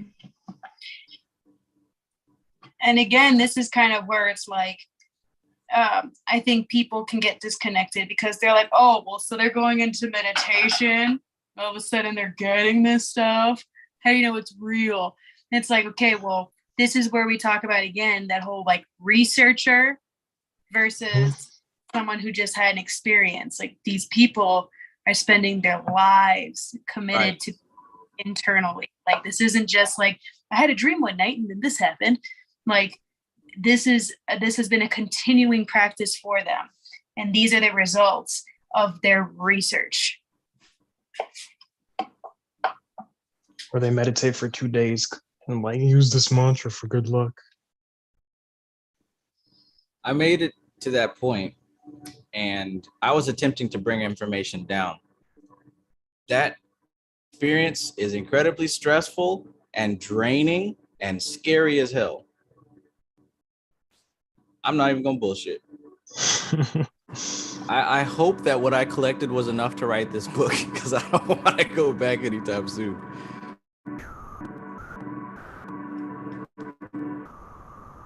Damn, what you be doing? Man. I know. Elaborate, please. But that's scary as hell. It just, yeah. I wouldn't want to say anything on YouTube live. Sorry. But yeah, man. I think at least from my experience, you know, because I haven't really talked to anybody else who's done this stuff, but I've learned how to tap in a little bit further than I usually go. But it's I do understand that it's very important to learn to not be attached to ego, because like ego is almost like an instant weight that pulls you right back down to where you are. That's why I was saying, like the chakra shooting meditation, these visions will arise and it's like you literally have to ignore them. Like you see them, don't run from them, like see them for what they are, but keep pushing. Because like the minute you sit down and see a memory or a past experience or a fantasy, the minute you sit there, look at it and dwell on it, it's gonna snatch you right out of it. So I've just been learning to train myself in those moments to like stay non-attached, and eventually that rising of memories will stop, and then you'll be able to see a little bit clearly. Doesn't last long, but it also feels very uncomfortable. It feels good but uncomfortable at the same time. That's a really nice thing that that's good insight, because oftentimes, you know, I'll like be in meditation and I'll have a vision and I'll be like, oh, yeah. Yeah. This yeah. It? And then I'm like, wait, do I stay focused or is this it? What? Huh? I'm glad that you're bringing up that kind of a little bit of differentiation there. as you go, you start to pick up little tips and tidbits, and that's what I saw that really got me over the last hurdle for the past couple of I guess weeks, maybe a month by now. I don't know. But I noticed specifically, because we're talking about the increase of prana, when you begin to increase the prana circulation in your being, how do I put it? It's like you have more fuel to work with, and it's literally going to go wherever your attention directs it to. So naturally, if you're just sitting there and that prana is circulating through your being, it's moving up and down through your chakras. Now, whatever is holographically stored in the hard drive of your chakras is going to come up simply because more prana is passing through it, circulating it, agitating it. Now, what I said you are is your awareness. That's what we are. The awareness, that's like the little God. The awareness is being aware of matter and consciousness. But as that prana is bringing up these experiences, these fantasies, these memories, the awareness, your job is to be as still as possible. Because, I had some fantasies come up that were pretty damn cool. I had some memories that I thought were gone, right? I remember when I was first tapping into my energy with probably like whenever I got the Kabbalistic tarot book, maybe a year and a half, 2 years ago, and I started meditating on the tarot cards as the paths. So I memorized the tarot cards in the Tree of Life, and I just let my awareness go from Kether down to the Fool and the Mages, across as the Empress, down as the High Priestess. I just went up and down, up and down, up and down. And every night as I would go to sleep, I would envision the Tree of Life above me in the past, and I would do that into sleep. And that would bring up old memories from like 5 years old, 7 years old. And that's when I really started to learn, like, whoa, this information is stored holographically in your etheric body. And the way that you access it is by meditating on specific parts of the etheric body, whether it's the chakras, the tatwas, or the tarot card paths. But eventually, as you continue traveling, I got to find that book in English, by the way. But as you're going up and down these paths, if you haven't been down those channels, there's memories blocking there, and some people call them gatekeepers, right? And sometimes those memories aren't crystal clear. It's not like, oh, well, this happened to me when I was in the 3rd grade. Sometimes the story is dissolved, and all that remains is the feeling. I mentioned before, like, say, for example, you're in the 3rd grade, and you do something, the teacher says you're stupid. What a stupid kid. Nobody's there to defend you. Nobody's there to say, oh, you shouldn't say that. You're left with that moment, you stupid little kid. And that became embedded in my memory, right? So the story went away. All I remember was that moment. So I built a large part of my personality off of situations like that. I had to go within my holographic memory, face that memory without feeling anything anymore. I had to keep facing it until it ceased to exist. The only reason it continued to exist is because I held on to it and I ran from it, which is the same thing as holding on to it. But as you keep circulating your awareness through these different nadis, channels, paths, you're going to come across these gatekeepers. You're going to learn how to dissolve them by not reacting to them. Then you're going to become clear. The more you do that, the more clear that you can see. That sounds like I was doing the Antaramona meditations for about 2 weeks, like the beginner's one. I was like, oh man, I'm a pro now. Let me go to the advanced. And that has similar essences of what you're saying there of the things being brought up. But in that meditation, you forcefully create a memory and you forcefully destroy it, or forcefully let it go, I should say. That was like astutely hard to where it knocked me off my game for a couple of days. But between what you just said and like I've been getting very interested in the HDA as of late. So some things what you just said are coming together. Yeah, same here. It's very interesting. I'm glad that you're sharing that, because it is something, especially about that non-reactiveness. Because like, I think that's what I'm finding out, that for myself in my own practice, that I, like, this is how the karma continue, like, this is why it continues cycling back as events in my life. Yes. it's expressing itself because internally there's still a reaction that is happening there. And so it's like, okay, how can I become non-reactive to these memories that come up? How can I release that? And like what Maestro said too, like I also experienced it at Anti-Mauna, like it's really hard to bring up a thought. Like for me, I realized that my thoughts, all of my thoughts were memories. When I would try to create a thought, it was a memory. Mm-hmm. When I destroyed it was like needing to let go of the memory. And so it's like, but how can I let go of the memory if it's already there? You know? So like it's like this whole thing. So that's making me think maybe I need to revisit the beginner's Anti-Mauna again. Please do. And just continue working with that. And then maybe that will help put me in the place of being non-reactive to these other visions that then come up. So y'all thought I was playing around and joking when I said that most people don't think. Most people just react. That's exactly what I mean. Like you just said how difficult it was. And it's not like a slight on you. This is like, just think about the people who aren't doing these exercises.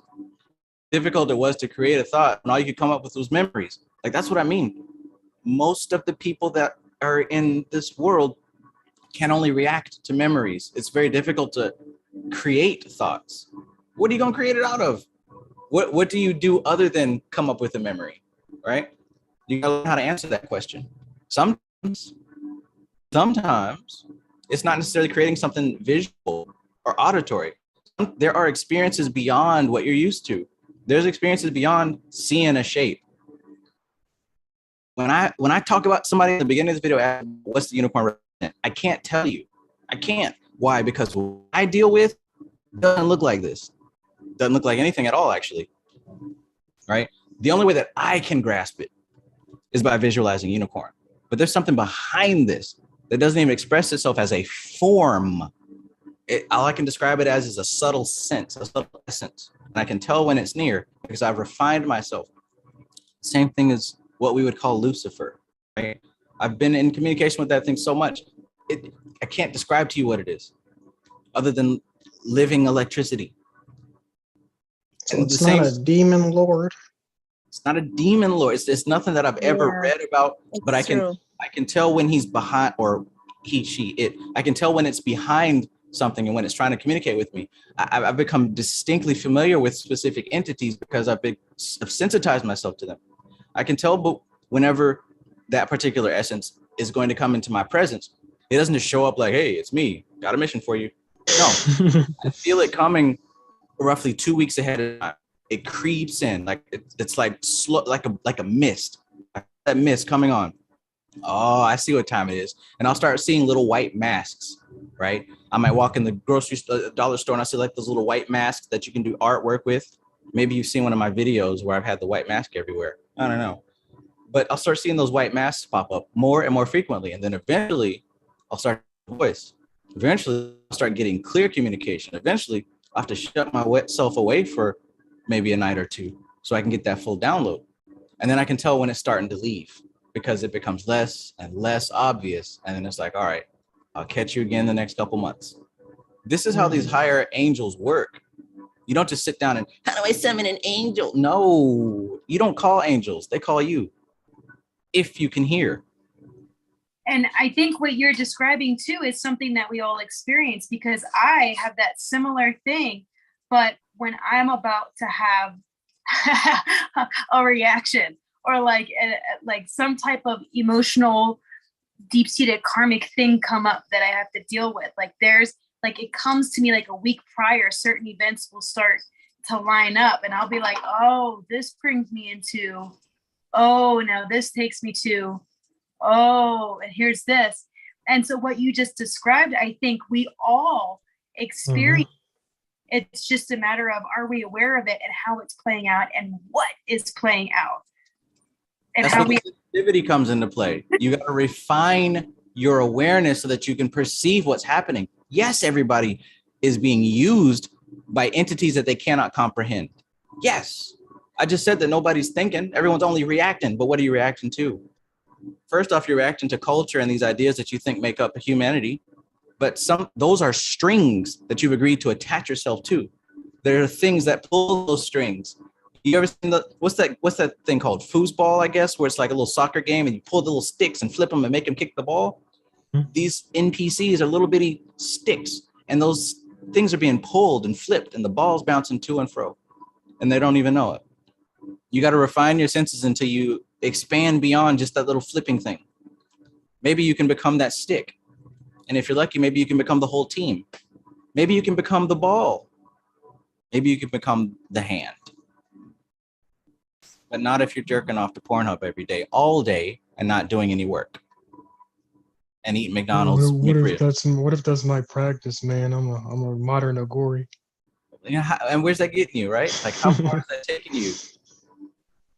Because I don't sit here and say that anything is evil. How are you using it? Sure, if you know what you're doing, you can use that. You know what I said is the sum total of your life is not based how many years you have, but how you have perceived it.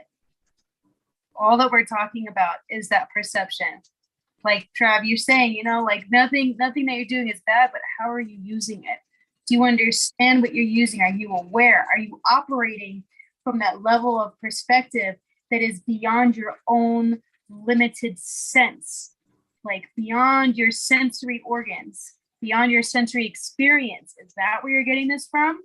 Or are you getting caught up in that sensory perspective? Right. See that, and you notice I'll be talking shit about these movements, Oh, pray for Ukraine. Fortnite, I think now they raised like $75 million for Ukraine. It's not about people suffering. I'm not making fun of people suffering. I'm not making fun of war. I don't want to see that shit. That shit shouldn't be happening. Well, I can't say that. I don't enjoy people suffering. Here's what I'm talking about.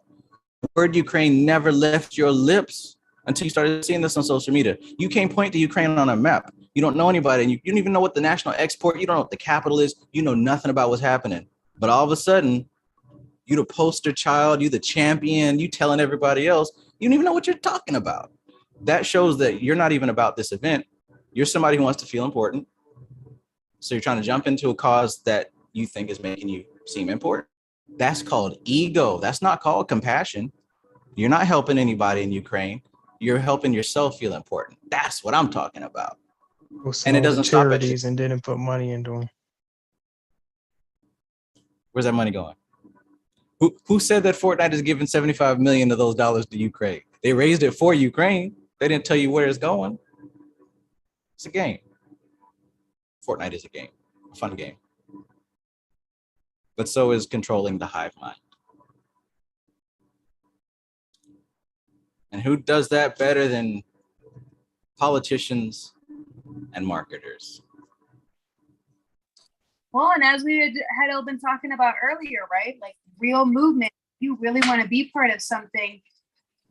Everything is a give and take. So you have to, there's always going to be equal exchange. So it is you can't just give something and then expect something not to, like,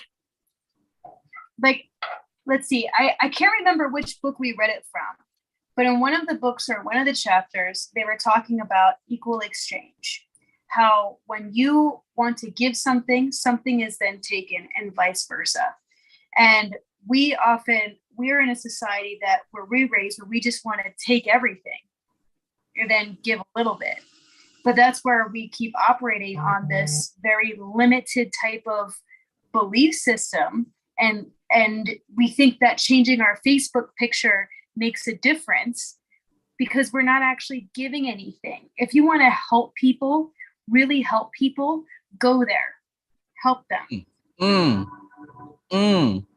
Have that equal exchange. That's when you're going to be actually taking care of that karma for you. And that's where you're going to be taking care of that cycle. And, again, like with this work, it's uncomfortable because when you realize that you're not willing to do it, then maybe you need to think more about what you say and what you do. Bingo. Ooh, that was good. That was good. Changing your profile pic, you might as well have not done that. Get you a ticket and fly over there if it means something to you. Do something. And then you're not gonna do that. Why? Because deep down inside, this ain't your fight. This has nothing to do with you. You just getting in it. Why are you getting wrapped up in it? Right? This is how life works. This ain't about what I'm talking about, this is not about Ukraine. This is about our tendency to try to make our egos feel important. That's what this is. Last month, it was Black Lives Matter, right? But a month before that, it was some LGBTQ stuff. A month before that, you know, this is going to keep happening. This isn't nothing new. This has been going on since the beginning of people that needing to be controlled. Oh, and as the swamis do, right? And all these yogis, they live to serve. And what do? They serve their communities, their neighbors where they are. The community, they don't go overseas and try to save the kids in Africa. No, I mean, unless they're like building a yoga school and they happen to be there, you know? They actually go over there and actually do something with their energy. They don't just, I go, okay. Makes sense, right? It is about service. Right. It is. It's all about service. Why are you making such a big deal about something that's so far away from you that you're not affected by? Because it's something that you don't have to give up anything for it. But I'm servicing. I know. I'm putting everybody. I'm putting you on the pike. Sorry, but let me check my food count. Now I had a dip. Right, but if it's going to be about, if you're actually there to serve, talk to those people on the street. Why are they? You know, like I see people walking around with blankets on, and it's 90 degrees. You know, what am I going to do? I'm going to get them water. I'm going to give them those simple directions because I know they're not living in this reality, but this is not going to help them. I'm going to serve them in a way that will at least assist them in having some type of relief from whatever they're going through. Mm-hmm. They're not in Ukraine, but I also then in return am giving up my time, some of my money, my empathy, right? My energy. There's an energy exchange there that's taking place. So why is it that, you know, someone so far away you want to care about, but you're not willing to even care about the person who's homeless on the street or, you know, getting bullied or something like that? Like, what's up with that, man? Don't talk about no Ukraine or nothing if you're not helping somebody that's in arm's length, right? And if you're not going to be helping anybody in then do that. But don't be trying to pretend like you are, knowing damn well there's somebody in your eyesight that could use help and you're not doing anything about that. Just say it like it is. You're selfish. And a person just might be in the mirror, and who knows, when you help them, there won't be no more war in Ukraine. It might mysteriously disappear like that. Just saying. Things work like that sometimes. Because I done seen it mysteriously appear on something. That's true. I don't watch anime, but right now you look like that character where all you see is his white gloves and square glasses. You know what I'm talking about? Was it from Neon Genesis, the dad? Yeah. The show's actually about Kabbalah too. Dude, so much anime is based off of like Kabbalah and all this kind of stuff. That shit's been blowing my mind. And then again, got nothing else to study. Right. Yeah. And that's the thing too, right? Like when you start noticing this stuff, you also just kind of see it in everything. Like I almost have to stop saying that in the shows that I watch because I'm just like, oh, and then there's this. It's like assume it's there and be surprised at when it's not. Yeah. Anime and movies are going to be based on one of these two things. If you're lucky, you get both. But anime and movies, it's going to be one of these two things. Period. Well, and even beyond the anime, just movies in general, because, you know, what kind of hit me is that like all these things, all these movies, all this kind of stuff, when they reference anything mystical, they're going off of like what a religious context most of the time, right? Like they go into folklore or something like that. And what's this all that related to? The same shit that we're studying here, just on a deeper level. So we're going to see the sigils. We're going to see the tree of life. We're going to see all this kind of stuff. It's just going to have different names. Trav, this movie is dropping gems. This show's dropping gems. I bet. But I'm out the gem. Like I'm in the bag where the gems are already kept. So you might be right, but like as soon as you start telling me what's in it, I can tell you the rest. Not saying you're wrong. I'm sure that those movies and shows do have gems in them, but why not just skip the episode by? I mean, you know, shows are fun to watch because you got the anticipation and the suspense and all the other stuff, you know. I like the raw. Well, and that's what we like to do though as humans too, right? Like we like to observe other experiences or other expressions of these patterns being played out. I think that's like what we're constantly putting our focus on is how these are being played out. What is that? A unicorn and some type of what? What is that? Is it drinking water? What the hell is that? Trip of water. I'm about to drop this gem is what I'm about to do.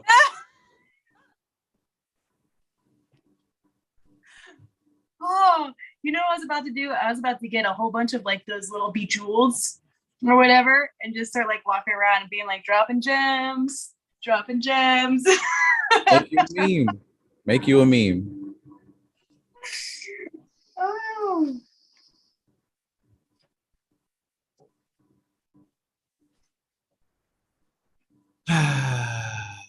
What a great place to be. Because man, I done came from a place that was trash. Yeah. My main problem is like I guess the motivation along going to where you're trying to get to. Because I'm grateful for very little, but I am grateful for where I've came from. And where I'm going is like, it's within measured distance. But man, do I get tired for great amounts of time. But I realized just a couple weeks ago that I have like, I'm underutilizing my tools. Underutilizing mantra and yantra. I don't use the Goesha, but hey, you know how much little things you could get more efficiently just by sitting down and working with the Goesha, not the, oh man, I'm gonna get some little shoes. I'm about to get all the bitches. Like you could really use it to become a powerhouse, become like to where you don't need to worry about any of the lower stuff ever again, ever. Yes. But I want to be a child of Satan, so that the materialistic things don't apply to me. Daddy Lucifer said. No, he didn't. You said that. Keep my name out your mouth.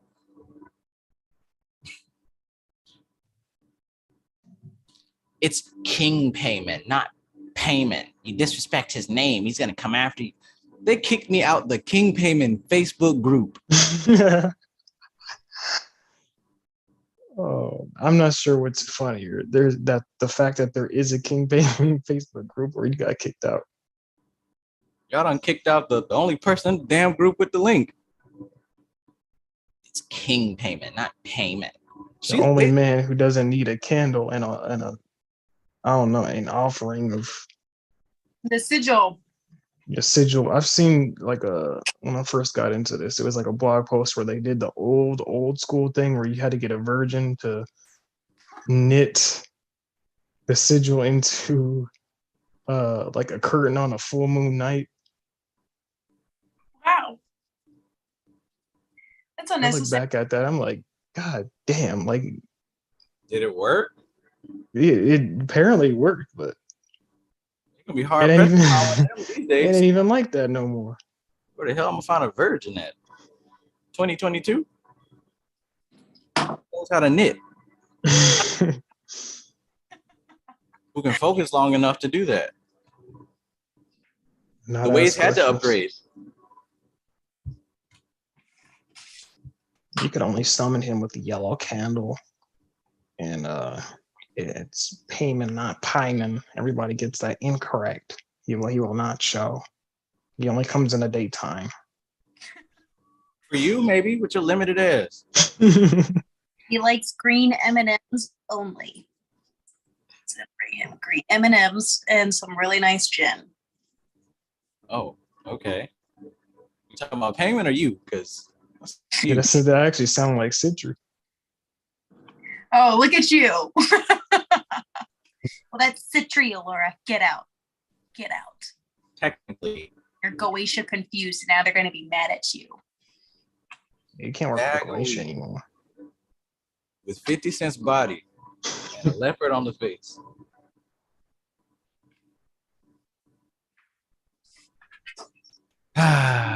God bless America. Laura, what are you cooking? I saw zucchini. I am making today, I have some tortillas. Corn or flour? Flour. I prefer flour. Ew. Corn tortillas sometimes, but flour I like. Corn tortillas are hard to wrap. I like the way they taste, but they're hard to keep the stuff in it. It just falls out. Yeah, then they fall apart. It's just like a hot mess. And then I think you have to actually be like over 80% Hispanic to be able to do that properly. It happens for them too, they just like it. Well, I don't know full on, but in my experiences. Anyway, so I also have some. Ooh. Wait, put it back on the camera. Oh, I'm sorry. So I have some red lentils here, right here, that I cooked in a mushroom broth. So the mushroom broth is made up with reishi, lion's mane, couple of other stuff, like the healthy mushrooms. Yeah. And then I did a red Thai curry sauce with mushroom and zucchini and onion, which I sauteed. And now I'm turning it all into one delicious burrito. Where the meat at? Huh? Where's the meat? Where the meat at? Where's the meat? Yeah, if it doesn't have McDonald's certified beef, I don't want it. I mean, I did have McRibs yesterday, so just kidding. I did not. I don't eat that shit. But That looks nice. And you got the authentic wooden plate. oh yeah, I go hard, man. Like, this is gonna be fabulous. So. I gotta see. I bought a bunch of gold and silverware because I wanted to be fancy, but I gotta upgrade now to wooden plates because Hell yeah, dude. I made the mistake when I first moved into my home to only have goblets because I thought even if it's water, it's going to be in a goblet. And so I got these rad goblets and they were made of glass and they all broke. Like all of them. It was terrible. So now I have these stupid plastic cups, which I'm sorry, they're not stupid. They are convenient cups. Convenient plastic cups. I still have a couple goblets left. So I'll still drink out of this beauty right here. That's nice. I know, right? Look at that. That's heavy. That's fabulous. Wow. And then I have my brass one too that I like.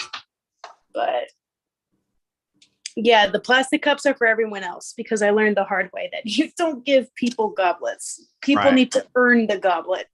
Trust it with the plastic, then we can see how you handle the goblet. Exactly. We're gonna work our way up. So yeah, but I was going through my vampire phase. I used to drink everything out of these black wine glasses. It was so cool. They were the skinny type. I don't know what I think flutes or maybe, but it was the skinny, tall black wine glass, the gold rim. And I used to hold it like this, just walking around the house with this tall ass black wine glass, sipping.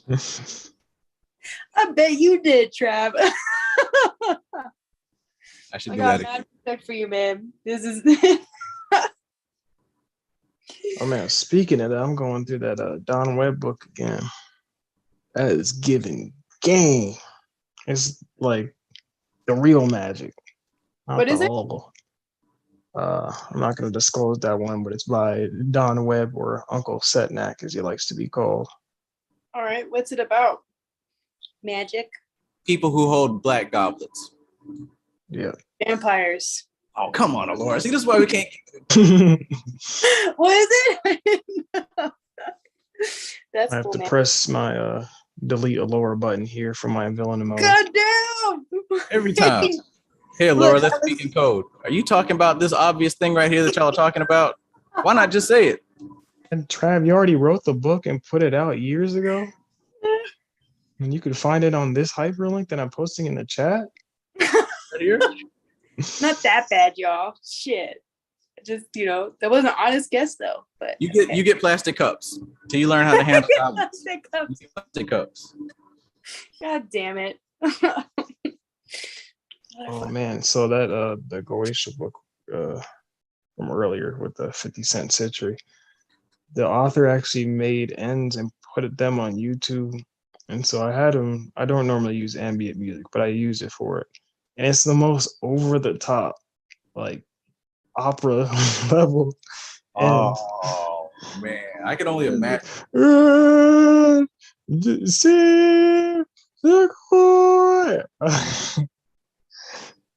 man, this guy went in. No budget's full. You know if it's the author themselves singing it? Yeah, it is. He has it like he has CDs, but then he had a YouTube channel with all of them uploaded, or at least the one I was looking for uploaded, and there was no punches pulled. Oh man. Now I gotta hear it.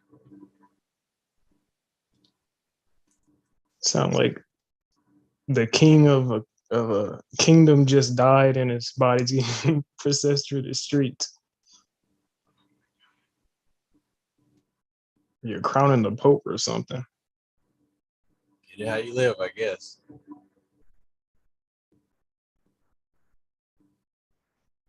Wow, I never thought to look that author up. And what I learned from that book too is that the methods, because for a long time too, I was so caught up in like which method works the best. But when you're looking at it through the lens of framework, you have to hit the benchmarks or like the specific points, and it could be whatever you want. It could be 6 steps, or it could be this long, drawn out 20 steps. But it's what are you hitting? What's the significance? What is it actually doing?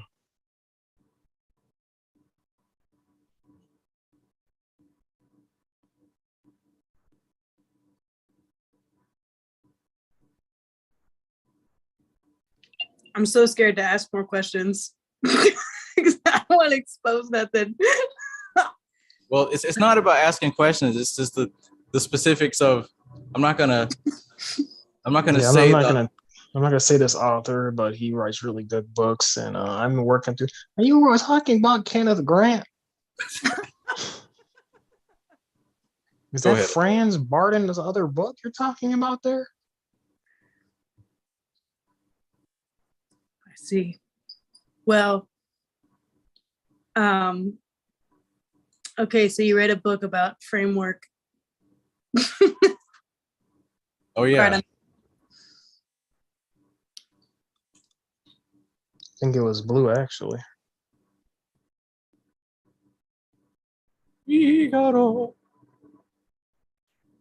Oh, Trav, do you have any books on writing like that?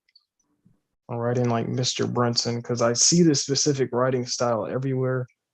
I just haven't had a name for it. Okay, you said a writing style like Mr. Brunson? Yeah. Yeah. Shit. It's been long. I forgot what it's called. It'll come to me.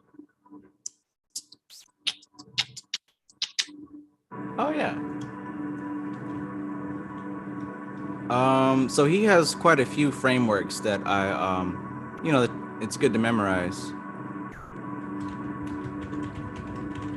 If you look that up, you'll see some stuff. So he actually works with a guy who's like a unicorn guy, and he wrote a book, and he teaches the whole thing. I took a picture with him and everything. Here's what that book's called. Look up there. He's one of the best that I've seen on his particular subject. Everything is a framework, a pattern. The thing about the writing style is that it addresses certain points right away. Like when most people write, like they just, I don't know what to write, and they just start writing, and nobody wants to read all that. But you do a better job when you're able to get to what people are looking for as quickly as possible. Nobody wants to hear about me specifically. Most of us want to hear about what ourselves. We want to hear what we're interested in. So it's best to give people what they want, what they're interested in. You don't waste time, you know what I'm saying, looking at stuff that you don't care about. not right away. Now, over time, rapport is built, and then you actually start caring about the content creator. I think a prime example of like a flunker is like what's that book? I think it's called Eat, Pray, Love or something. And it's about this chick who like has a terrible breakup, and so she decides to go to India or some shit. I couldn't fucking stand that book because it was just her. And she was like, and then I went to this Swami and I asked him, why did he break up with me? And I was like, you went to a Swami and asked that? You could have given me a plane ticket. I can tell you why right now. For $2.99. Yeah, that kind of thing. Like if there's no rapport, nobody wants to hear what you got to say. Nobody wants to hear your story. Like, that's not mean. That's just the way humans are. You know, people are like, I have this one friend who's, you know, he's a gamer. He's trying to grow his fan base. And like, anytime he hops into the Xbox party, it's like, hey, y'all, add me on Twitch. Like, share, and subscribe. It's like, maybe later. If he's there in the room, he'll be like, let me get your phone, and try to take the phone and add him himself. It's like, yo, like, that doesn't work. If you do it that way, then people are just gonna unadd you. Like, people have to care first. You don't just, hey, everybody, like, follow, share, subscribe. People don't do that because they don't have a reason to. In college, there was this guy kind of infamous for being like that guy, but in a negative context. And then he would always come around, hey man, you play Apex? I was like, yeah.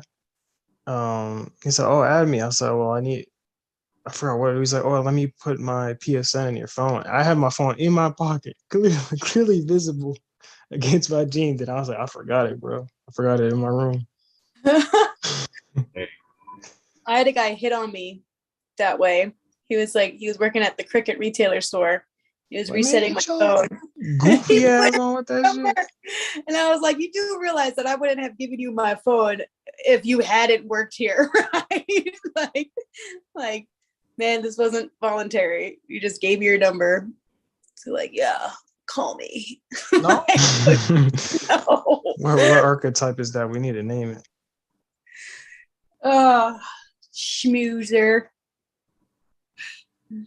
Yeah, trying to talk, you know, to relations, it works the same. There's certain buttons that have to be pressed, connections that have to be made before you can proceed. You don't just jump the gun. So, babe, you want to shack up? Like, no. And if that did work, it's probably not what you want. Yeah, or like if you came from the authentic place of doing it instead of putting on the persona, you're like, hey, baby, you want it? And then you get slapped. While some other guy just did the same exact thing with full confidence, full root in the place of where he's coming from, and succeeded. Actually, I was watching a lecture on just that, and they were talking about this guy who is like the biggest, you know, like he was able to sleep with an incredible huge amount of women per day. And so they studied him, and they were like, dude, like, and they would talk to the women afterwards, and they'd be like, how? And they'd be like, well, he was just so confident, and he was suave because I felt like he wanted to get to know me. Like, I felt very valued and cherished. I felt the rapport. So this guy, like, you're only going to get the number if you have the rapport. Like, that's like kind of like the key to swap. You can't just be like, you know, like you have to. Well, what if I put on my King Pyman necklace and go up to her? Oh my God. It might work. Hey, it might work because check it out.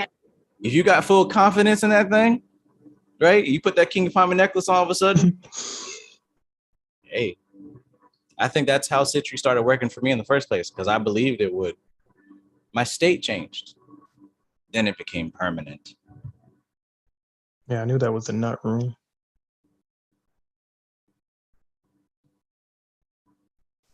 Not hide from me, Guru. I know the vices. I remember having very weird relations with Goetia, which I think started turning me more into like, okay, yeah, this really is myself. Like, I would like call upon a Goetia, and they would, and you know, instead of like I'd watch, you know, instead of in the videos, there'd be like you know, people having their experience, they'd be like, oh, and Bune came out from the bleachers in this vision that I had, and he spoke to me, and he was all, you know, looking like this particular way. Like for me, I would see them in whatever form they were, right? Like either hazy or whatever, but they would always talk to me like some surfer dudes. like every time they'd be like, yo, what's up? Like that's how my vision of Goetia. Like They were every time, drunk, dude. no matter who it was, I'd be like King Pieman, and then he'd be like, yeah, bro. What do you want? Like, just like straight weird. And that's when I was like, all right, so this is an interesting relationship I have right now. And like, I don't know, I didn't really stay in the Goetia land too long, you know, like it was cool, but it was definitely experiences where I was just like, all right, this isn't like the book said it would be. This must be my own mind. They come out asking you for stuff. You have any weed? I'm short of some money. Can you lend me a 5? Like, I'll pay you back. Oh my. It's funny. That makes me laugh on that one. Y'all, it is 11 o'clock p.m. 11:11? Almost. Yeah, we keep traveling. That's the fun part. Well, for me, it's 7 p.m. Oh, West Coasters. you got all day. It's 11 for me here. 10:43.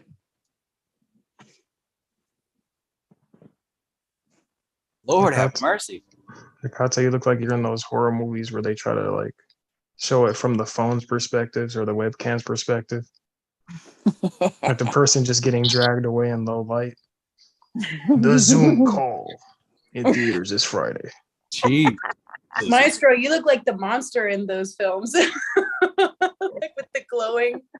I want to play a game. Like nothing will happen. You just see this. Yeah.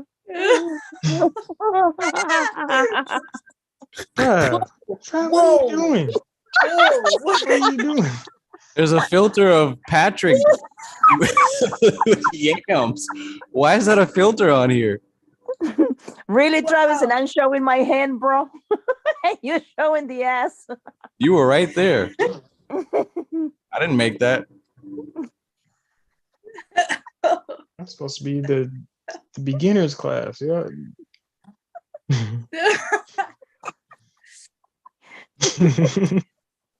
Just make a video with that filter entirely, but like super serious. Greetings. Good evening.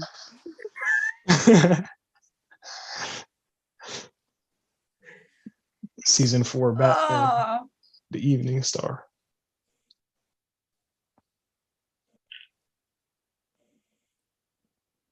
Ooh.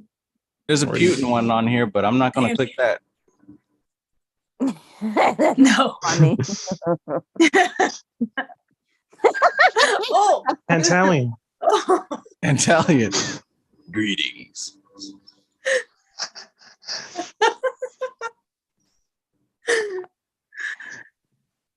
Yeah, that's a good one. Oh, oh, that's a nice one. Ooh, here's Shrek. Man, you have so many. I like how it replaced your entire physical body. Yeah, Shrek is starting to have like some type of seizure. I don't know. What does that say? Tap dance? This isn't working out too well. Is this a spider?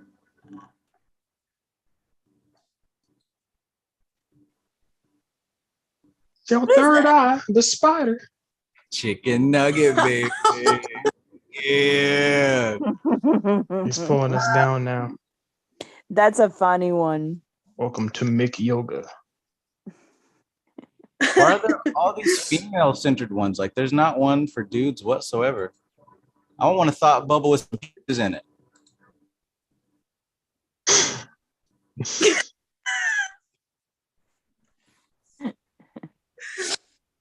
That's Wasago.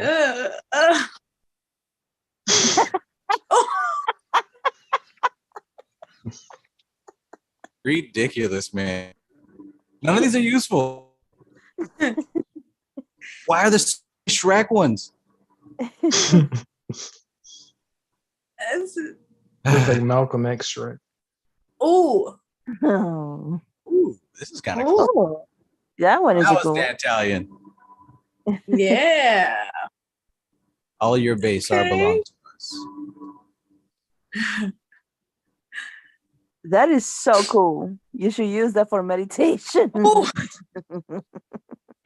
And the little monkey mind too. Oh, is that a normal one? Nope, that's not normal. Oh man. Why? Oh. Why?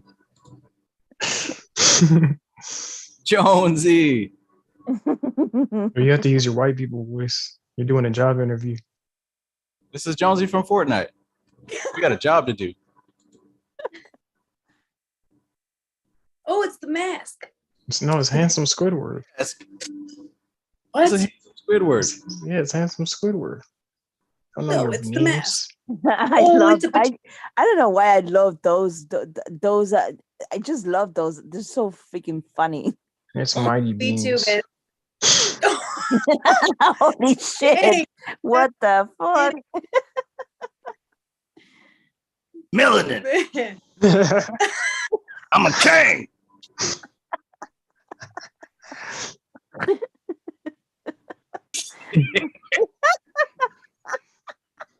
Coming for anybody who has sensitive triggers.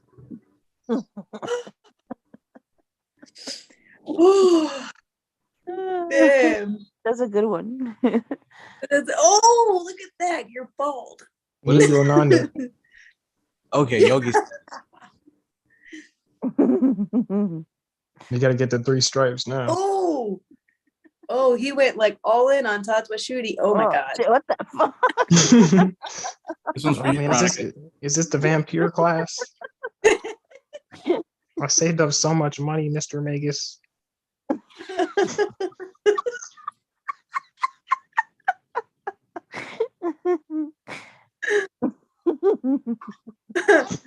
Oh, finally, this one is like remote.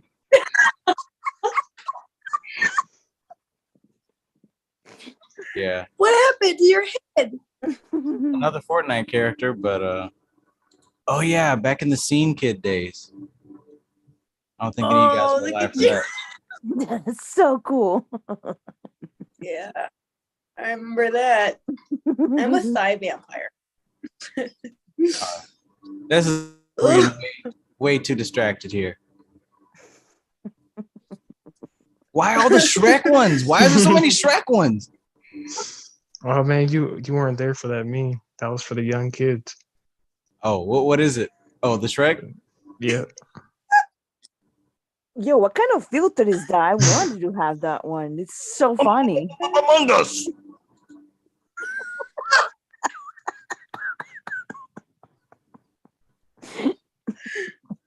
What's that? Oh. Oh. Yeah. Oh, it's a face on a hand. Oh. So you're trying to see somebody psychically for the first time. Oh, gross. What is that? So weird. All right. Oh. Also, this is for the real young kids.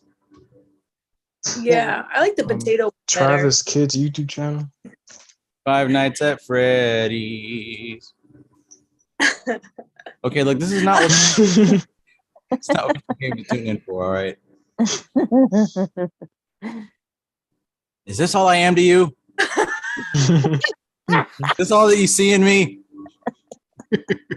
I am more than just the sum of my parts.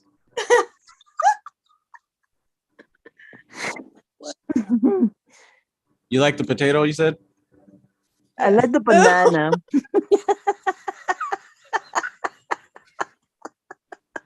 Okay, y'all. You be growing. These filters go on forever. I'm I like the pulling. banana. I think the banana was one of my favorites.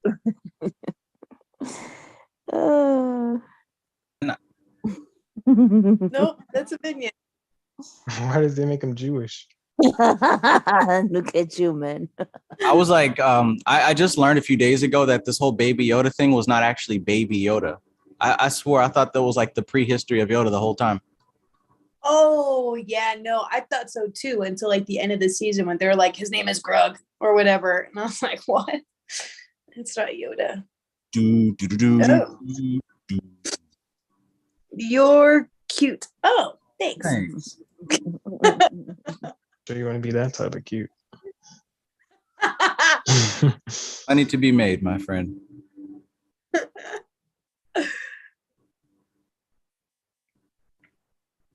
You're Among Us. Oh, that one suits you more a little bit. That's always like suiting with the little. Yeah, he devil likes little in there, yeah. Yeah, he's all demonic. Oh, wait a minute. Terrible. That's Oh, yeah. look at you. Yeah.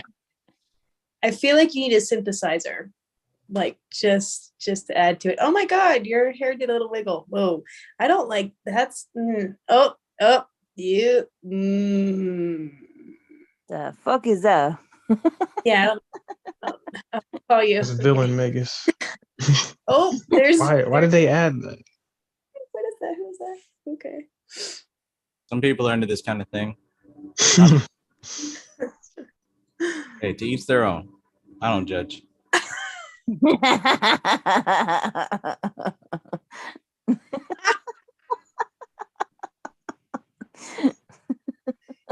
Okay, this is enough. This is enough. This is way in. Yeah, just leave it on that filter. Oh.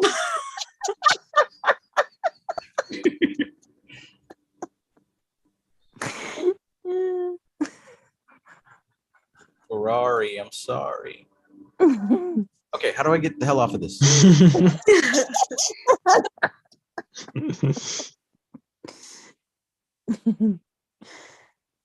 There used to be really cool ones like explosive heads and all that. Now SpongeBob and Shrek. Yeah, that's lame. Oh wow, you've like really feminized SpongeBob. What's going on with the world? It's going to shit.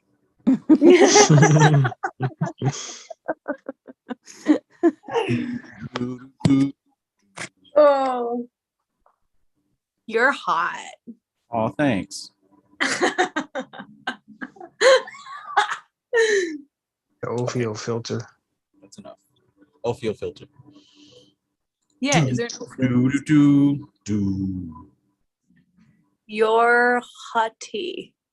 No, what does that say? Hot pocket. Your Netflix. You're hottie. It does say you're hottie. That. You Oh hottie. no, wait, you hottie. Oh, thanks. No. I mean, yes. I mean, no. I mean, you hottie. You okay? Never mind. Just gonna stop saying. Oh, it's flowers. Enough is enough. Okay. All right. I think we've all effectively forgotten the things that were important. Yoga. Deeply buried into the subconscious mind. Now trust that they will sprout when necessary. Oh, I feel like you could have kept rocking that bald filter. Just get some Bosma and apply it. I feel like you could have stayed as the potato.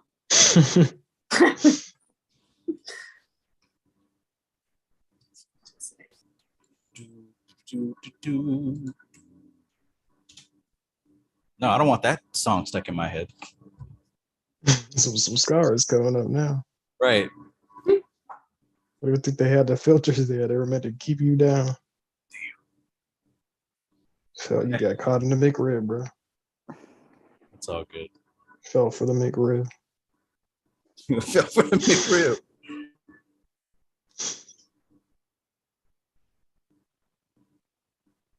All right. I think we should wrap up soon. Mainly because I want to get some food. It's been a while.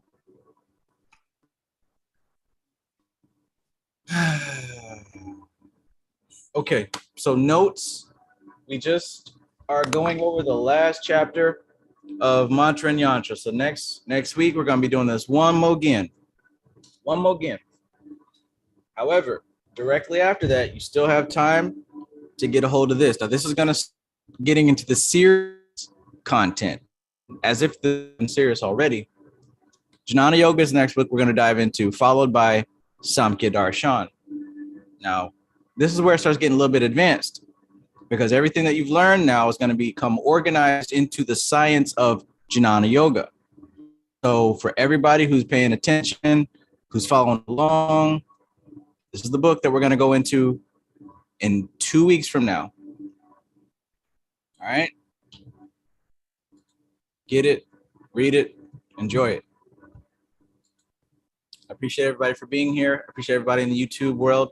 I most certainly appreciate all of you here on the Zoom who have become my friends, my family. Thank you so much.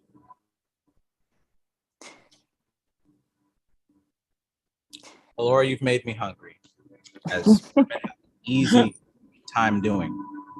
So I think I need to satisfy that hunger. I've got some tortillas myself.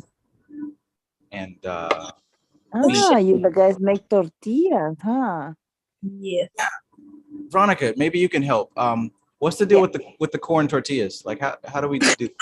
You buy maseca, mijo. Get the maseca. It's like a $2.39 for a bag of maseca, which is pretty much corn, you know. And then you add water into it. Maybe one day I should show you how to do it. Just no, he's talking about practice. us why they keep falling apart whenever he tries to eat them. Yeah, I've got corn tortilla, like with a flour tortilla, you lay it out, you put your goodies in there, you wrap it up, pull it up. Well, it's depend because when you do like tortilla tostada, you toast it. But if now you can just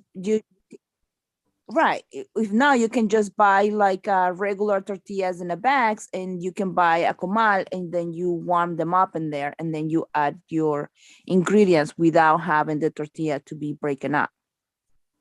So I have the corn tortillas, and when I put the bits in there, it unfolds. If I hold it and bite it, as soon as I let it go, it unfolds. Well, you can put, when you have your tortilla, there's two ways to do it, like to toast it, like Alora was saying, and you put ingredients inside. That's what we call tacos, right? But and then you have the other one, which is just like enchilada, which you actually warm up the tortilla, and then you put some veggies or something in the top of your tortilla. Most likely you're gonna have beans in it, rice, beans, avocado, eggs, if you eat eggs, or any type of potato or something like that in the top of the tortilla. You fold it and then you bite it. That's a different way to do it. But you got to put in the extra strength to hold it so it doesn't fall apart. It's not going to fall apart because it's not toasted. So it's got to be toasted. It's got to be like crunchy, is what you're saying. It's got to be crunchy. If you're going to make it as a taco, you know what I mean? And it's so you can't do it as a burrito. Right. The other way that I was telling you is burrito, kind of like enchilada. We call it enchilada or burrito. You follow me? But I'll show you later on, like how to make the tortilla. It's very easy. It's not that hard. It's just, you just buy the maseca, you add water, and then you make your round shaped tortillas, and then you so like Trav, when I had them in Mexico, they would have the corn tortillas, but they would have them for like tacos, or they would have them heated up and already with stuff inside, so like little quesadillas or something. But like I didn't have any. I don't think so. Did I have any raw? I don't think I had any just like raw without being heated and then have stuff in it. Like. So maybe that was my issue. Maybe they have to be actually cooked. Yeah, you can just buy them in a supermarket. Yeah. And you just warm them up. What you need to find yourself, it's a I need to find comal. myself a Hispanic girlfriend. That's what I need to find. Well, then you find yourself a Hispanic shit. girlfriend somewhere there. But you need to have the comal when you warm up the tortilla. The key, the most important things for the tortillas in Central America and South America, it's the beans. That's what they call us beaners, because we eat a lot of beans. You know what I mean? It has a lot of protein, fibers, and well, don't let me go with the nutrition side. But you most likely, the most popular is the beans, the cheese, what is it? The beans, the cheese, the eggs around it. Some people add mantequilla and stuff like that. You know what I mean? Like it's is so much that you can do with it. You can make like chilequillas. Chilequilla, right? So good. Okay. Yeah, but you can. But I mean, like basically, yeah. If you want to make it like a burrito, they use flour tortillas. Yeah. Yeah. I like the taste of the corn tortilla, but what you guys have told me is basically I need to experiment because there are now new options to me. Yeah, like just heat them up or fry them like little chips. I'll send you a video how to do it too, so you can have idea. Like you can do naturally hands-ons, or you can just be practical and get yourself in a bodega. Usually bodegas, if you have bodegas or supermarket or something in a Hispanic, you can find it in there. Made up just to warm them up. Just get the girlfriend, bro. It's too much steps. I'm gonna go with that because there's other things that come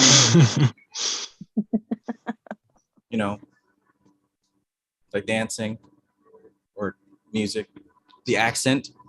I'll teach her about Purusha and Prakriti. Prakriti. Prakriti. So I can Lad Prakriti. Yeah, Prakriti. The Prakriti. What a world, what a world. You're gonna find a Brazilian one. A Brazilian. You're giving away the secret. Stop. You have to tell me. Find a Brazilian. No, man. It depends. Or Peru, Brazilians. Peru's good. I have because Bolivians, because these chicas are more open with the spiritual world. Like if you want to find something in Argentina, they'll be like, "What the fuck you talking about, dude? Like you crazy?" You know what I mean? And they're like less dramatic too, because like the ones in Brazil are dramatic. Like not all of them, not all of them, but they do. But they do practice. They do practice their shit. Trav, I wanted to hear what you were about to say. Yeah, man, they practice like Kimbanda and all that shit. Those bitches don't play with it, man. I respect those homies. I'm seriously. I told one of the Greek friends of mine that she opened a place right here in Astoria in Queens, and she wants to start creating some wars up there with some of the spots in my area of these chicas up there, the Brazilians, Portuguese Brazilians.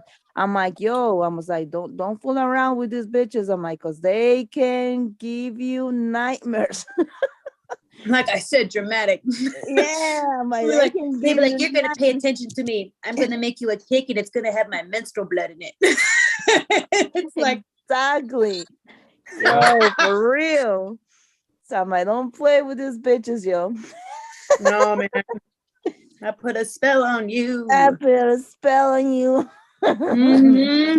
Yeah. Everything is working. Those are good ones. They're pretty good. So if you want to date some of I wouldn't say don't. I mean, but if you want the crazy ones, then I'm gonna put my little sense up there. There are some crazy ones up there. You can talk about Puerto Ricans are good ones. They have that energy, dude. Like they are crazy. Like they can make you, if you're talking about dancing, they are the ones, those are the queens. Respect, those are the queens for dancing, those are the queens. Don't piss them off because they get crazy. Don't make them mad. Dominicans, Puerto Ricans, and Cubans, big time. They sweet and everything. They nice. They'll take care of you. They'll cook for you. They'll do everything. But you piss them off, man. Thankfully, I've worked on myself enough to not do any of that kind of stuff to, upset a person because of my insecurities. So I think I'll be good on that aspect. I mean, you could also just look up YouTube videos. You know what I mean? And get the recipe yourself. On the food. I thought you meant on like the dancing. You can also Well, what do you like? You like salsa dancing, tango dancing? There's multiple cultures, different I like styles of dance. I like to watch the patterns of Prakriti move in the way that it does. He likes twerking, is what he's trying to say. He might like the samba. I was thinking about the samba, zumba, salsa. Yeah. Samba. But yeah, so YouTube is good. Maybe you stick with YouTube and then yeah, maybe just work with YouTube for a little bit and then my answer is like, no, go get yoga. one. I'm gonna stick with the yoga. Stick with the yoga. Yeah, and then YouTube for the corn tortillas. You don't have to go through so much drama for some corn tortillas to work for you. You can do the craft. I believe you. I believe in you. They taste good. I just got to figure out how to wrap them right. That's all. YouTube has answered all of my other questions in life, so I doubt that she will disappoint me. Right. Never has. I'm grateful for YouTube. What a wonderful algorithm. What a wonderful collection of data. Yeah. Yeah. YouTube now is kind of replacing, like, at least for me now, it's like this is also like the meat spot for like friends. So it kind of it's like the Facebook to like the next level. Yeah. Like people are making their channels. It's kind of like their profile. Dude, and there's so many teachings. So much teachings around it too, like if I'm going to teach something at school, I saw it in YouTube, Miss V. I'm like, what the fuck with the YouTube? Now it's replacing teachers? What the fuck is it? That's the direction that, the assistant masters like to hang out in the realm of cassette are taking the animal masses to video schooling. That's where it's going. Uh-oh, somebody found some filters. Okay. I know, but they're not that cool. I'm not into this. I'm not into this. There we go. This one, right? No, this is a normal one. This is just normal. Oh, but I like that. Oh, look at that. You're now an angel. Always have been. Season 2. Segue. My consciousness hijacked by angels.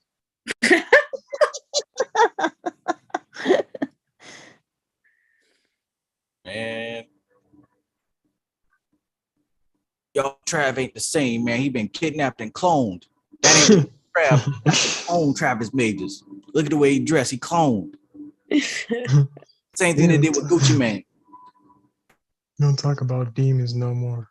You don't talk about demons no more. That's a clone. You went to jail, got cloned. Right. How does a theory take place, especially in the Black community, that you get cloned? Think of all the normal, what's in the hive mind of Black people, and then you insert cloning in there. Yeah, that's a big one, believe it or not. Like, if they know the word Illuminati, then they know the word Gucci Mane has been cloned. And apparently now there's a big thing with like all these rappers are like working as actors as other rappers too. Have you seen anything like that? Mm-mm. No. Where it's like certain rappers are also like older rappers, and they just kind of like they might die, but they change roles as a different rapper. Like, apparently it's a big thing. Like, a lot of pictures and research gone into how some people are actually other people and acting as other people. Sounds. Yeah, that's just out there. But it's 11:11 officially, 11:11 for me. So at this point, I think it's time to go ahead and transition to the next phase. All right, Travis. Wish. Appreciate y'all. Laura, always good to have you on. Hecate, you are literally like a part of this thing. You've been here since day one. Like, it's not the same if you're not here. I know, and I miss it so badly. I'm like, and I get so excited. Yesterday, I was like, oh my God, I gotta go back. And then revelations happened with the Virgin Mary. I'm like, holy shit, this is revelations. Revelations. Oh, and now I'm waiting for apocalypse.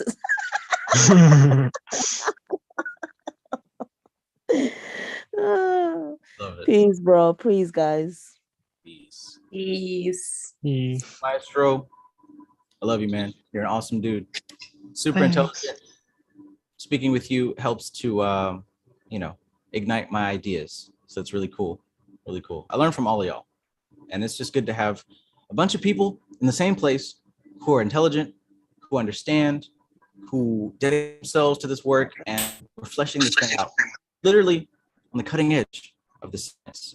So it's so great to be able to share space with y'all. So truly, when I say I appreciate you guys, like, I mean that. I'm not just saying it. I do. We do too, bro. We appreciate you too. I do too. It's a good life. It's a good life. I have less to complain about and more to celebrate. Yes. True. Thank you. Yeah, my roommate says thank you and he appreciates you too. What? Yeah. Bless you, man. Bless you. He said, haha. Does your roommate watch my YouTube channel or something? Yeah, he's the one who introduced me to him. Oh, I'm sorry, you can say it. But yeah, he introduced me to you because he was listening to you when you were doing the audiobook for the magician. Yeah. The Magician, yeah. And then I was like, what are you listening to? And he was like, Travis Magis. And I was like, what? And then here we are. Wow. So he's actually the OG of this channel. He introduced us. I follow along, I read everything. He follows along, he reads everything.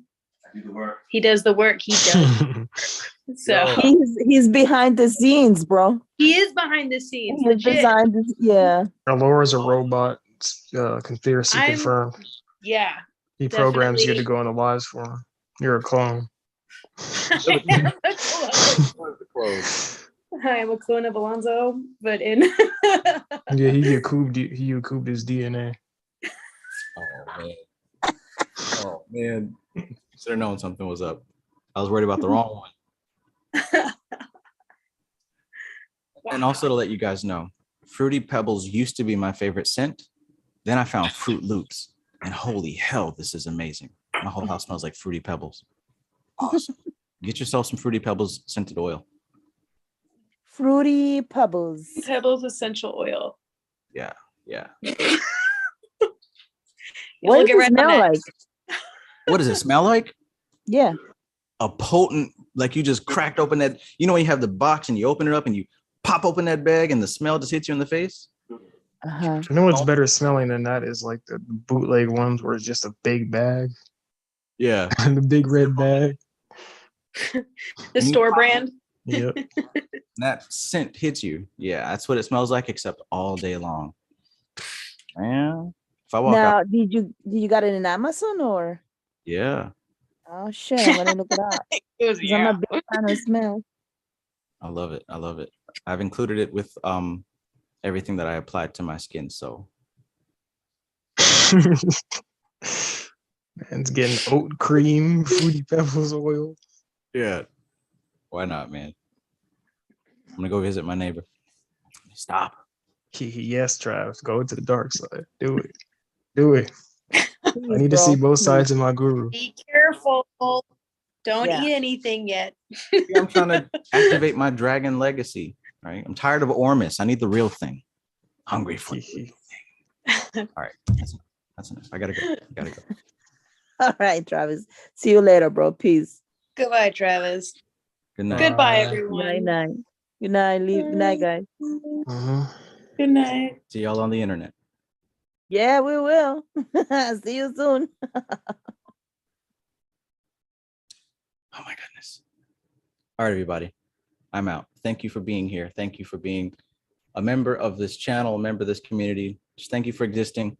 I hope that you learned something. I hope that you are able to use information to better your day. Truly. Because, you know, what else is there to do? So have a good evening. Good evening. Thanks for hanging in there. Thanks for hanging out. Keep doing the work. I love you guys for real, for real. All right. So I'm out. This is TK Trav, aka Travis Magus, here with LVX 777. I love you guys. Peace.